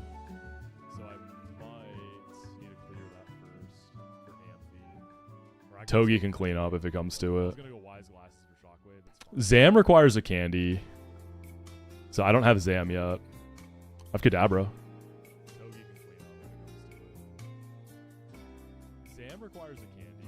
I don't think it's worth candying just for this. Candies are precious. Raichu. Yeah, Nidoqueen's got it. Nidoqueen should be fully healthy. What is Ampharos gonna bait?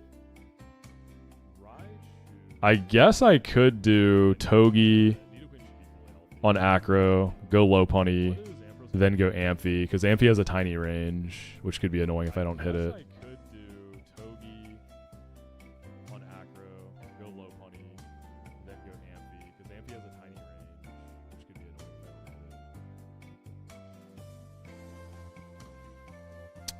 Tox should come in for Sludge Bomb, which Nidoqueen can also just tank. I can take double crits there. What about Raichu then? Psyshock or Surf? The purple-yellow contrast to the enemy team. Wait, you're right. I wonder if that was intentional. It looks really clean. Dexa definitely does stuff like that with his team building. Or maybe it's just coincidence. It's an electric gym, so there's going to be a lot of yellow accents. And Pincurchin, is it purple or black? I think Pincurchin could be seen as like a dark purple.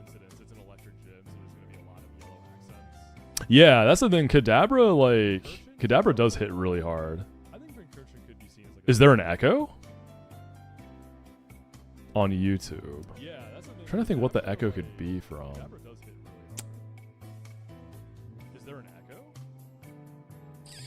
Sorry about that.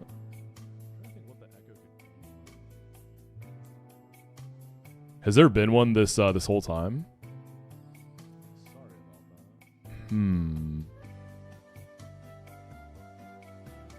Soloey, the rules are in the description, but no, I'm not choosing any encounters. don't know what the echo's coming from. The rules are in the description, but no, I'm not choosing any encounters. Did I unmute this tab? No. I'll have to figure that out. I don't know why that's happening. Alright, Raichu. Lantern, like, I gotta pivot into Discharge. I can sort of fight it. Raichu. Lantern, like, I gotta pivot into Discharge. Serena, kinda. I kind of have to come in on Surf, though, to not be dead to Signal Beam crit.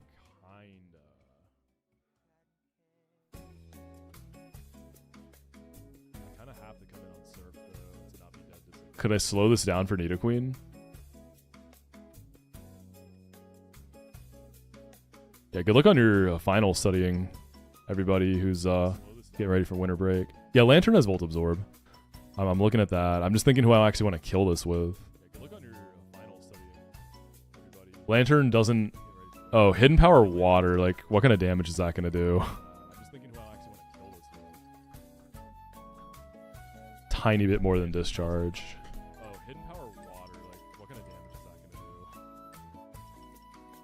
Like, I can chip it, but then what? So we're going to be baiting a Surfer Psyshock. Who are the pivots for that? Both of my, I mean, I guess it has to be Serena and bait a Signal Beam. The terrain is permanent, yep. My grasses can't really come in. Because it's got Psychic coverage for both of them.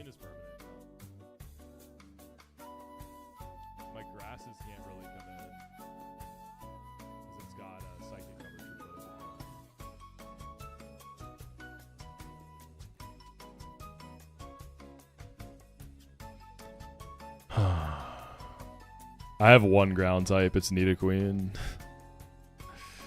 Oh, Nidoqueen. She's trying her best. If I use something else for Drifblim, I could Cotton Spore this with Ampharos. She's trying her best. Slow it down for stuff to beat it. If I use something else for Drifblim, I could Cotton Spore this with Ampharos. Signal Beam into Togi. And then maybe get some, like, fake out ship. Signal Beam into Togi. And then maybe get some, like, fake out ship. Yeah, let's just try to use Lantern, I guess, for Drifblim.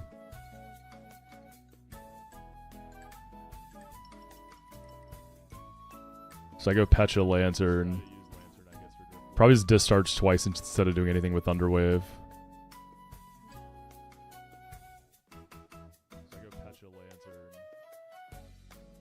Yeah, we bait the Tox. Nidoqueen takes care of that. And then on the Psyshock and Surf, I could just go hard Amphi. Yeah, we bait the Tox. Nidoqueen takes care of that. Double Maxwell crit gets me. I just need to get a Cotton Spore.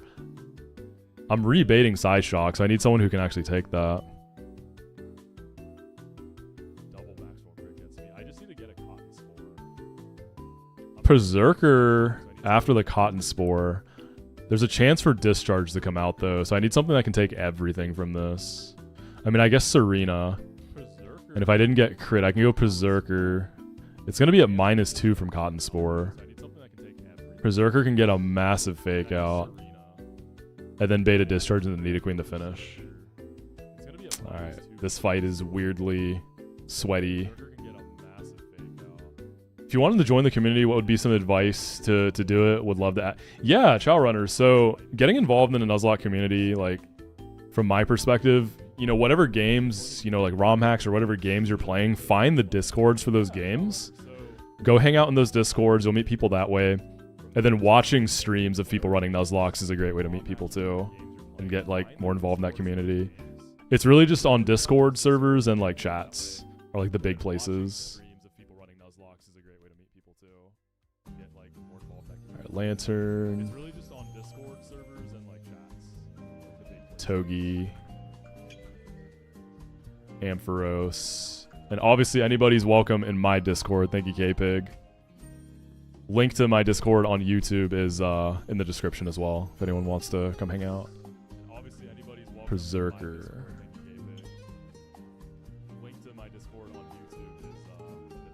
Weirdly sweaty fight.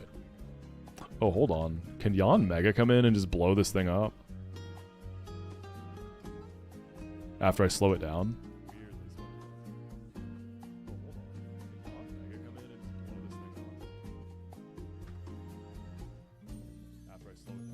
So Serena's there for just a good generic pivot. He baits Signal Beam. So I am risking Confuse there.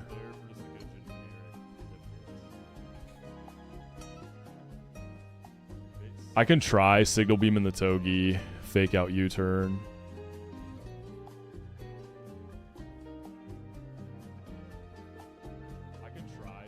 Yeah, this will be pretty dynamic. Alright, this can be Orin. Trying to save citruses where I can. Oh, do I have anything that's clearing the toxic spikes? Hold up. Nidoqueen will clear the toxic spikes when she comes in for Toxtricity.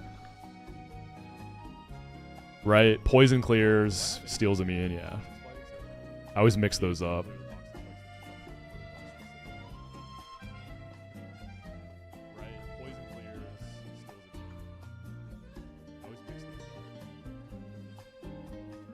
What's up, Sir Morky? How you doing? Hope work was good. We're starting Watson's gym.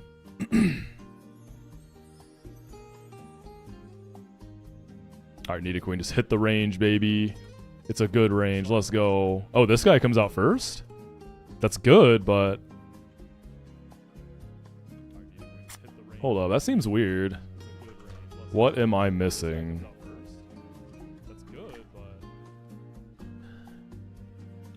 You're faster.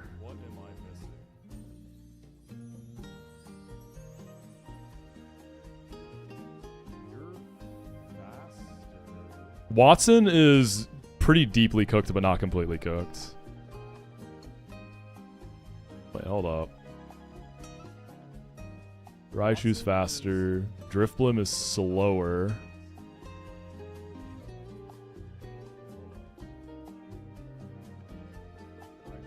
And this is faster and deals more.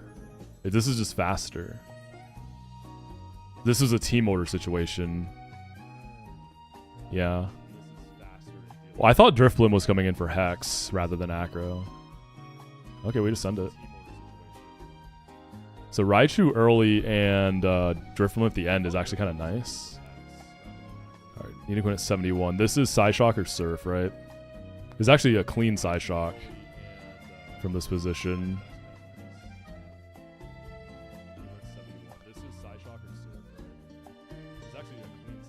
We can go straight. Let's go Serena into Amphi. If Amphi gets confused, though, I'm kind of in some trouble. That's not terrible. I've got my fake out guys. I can risk that. All right, how much less am I taking from Signal Beam? A lot. Okay.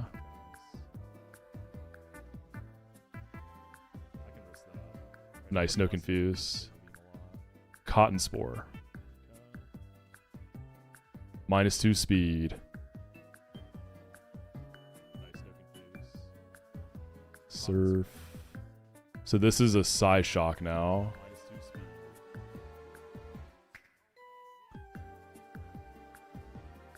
We can go Berserker to start. Make sure this is absolutely a Psyshock though. Yep. I'm getting paranoid with priority and terrain. I'm thinking of psychic terrain. So the quirk of electric is that you can't sleep stuff, yeah, and then obviously like the boost. We fake out. God, that's so much damage. I think this is Discharge in the Nidoqueen now. And then at -2, Nidoqueen is actually still slower.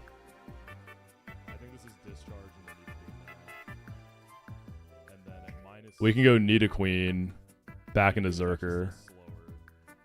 Make sure I'm not baiting Surf, right? Yeah, clean Psyshock. Oh, actually, I can just go Togi at this point. fake out U-turn.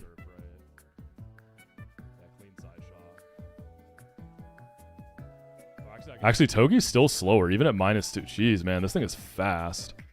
Did we just go Zerker for the bigger fake out damage? Okay, we just crit fake out and kill it. This isn't Watson, it's the first gym trainer. Did we just go Zerker for the bigger fake out damage?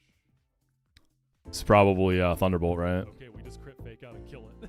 This isn't Watson, it's the first. It can be Hex or Thunderbolt. Alright, show me Thunderbolt in the Lantern. Unlucky. It can be Hex or Thunderbolt. Discharge.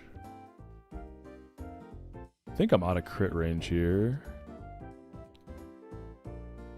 I'm out of crit range. Nice.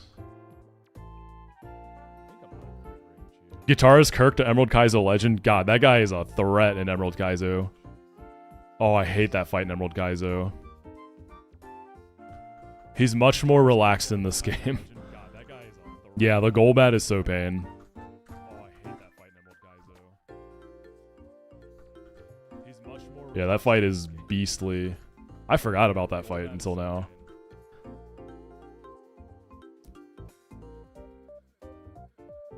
Focus Sash Volbeat with Tail Glow.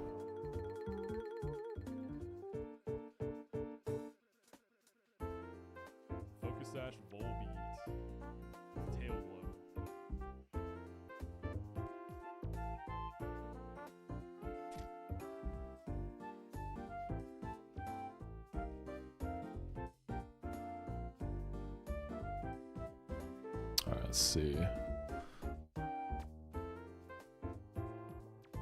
You can kind of sometimes break ankles on this fight. It can be kind of funny.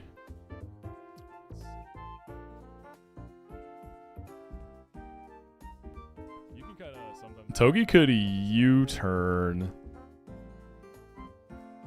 I can fake out U-turn into Pony, right? Togi could turn off electric terrain and then just kill it. This can only Bug Buzz or Tail Glow. I guess Prankster Baton, like say it Prankster Tail Glows as I U-turn in the Pony, then it could Prankster Baton Pass. We can see who it's going into and smack someone real hard in the back. Say it Prankster Tail Glows as I U-turn in the Pony, then it could Jolteon's faster. We can see who it's going into and smack someone real hard in the back. Oricorio. I mean, Fire Lash into whatever, I think, kills anything in the back, right? I just have to outspeed them. To Spider, I can't. I might need to save this for Spider, though. I mean, Fire Lash into whatever, I think, kills anything in the back, right? I just have to outspeed them. To Spider, I can't. I might need to save this for Spider, though. Berserker fake out Ironhead, but Discharge is a thing. Ironhead doesn't really hit anything well in the back. Does Payback get the boost when something is switching in? You've technically moved second. I think it gets the boost, right? Ironhead doesn't really hit anything well with that. Does Payback get the boost when something is switching in? You've technically moved. So worst case, Pony is taking 1 Bug Buzz.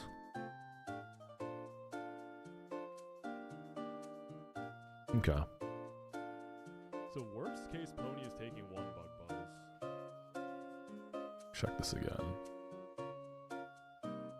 Faster takes. Jolteon's faster, deals less than it takes. Oricorio is faster, deals less than it takes.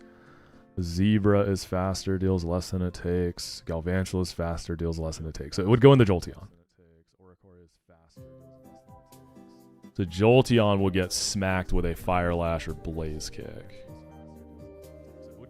Volbeat can't Baton Pass if you fake out with Berserker. Why is that?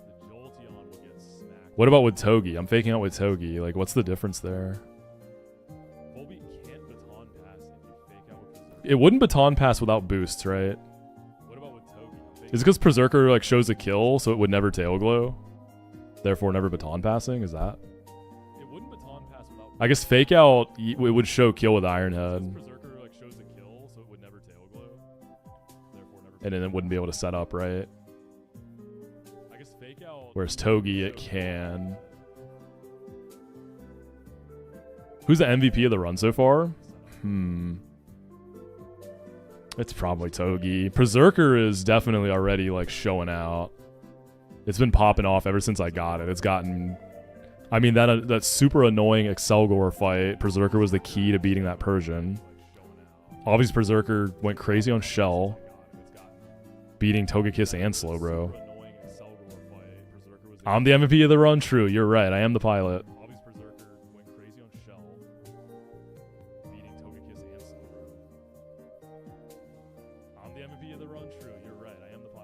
Yeah, Berserker has a range to kill turn 2. Because I'd have to go Cherry, right? But I guess I could stay and always like beat it without it ever... I don't mind it setting up and... Well, if it switches into Jolteon... Hold on, if I go Soft Sand... High horsepower, that would kill Jolteon. Wait, what are the Baton Pass rules exactly? Is it just standard Switch AI order? That I never actually really figured out in this game. I never took the time to learn it.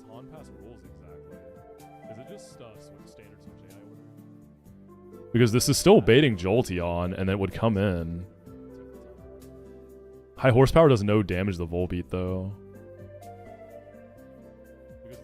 So let's not try to get that greedy. Let's just plan for Jolteon to come in. It'd be at +2, though. Is Tailglow a +2 or +3 in this game? Gulp! It's +3. +3 Hyper Voice sounds pretty bad.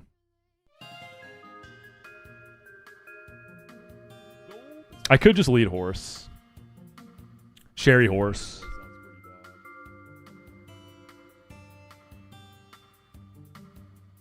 I could just lead Horse. Cherry Horse. I guess the problem is it could still do that, right? Oh, I see what I do. Okay, I can go Soft Sand. Well, I'm risking the para. I was gonna say I could break the break the Sash first, then it can't set up. Oh, it would pass the defense drop. That's true. Break the Sash first, then it can't set up. Right, right. Oh, it would pass the defense drop. That's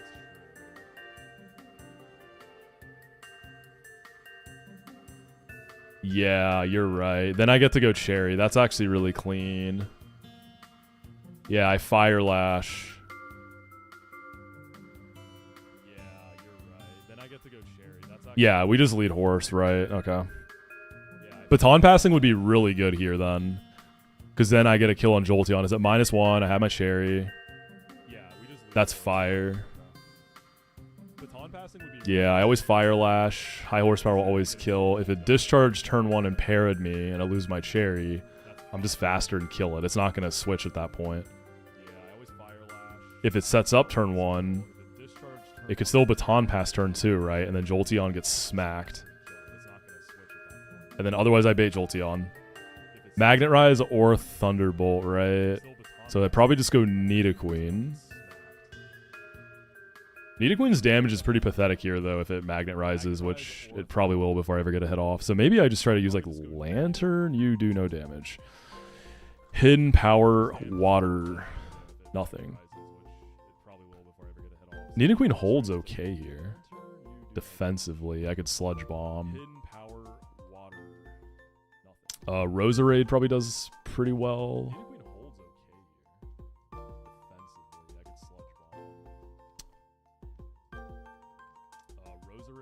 What if we just go for the hard read on the Magnet Rise and just go hard Roserade?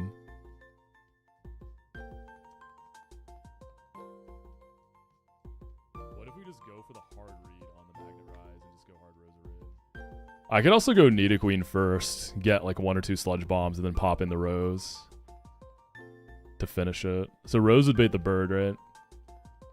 I could also go Nidoqueen first, get like 1 or 2 Sludge Bombs, and then pop in the Rose. I feel like I need to save Nidoqueen. God, I hate having one ground type and it's only Nidoqueen, man. It's really... Oh, she has to do so much. I feel like I need to save Nidoqueen. God, I hate having one ground type and it's only Nidoqueen, man. It's really... Oh, she has to Togi could rip a Super Fang.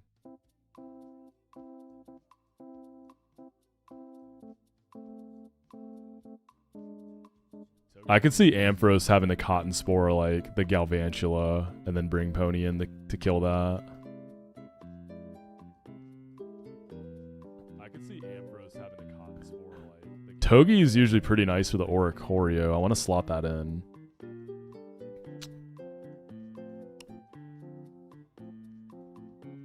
Togi is usually pretty nice for the Oricorio. I want to slot that in. Oh, I still haven't leveled up Lopunny. I should do that.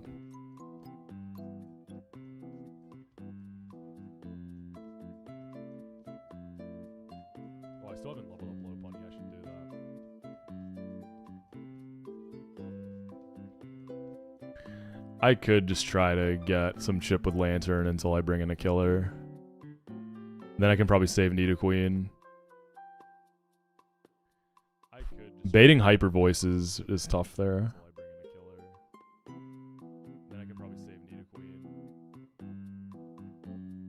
I think I want to save Nidoqueen for the Zebra. If possible. And then I have just like an extra flex slot. Oh, Serena could also do something there. She could get a good hit in. Maybe we even start with that. Okay. So horse time. Serena. Lantern. I need to go get Hidden Power Water. I got rid of Bubble Beam for Shell.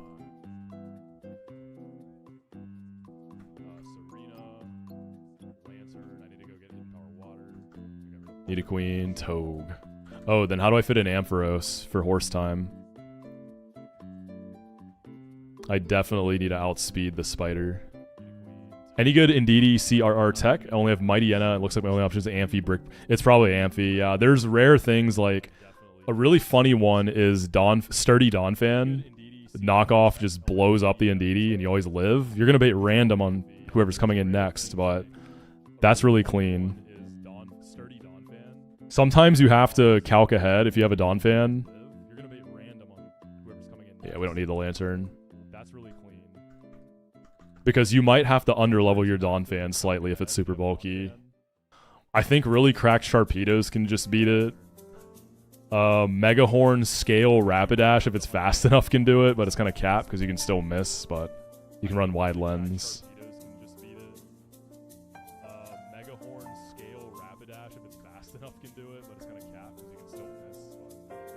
Yeah, for some reason, there's some kind of like slight reverb on YouTube that apparently started late in the stream. I don't know what's causing that. I'm gonna have to figure that out. Sorry about that. Does Shark have to be max speed?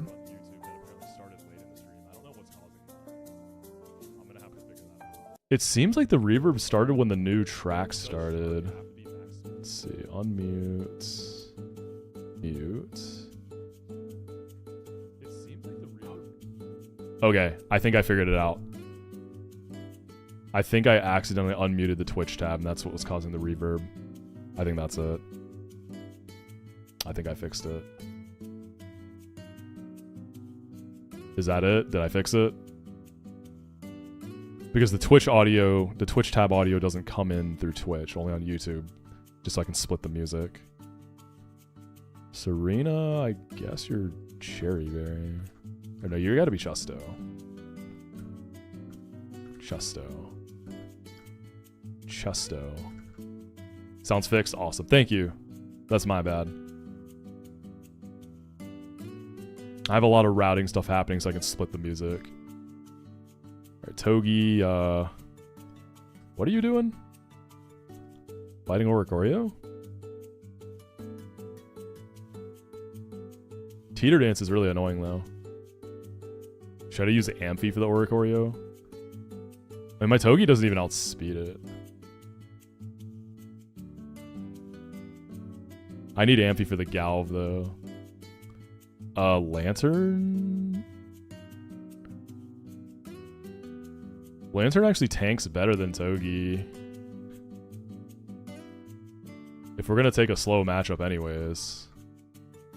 I guess I'm used to having a lot of the times I've used Togi in this matchup, I had a fast Togi. You can't figure out Deathless Shell? You have the ball in that fight, usually. Unless you have like a God box. Yeah, Samorki, exclamation song. Should tell you what's playing at the moment, yep. I need to set up some bot commands on YouTube. I haven't gotten around to that. I'm going to do that. I'm going to do that before the next YouTube stream. Amphi, I guess, is Orin. Let me go get HP water on Ampharos just in case I think I need it. So we got to go back to Slateport. Unless after Shell, does Slateport get blocked?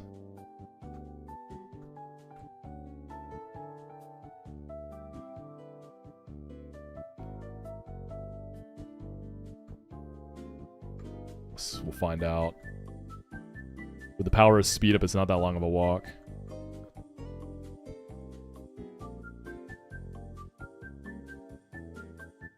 Yeah, I'm going to use the Lantern for the Oricorio over Togi.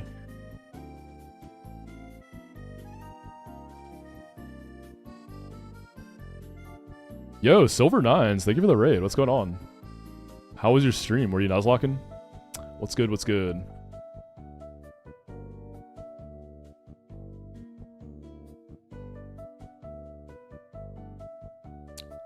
How was your stream? Yo, based Chikorita icon, by the way. Fellow Chikorita ZA enjoyer. Love to see it. How we doing, Raiders? I'm playing, I'm doing Run and Bun. Hardest Nuzlocke, and I'm trying to do it deathless. I've already beaten this game regular. We're getting Hidden Power Water on Lantern because I had to drop Bubble Beam. And I just so happen to have HP Water, so it's a water move.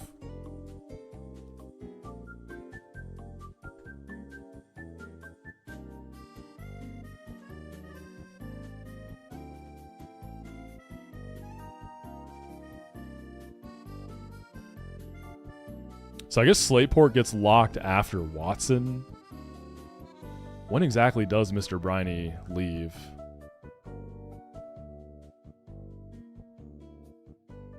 Oh, I could have taught Secret Power while I was there. We're already this far now. I guess I could have, right? I think I get a new move after Watson.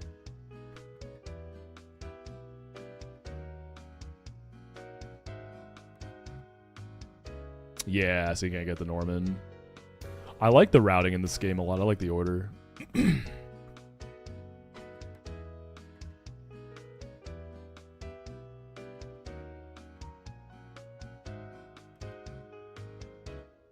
There's a Bright Powder in Petalburg Woods? Real? Actually? Is that real? Oh, Silver Powder. Yeah, I got the Silver Powder. Deathless through Watson, but CRR is cooking you. Which, what start are you running?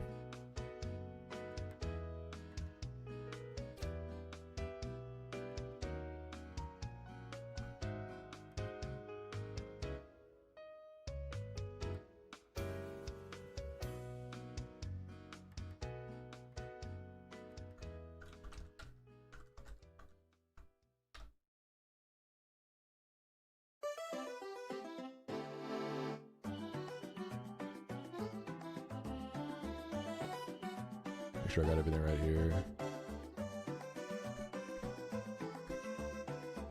I'm bringing so many Raichu guys. Alright, let's see if it does it. Aw, it didn't go for it. We don't get the free Jolty on frag. That would have been funny.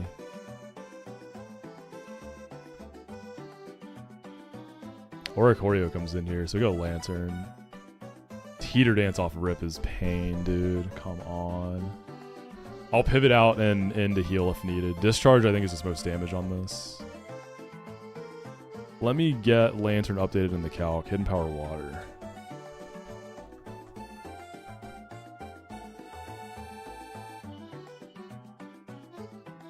Indeedee. Yeah, that's one thing with Penguin that's nice. You always at least have an Indeedee answer. Brick Break Penguin usually gets it done. And you have like decent odds to beat it without taking damage. No!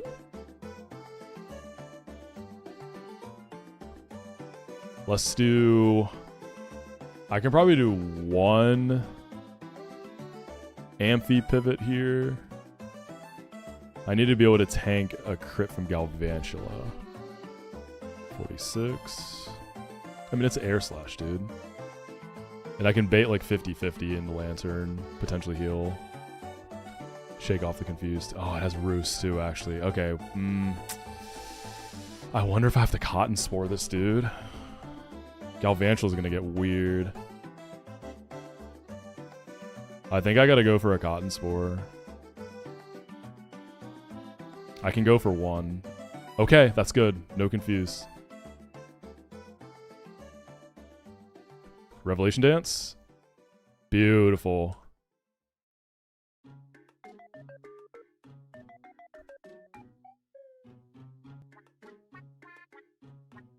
Oh, come on.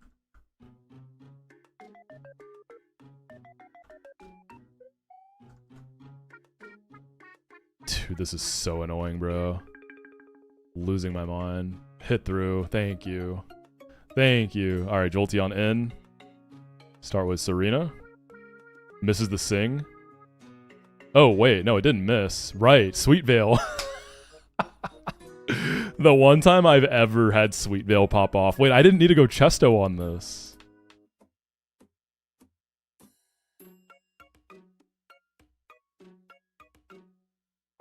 Oh, that's funny. Do I low sweep this? Nah, it's not worth it. Ooh, it crit me.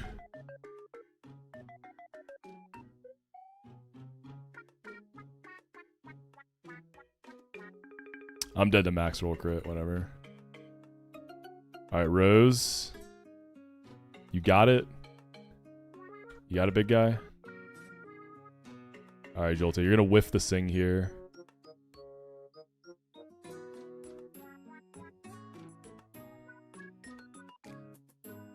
Please! Alright, Zebra. I think we just go hard Nidoqueen, right? I don't think it really matters. Rose is gonna bait. Flamethrower, that's actually the one thing that is potentially annoying. I don't want to get burnt.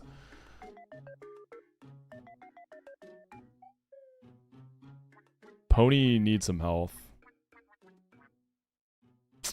Whatever, you got it, Nidoqueen. We're fine. Even if we get burnt, it's not a huge deal. We live crit. Okay, Amphi needs to get a... Ideally, get a Cotton Spore here. Let's see how we're looking. This wants the HP Ice. So 55 plus 30, and I have an Orin. 97 minus 55 minus 30 plus 10. 22.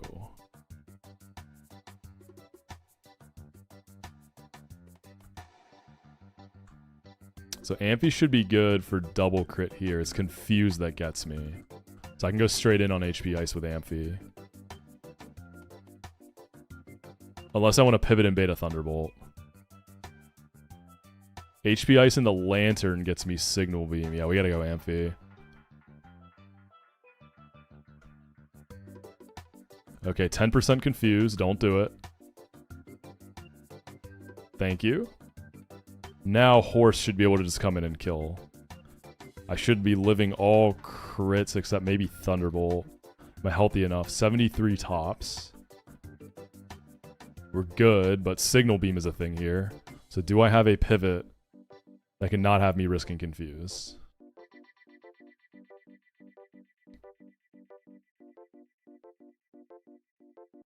Nidoqueen takes Signal Beam, kinda. I think she's got it. Nidoqueen at 35.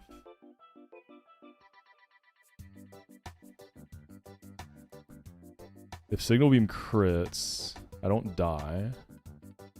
Let me make sure there's no overlaps here.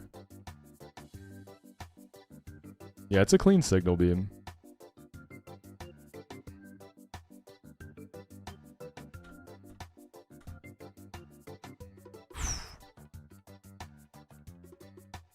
Now we go Horse.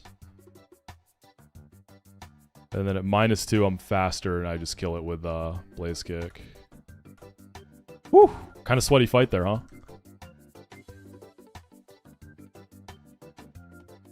Oh, the Gengar Corv double for Sweet Veil. True. What's the English name for the kind of headwear? I'm wearing a beanie. Yeah, it's a beanie.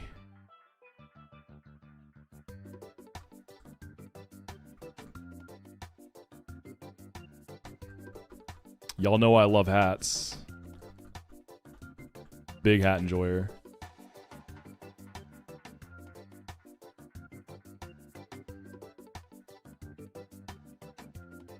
Alright, Porygon lead next. There were some white baiting opportunities for real. We'll save that for the big fights though. We can't use it too much, you know? There'll be plenty of chances for white baiting on Watson.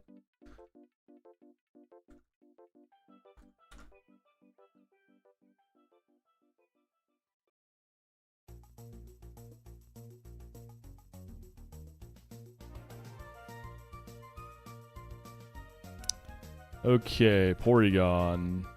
It's Eviolite, so I don't think I can Oko this with Lily, right? Yeah. Ooh, I just get blown up by Ice Beam. This is where you are in your runs. You're taking notes. It's your first attempt. Yeah, just let me know if you got any questions. Hopefully your box is healthy. I see what you did there, Joseph. Well played.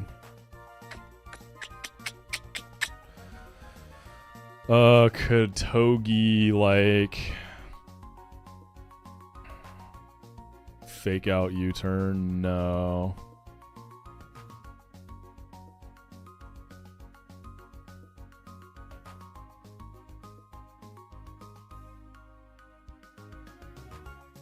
Yeah, you have access to Granite Cave during Norman Split. That's where I got my Togi from. But yeah, you do have access.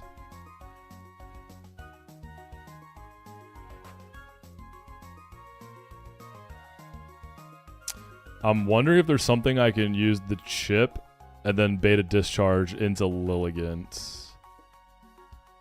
And I gotta be careful with download.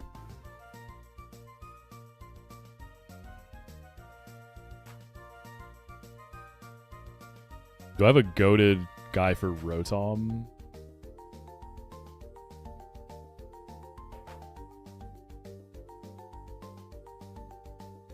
Not really. I love Houndoom for this Rotom.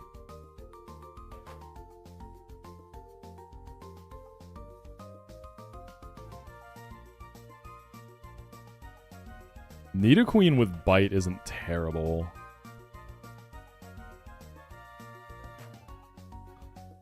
Ampharos can Cotton Spore this too. Hypothetically, if this reaches E4, are you going to bring a new Mon, or is this full try-hard meta E4? If I can build a, you know, riskless or very, very, very low risk E4, the new guy, I'll do it. Like if it happens to work, but I'm going to go for the win. If I get the E4, I'm going for the throat, dude. I'm not chancing it.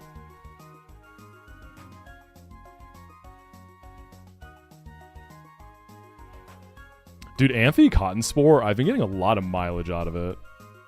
I've never used this move this much on Amphi before. This run has just been working out. Alright, Porygon, what do we want to do? Fire Lash into something. 68, -1 def. Not quite enough damage.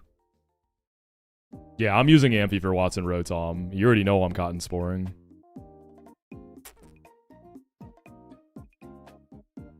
If Togi does fake out U-turn, I can bait Ice Beam.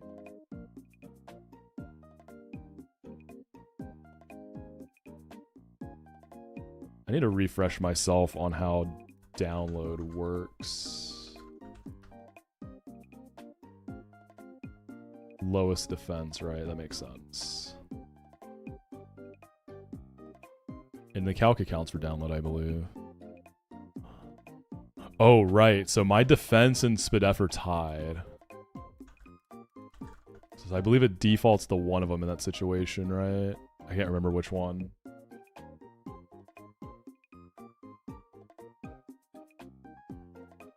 In a case of a tie between defense and special defense, it's special attack. Okay.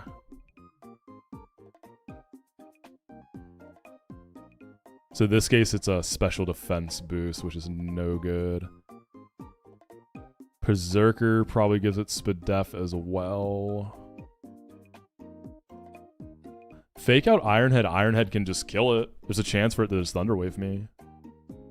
Do I need Berserker for anything else here? I don't think so. Woo! That payback damage on Rotom, though. Sheesh. Cotton Spore into Berserker Night Slash and 1 point faster.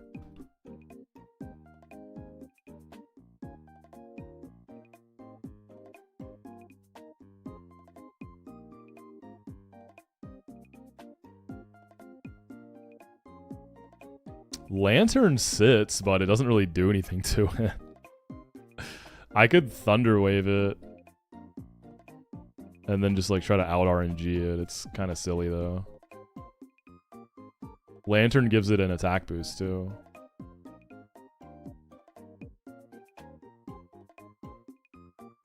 I don't really like that because it has recover.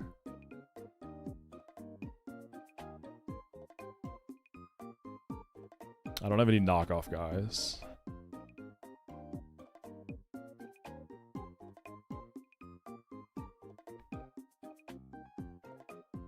Oh, I could do Pony Fire Lash into Lily.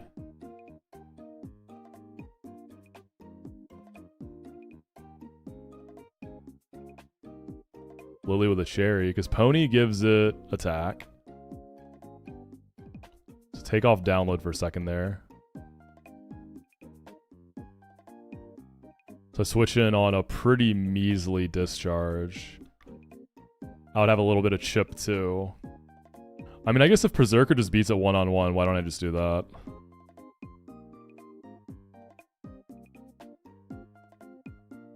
Okay, so what do you bait? So Explosion, it doesn't calculate Explosion. This could just not hit me. It could just Thunder Wave.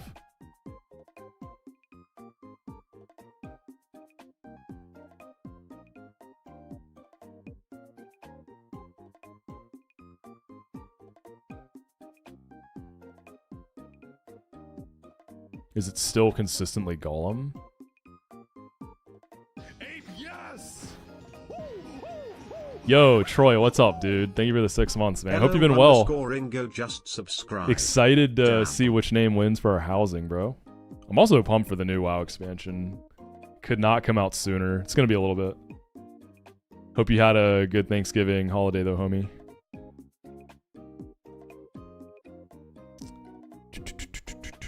Let's do like...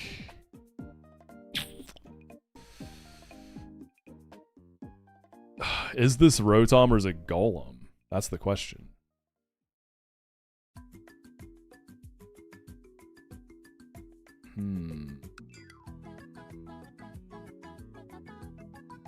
So you're just faster. Golem is faster and out damages me, potentially sees fast kill. So I think we get consistent Golem. The issue is it can boom. Have I Watson? I got like a good bit of Watson planned. I'm gonna get through the gym trainers first and then really sit down and cook.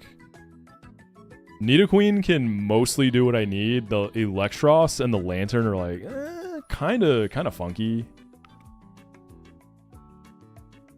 We can definitely make Nidoqueen work. I just want to see how safe we can get it before I think about the Route 111 delay. I mean, I guess Nidoqueen just eats this. Oh, if it can Earthquake. So it's Galvanized, so it's an electric type explosion. So like Nidoqueen is free, but Earthquake is a problem.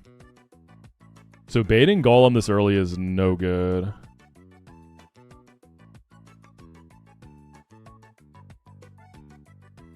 What if Mega Eel got Parental Bond?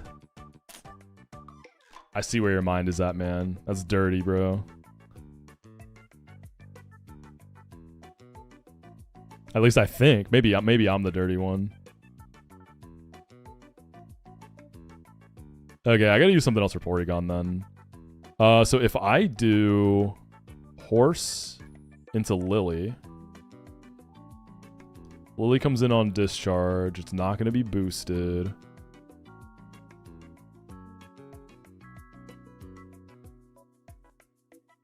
This is gonna be Golem. Right? Yes. Yo, Gunners, thank you for the Prime, homie.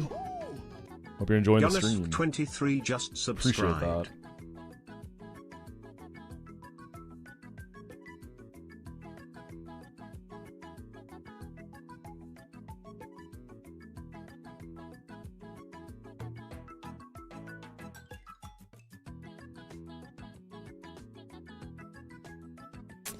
Who's seen like the whole thing? It started with some meme. I think it was in reference to Claro. But it was basically saying like listening to Claro as a guy is performative. And then it's a whole like if you listen to any like, you know, girly pop artist as a guy, it's performative. I find that whole thing, that whole narrative so funny. It's like, fuck, dude, I can't just listen to some music. Like, what is it that's performative about that, though, if we're going to play devil's advocate here? Why is it performative? Is it, like... Is it because that type of guy is, like, trying to put it out there, like, oh, I'm in touch with, like, my softer, more feminine side, and that's going to be more relatable? Relatable to a girl, hence the performative part? That shit is so silly to me.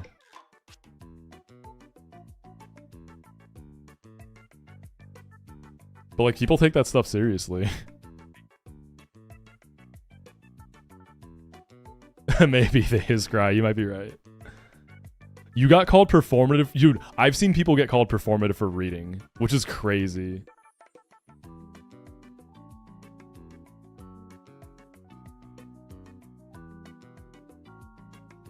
Just let me listen to Claro and Biba Doobie is, like, super...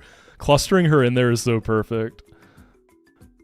It's actually really funny because I started super listening to a lot of Claro and Biba Doobie like around the same time as each other. You got my ass.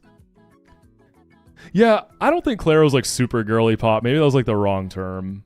She's definitely not like a super girly pop type artist, but the meme that I saw, well, it wasn't really a meme. The person was serious, but it became a meme. It was about Claro. Another question, how important is a Protectmon early game to Flan? I mean, it's always good to have at least one. But you can do without it. You don't have to have it. But I mean, you always want one if you can. It's like, it's a luxury. Honestly, at that point, it's a luxury. Okay, I'm trying to figure out this routing puzzle here.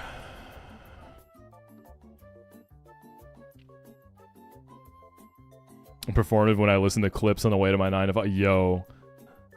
Clips' album was so fire. As far as like hip-hop albums go, that might be my favorite hip-hop album this year.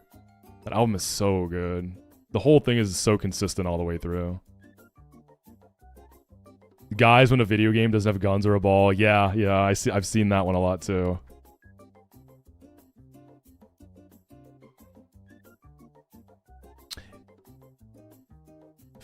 If Nuzlocking was being performative, what is it being performative like in regards to? Like if we were to make an argument for that. I'm trying to think what that would even be.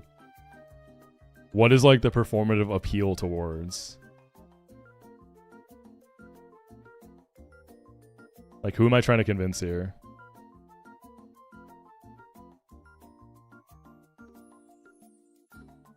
Stay done. Trying to show skill? That doesn't feel like, yes, if we're being very literal for sure.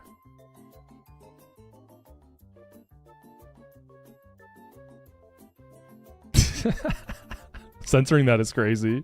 I think I know what you're saying there. A certain website where you can have discussions.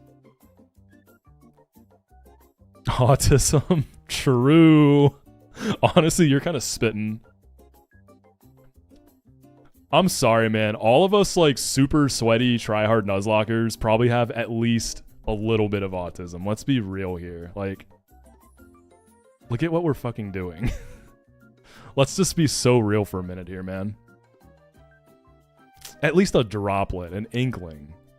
That includes myself, alright? Like, let's be honest here.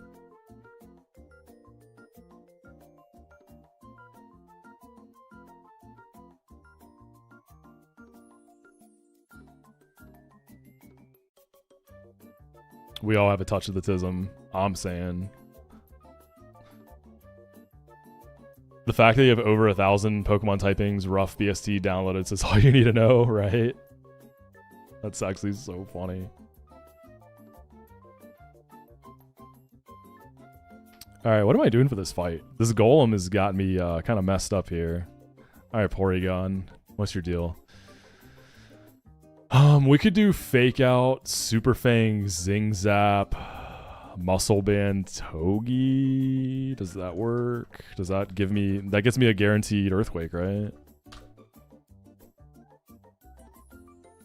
That's not quite enough damage. When do you get Magnet? New Mauville? I don't have a Magnet, do I? Right, Gage. Yeah, that's annoying. Does Berserker bait Discharge? It does. It could also be Thunderwave, which is fine. Okay, Berserker Fake Out. Switching the Togi on Discharge. It is going to be boosted. So I do have to give it +1 Spatic. Oh, wait, that's... I'm looking at the wrong mon. No, Togi... Yeah, Togi special attack boost. This is a count. It's at worst, I'm at 73. If I get crit, let's see if that matters for, like, Rotom. I think this is consistent Golem for a kill move. Oh, Berserker Fake Out was... I could go Silk Scarf, too. 81%. Eviolite moment, dude. Shit's so annoying. And then Fake Out... No, Super Fang's not going to be enough from there.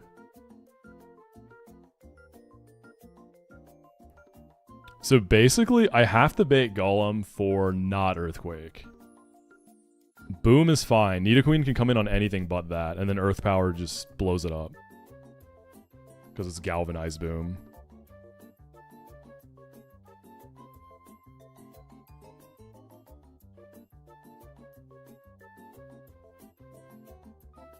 Do one of my grass types not bait like a Fire Punch out of that guy? Lily? Maybe I could make Lily work. Electrode galvanizes too. Shoot. Nidoqueen kind of chills on Electrode. She can take both of these. If Golem catches me with like a Fire Punch crit, it could be an issue. Not even... I don't care about burn outside of self-damage. It's just, because I'm clicking Earth Power. So maybe we're back on the Rapidash and the Lily. Rapidash gives it plus attack. Fire Lash into Lily on either Thunderwave or Discharge. But if I get low rolled... Or if I think just straight up I don't bait Golem. No, I do, for slow kill.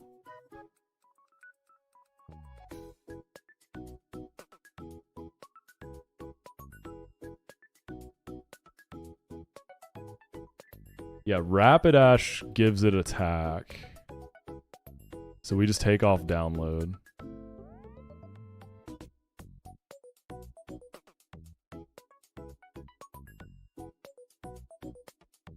So that actually might not be a good thing. I'll be at 80.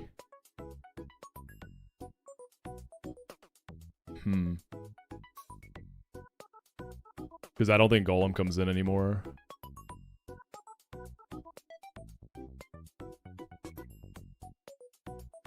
If it...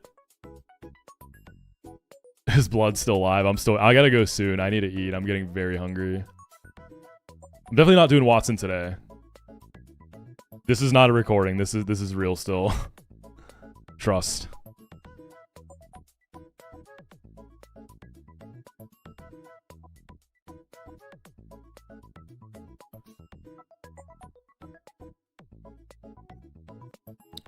Can I chip with something that gives it the attack boost or special attack boost?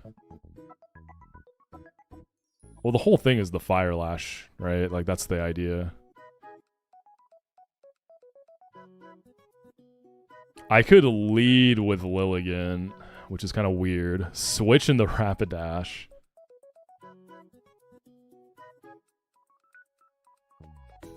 It'd be Ice Beam or Thunder Wave. Get the Fire Lash.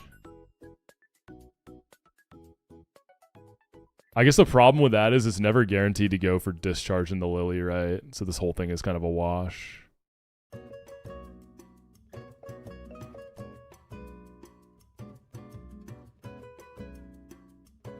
So we know Nidoqueen's coming. She's going to take Electrode and Golem. Rotom...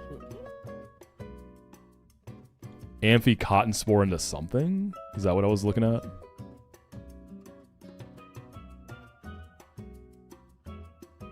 Amphi baits Hex. If I go itemless Amphi... If I come in on a Will-O-Wisp though... That's bad. Because what I wanted to do was go Black Glasses Berserker, have Amphi burnt so I always bait a guaranteed Hex, but I can't guarantee that.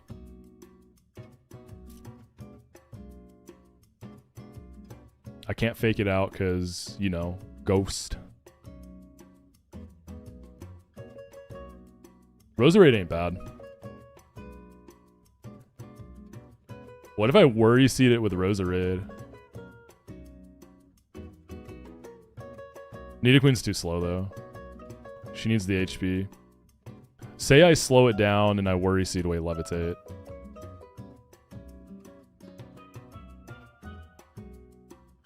Earth Power doesn't do it. So do I just try to 1v1 with Roserade? That's not crazy. Oh, you know what I just realized with Roserade? If I candy for Toxic Venoshock opens up for Eel. I want to see that real quick. That becomes a thing. Woo! That's some big damage, boy. Sheesh, that's some fatty damage. Lantern's still kind of weird, but...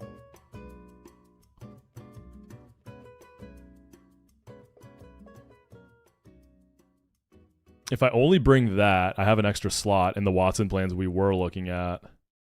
And then I could bring my Lantern, which can only bait Scald.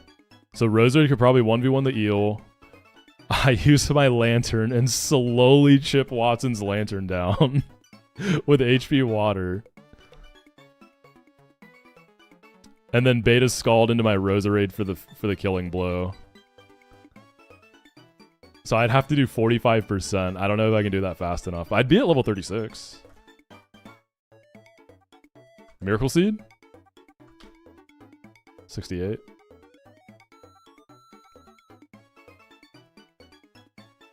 I don't think there's any like... Okay, what if I run Secret Power? Yo. That's not terrible. It's not terrible. I'm gonna get burnt at some point, so we go Rost. I can't paralyze it. Okay. I got sidetracked there. I'm just thinking if I want to go ahead and candy Roserade for Toxic, it could be useful in this fight.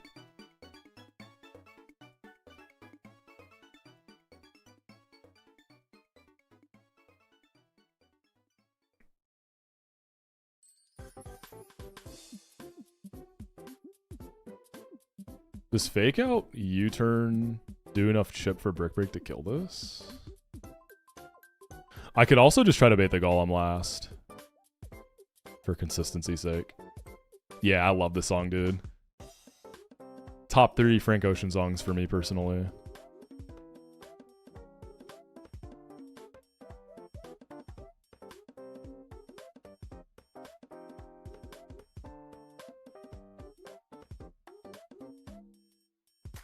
So if I was gonna do Berserker.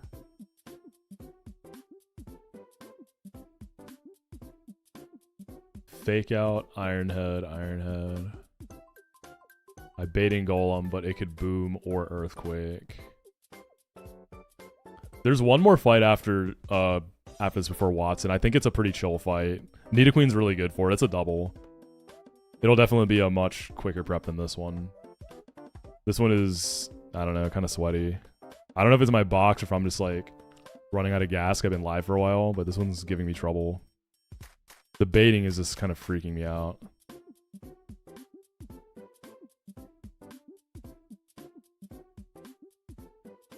I mean, do I ever just kill this with Rapidash?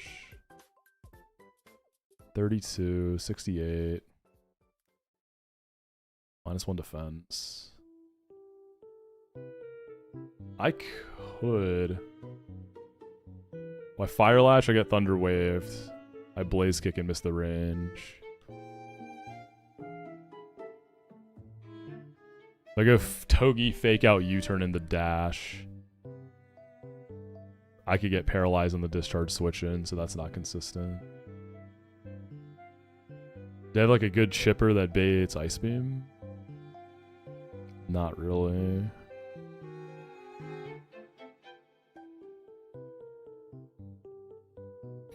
Dude, the most consistent thing I'm seeing is Lilligant. Like letting Porygon get the boost, switching around, and then letting Lilligant bait the Golem.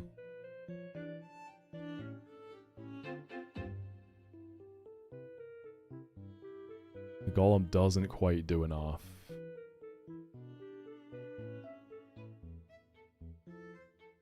I could also try to kill this with something that baits Pikachu for a fast kill. Or some Electrode even. Pikachu's probably easier to bait because of the Light Ball.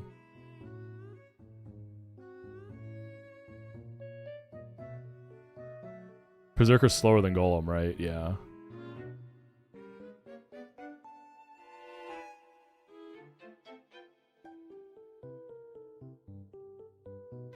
Oh, Berserker gives us the special attack boost. If I fake out Iron Head, though, it could just recover on the switch, right?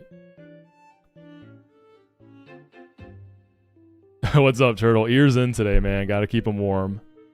We save the ears out for other special occasions, you know what I'm saying? How did we beat Shell? The power of friendship.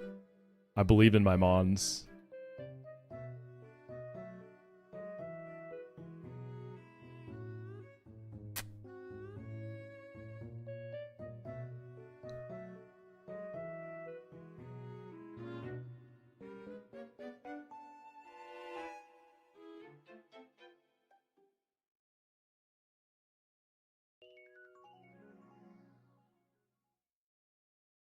Any Rock Smash stuff I could do?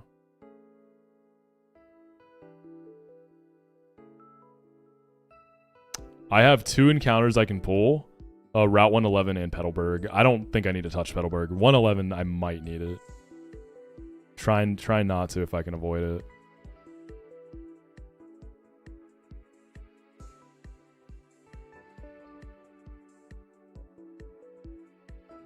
Man, I need an ape for this Porygon. How often do you fertilize or change the snake plant soil? We have one that's dying, but I haven't fed it in like 2 years. I don't feed it that often, man. I feed it only a few times a year. I mean, I've had this for maybe 1 year. I don't feed it often at all, and it's still doing well. I should probably look that. I've never changed the soil. But I've only fed it a few times since I've had it. That's a good question, though. I should probably look before mine dies. They're pretty hardy plants, though. They don't need a ton.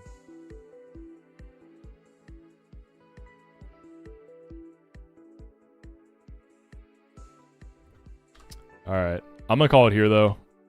We'll come back fresh next time. We'll fight Watson. We'll finish this gym. We'll plan Watson, and hopefully I don't have to pull that encounter. If I need Route 111, then we're gonna have to do some additional fights. But I think we can do it without it. Thank you for chilling today, everybody. We're gonna raid the GOAT Burrito. He is also doing 1 death equals a reset. He was at just past Shell yesterday. Where is my boy Burrito at right now?